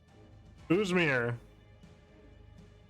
you start off your turn by taking 11 points of acid damage. Okay. And then Uzma gonna disappear, Okay. and I'm gonna get bigger. You're gonna get bigger. Okay. I'm gonna attack from the inside. That's a 9 that misses. I don't 25 think I get 2 hits. attacks. Hold on. I don't know if I get 2 attacks anymore. I just realized that. Yeah, I'd look at what the stat block for your guy says. I don't think I get 2 attacks anymore.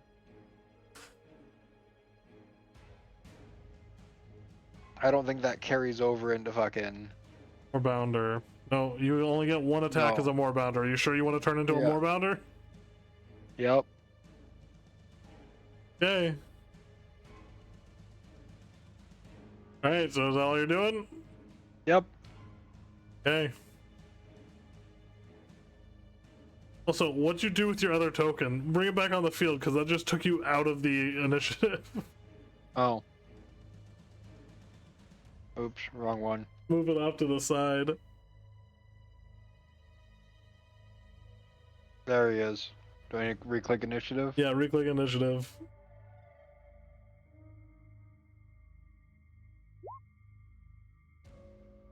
$17. Okay. Bashan, it is your turn. Yep, just like Kabishi said, we need to rescue our homie. So we're gonna smack a bitch. Let's see. It's action with her with advantage. Yep. 2 attacks.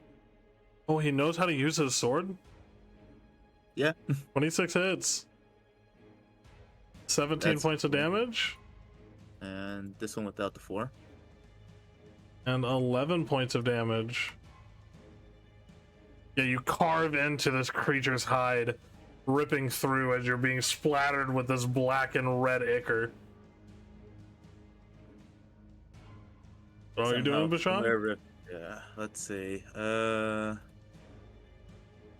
second. I just want to check something real quick before I do this. Yeah, and he's also. Well, that's not gonna make a difference. Nah, that's it. All right. What? And Oh, yeah. It's fine. It's fine. That was good. before evens or Kabishi, odds are Mr. Bashan. I'm sorry, Mr. Bashan. Yeah, but Sean's going down after this, so. You're being invited. 18? Yeah, that hits. All right, so that is 24 points of piercing damage. Ooh, 24. Okay, but Hassan's still there. He is going to swallow you. Well, that wasn't consensual.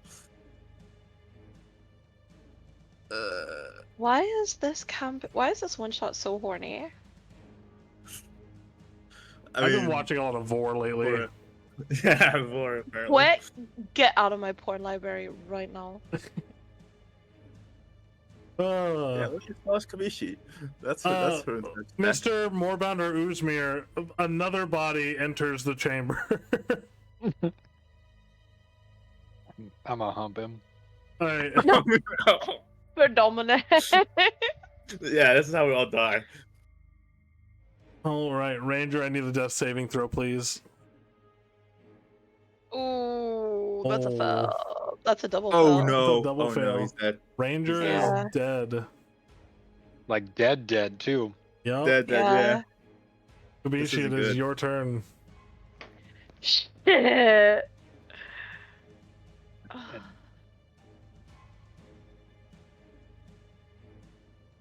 Well, since it's just me now. Where's that It one is just spell you. that I was reading about? Because now I don't have to worry about it hurting anybody. That was harsh. Oh yeah. Where is my this Where did That's I an put my option. I keys? know they'll have it. Damn Warbounder it. starts checking his Oh. pockets. volume 1? Will you stop eating everything? Well, he is the arbiter of 25. gluttony. 25 hits. Shoot. Compendium 2. 15 points of damage. 18 does not hit. 18 does not hit. God damn it. Looking pretty gnarly. Join us, Kabishi. Alright, Uzmir, you take 9 points of acid damage. That's fine. That was way totally- too much acid damage. Yeah, it doesn't matter. I'm changing anyways. Okay. So what are you doing, Uzmir? Because it is a bonus action to shape, I'm pretty sure.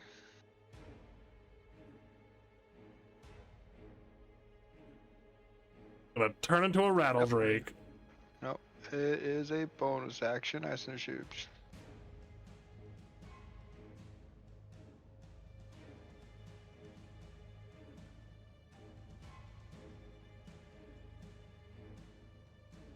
I don't know, and I guess I'm gonna have to ask because it's based off of like wild shape. Can you shape from one beast to another? No, you have to go back to your normal form first.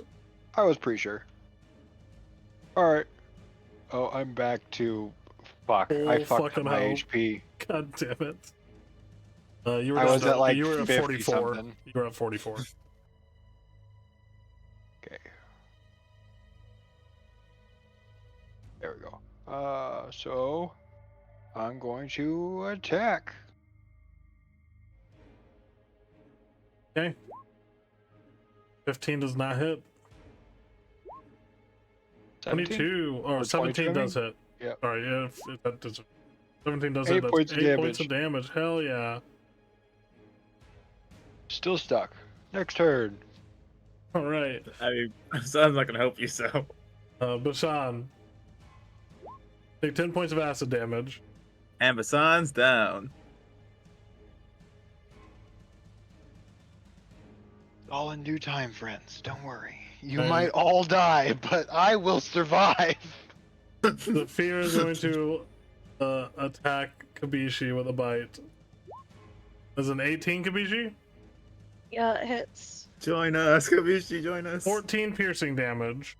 And uncanny dodge. Uncanny dodge. Okay, so that's 7 points of piercing damage. You guys are both medium, right? Yes. Okay. Right now. Yes. Yeah. For the time being, I am indeed medium. Can only swallow 2 creatures. So they can't Oh. swallow creatures larger than a huge.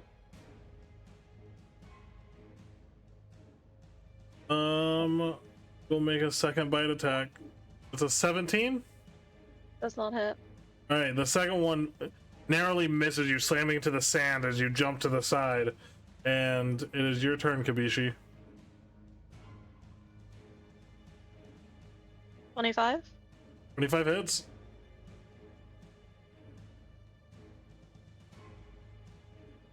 Seven, 8, 9, 18 points of damage. 18. 18 does not hit. Damn it.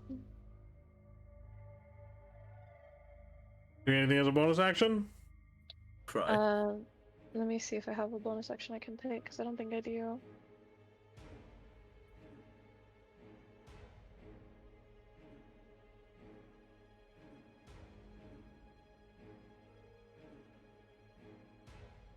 How many breathing Okay. points do you have left? Huh? So how many breathing points do you have left? 6? Oh. You get 12 at this level. Yeah. They're breeding points. Yeah. Yeah, how many times you get this bitch pregnant? Well, it is carrying other lives, apparently. Yep, I got them locked up with my friends. It's kind of wild. No bonus action? Yeah, I don't have a bonus action I can Alright. take. Uzmir. Oh wait, yes I do. I do, Okay. but it's against his last thing. Oh, okay. Yeah. Uzmir. How much damage? Oh, shit. Reminder. 9 points of acid damage.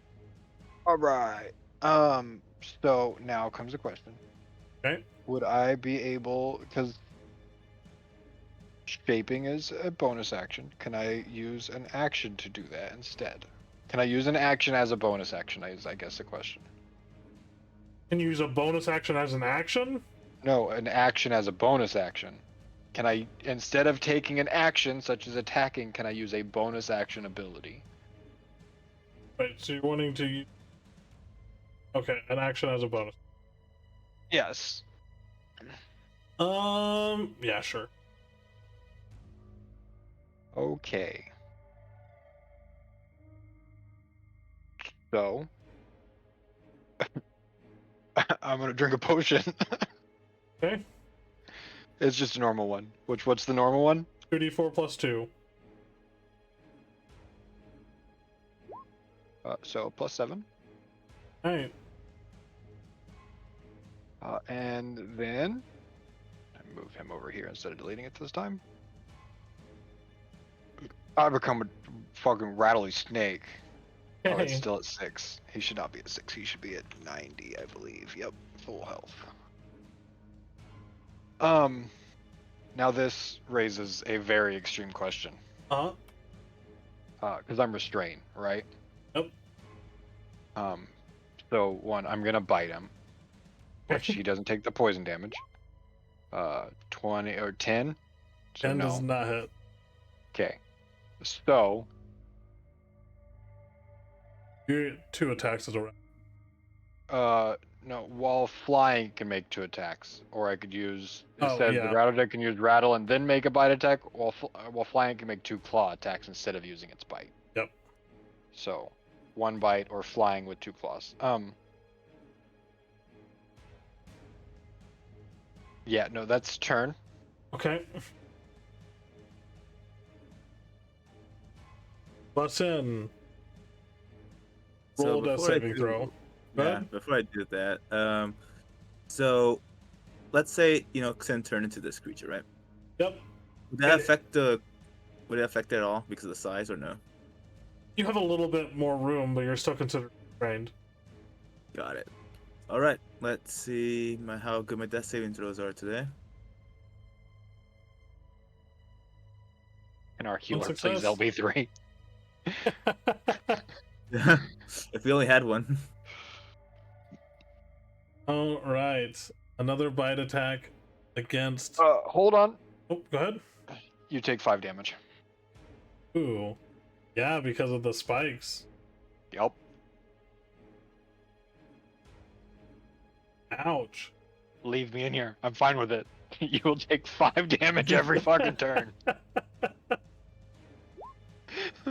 That's a natural 1. Okay, something spiky. 22. Crit fail table. Critical fails that.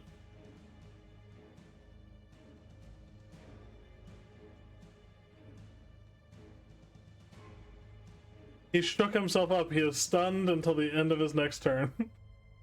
Nice. Uh-huh. Alright, We love so Kabishi, it is your turn. 27. 27 hits.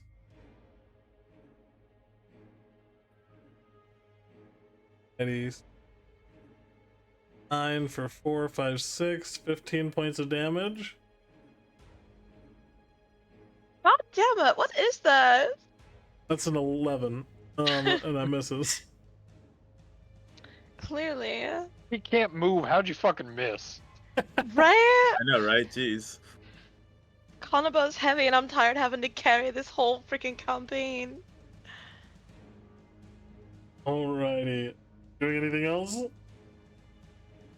I don't like how much joy you're receiving from this right now. I'm filing a complaint with the FCC. Hey, will do. You let them know that if you ever get out of this combat. Oof. Uzmir, you take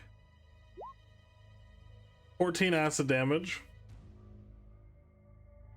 And a 13 does not hit for the bite. Turn. 5 points of damage.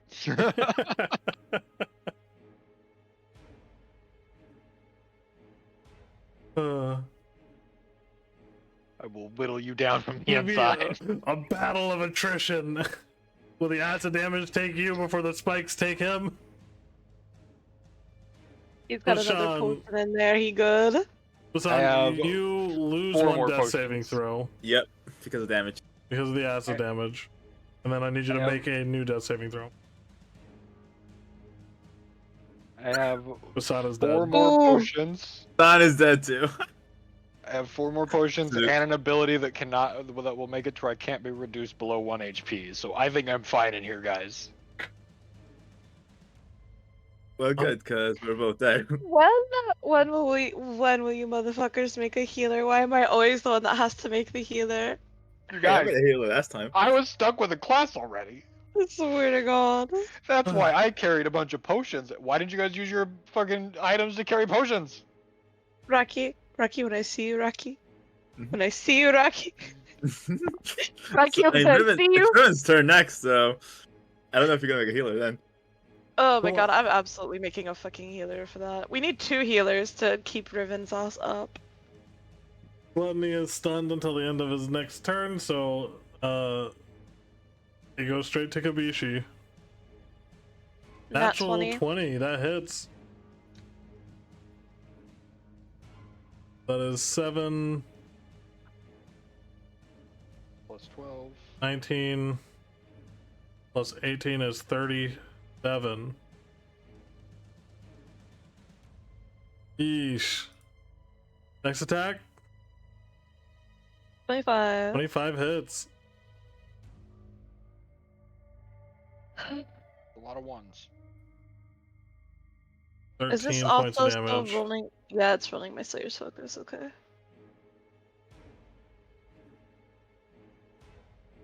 It is not rolling your Slayer's Focus, but Oh, I thought it was already added in there. you have to 'Cause it click has the a you have to power. click the button. Yeah, your Slayer's Quarry is. Yeah, no, because like it's global damage modifier, Blade Ignition, Slayer's Quarry, Slayer's Focus. Oh, okay.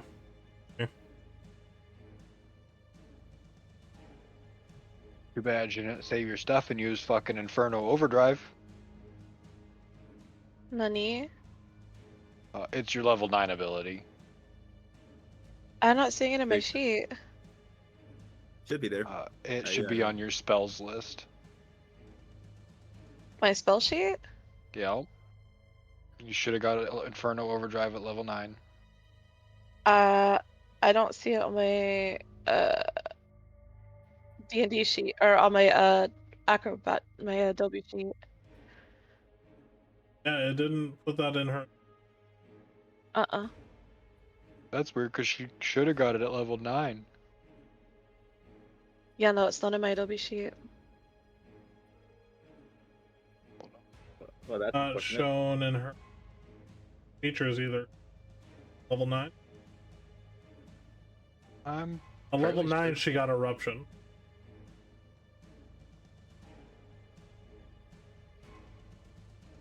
Oh, hold on. I'm reading this wrong. My bad. Nope, never mind. I'm dumb. I was Oh, like, huh? No, I was reading the spell list and it's categorized as a level 9 spell, but you don't actually get it to level 17. okay, got it. Yeah. Uzmir, Level 15 points of acid damage.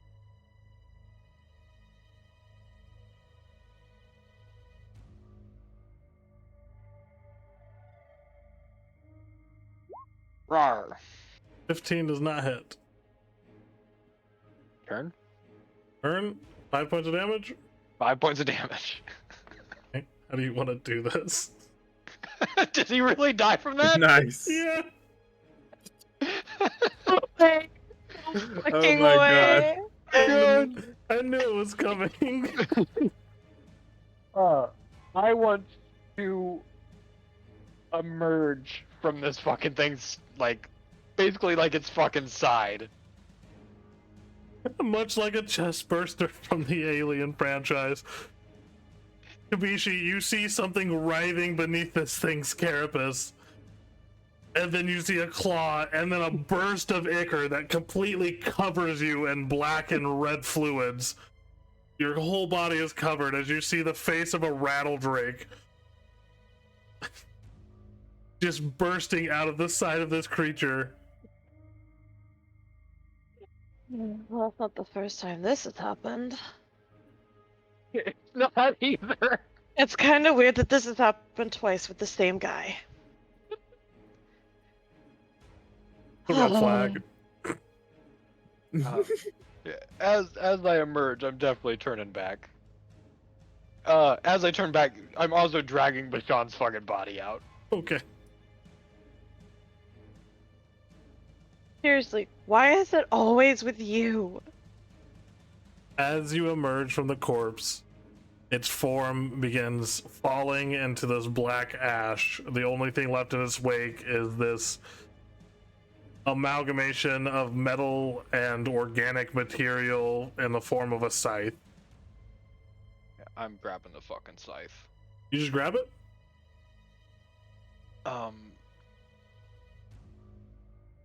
God damn Wait. you. Great, now paranoia of the first item. I'm pulling Roderick out of my fucking pocket. You're pulling Roderick out of your pocket? Yes. Okay. Hand him a gold coin and set him down. I'm like, please tell me it's not cursed. Alright, let me get a look at her.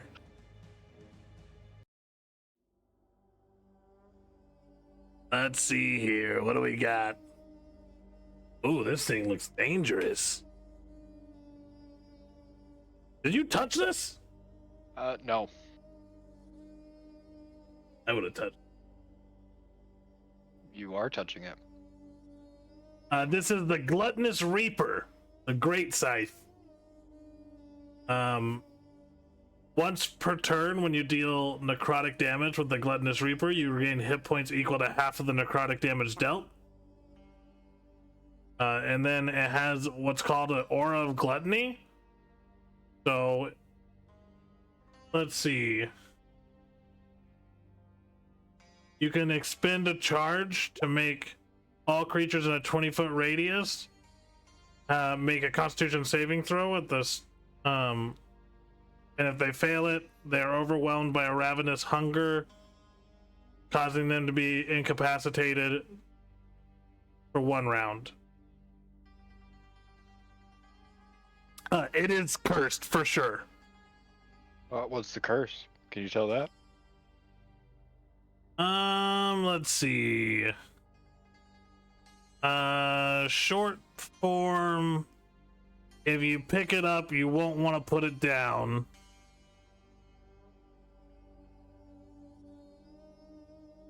Also, it amplifies your desire for consumption.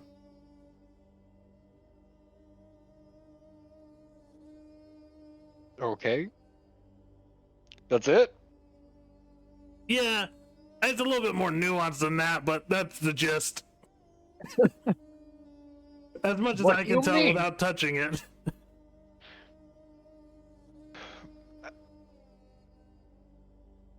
This sounds terrible.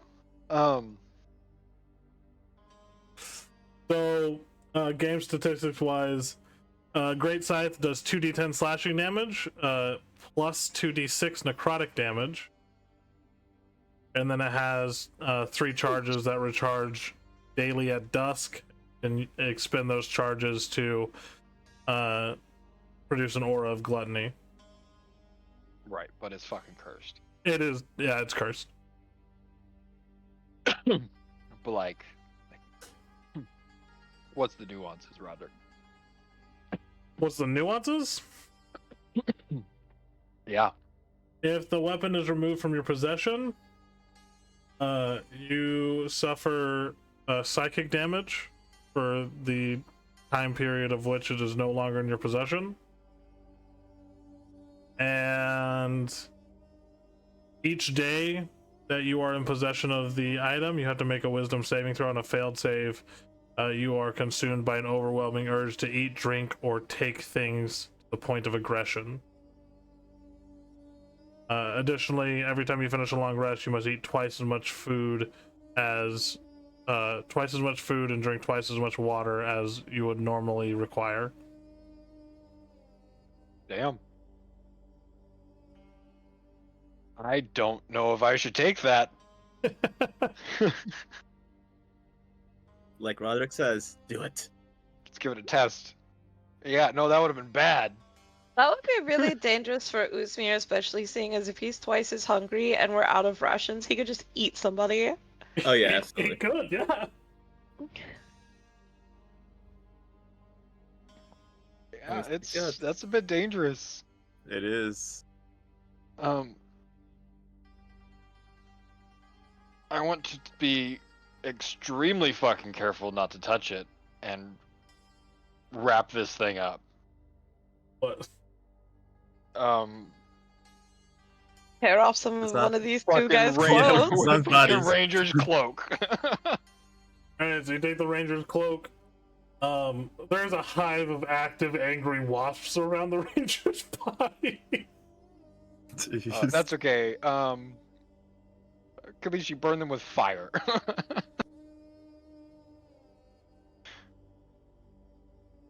Kubi should be like badly. We'll use fucking Basan's fucking cloak then. Alright, so you take Basan's cloak. Basan, is your cloak magical? No, but it was neatly embroidered by his mother Oh. for a good luck charm. Does it need to be magical? Well, let's see how good No, luck you I just wanted to was. know if you were stealing a magic item from Basan's corpse. Yeah. I mean, he does have okay. magic items, but Alright, so you wrap the scythe in the cloak. Yeah, and the blade sticks out. But you can wrap the handle pretty easily. and then I also have. Hold on. Let me scroll up. Keep scrolling. The Hold white on. wyvern cloak. Okay. To finish wrapping it up with. Sounds good. So yeah, it's thoroughly wrapped.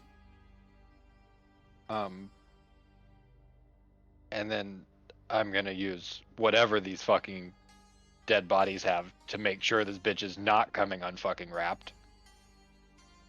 Yeah, you steal Bashan's belt.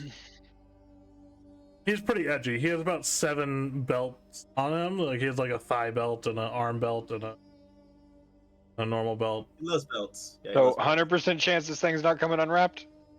There's a pretty good chance it's not gonna come on. 100% chance this thing's not coming unwrapped. You're pretty confident it probably won't come unwrapped. All right, then I'll absorb it with gluttony for now, You roll a which wisdom is saving throw? ironic. A wisdom saving throw? Yeah. 11? An Alright. 11. What are you guys doing? Well, I hate to say this, but they're dead. And I don't think that the diamonds that I have are going to bring them back. Rangers surrounded by wasps. I'm not touching that.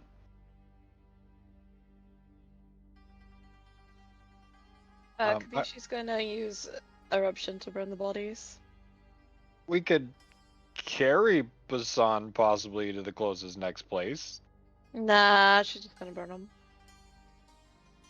All right, hold on. I'm going to devour Basan. Oh no. Okay, that's fine. You want to take his magic items first? Yeah, I mean, he has pretty nice of magic course. items. We strip the body down first. Alright, so We you don't loot eat the body. people while they're clothed. Should I tell him what he has to make things easier? That way, Sin knows. Yeah. All right, he has illusionist bracers. Basically, he can cast a cantrip twice as a bonus action. Scimitar of life stealing, ring of protection, gloves of thievery, and a potion of healing, which he never got to use because he got knocked out. Ring of protection. Yep, ring of protection. Gloves of life Gloves of stealing. scimitar of life stealing. Yeah. Oh, my bad. Scimitar. Gloves of what? Gloves of thievery, and a potion of healing. Nice.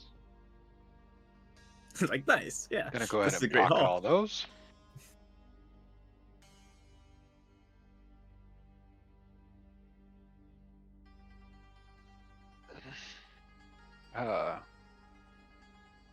Well. Oh yeah, you could delete Basan's token. He's been devoured. Yeah, devoured for eternity. And since we had a long rest since the last time that I devoured something, Oh wait. Oh, okay. Yeah. Just a reminder, Kuro. The Tao. Yep. Okay. So I just hope you remember that. the Tao. Yeah, don't worry about it. Don't worry about it. Yeah, it's fine. It's fine. You're fine. You'll be okay, maybe. I'll be okay, maybe.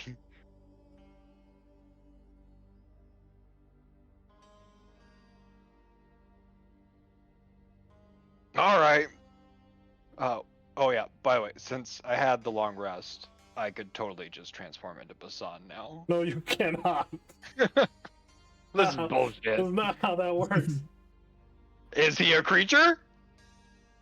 He is a sentient creature and he's level 12, so that would make him equivalent to a CR 12 or higher creature. Right. So at level 20, I could transform into Basan. Got it. Okay, got it. Hey, something to look forward to.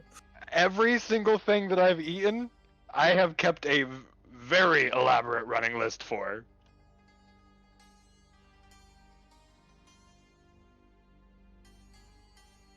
Okay. Like the Juggernaut, for instance, CR 15.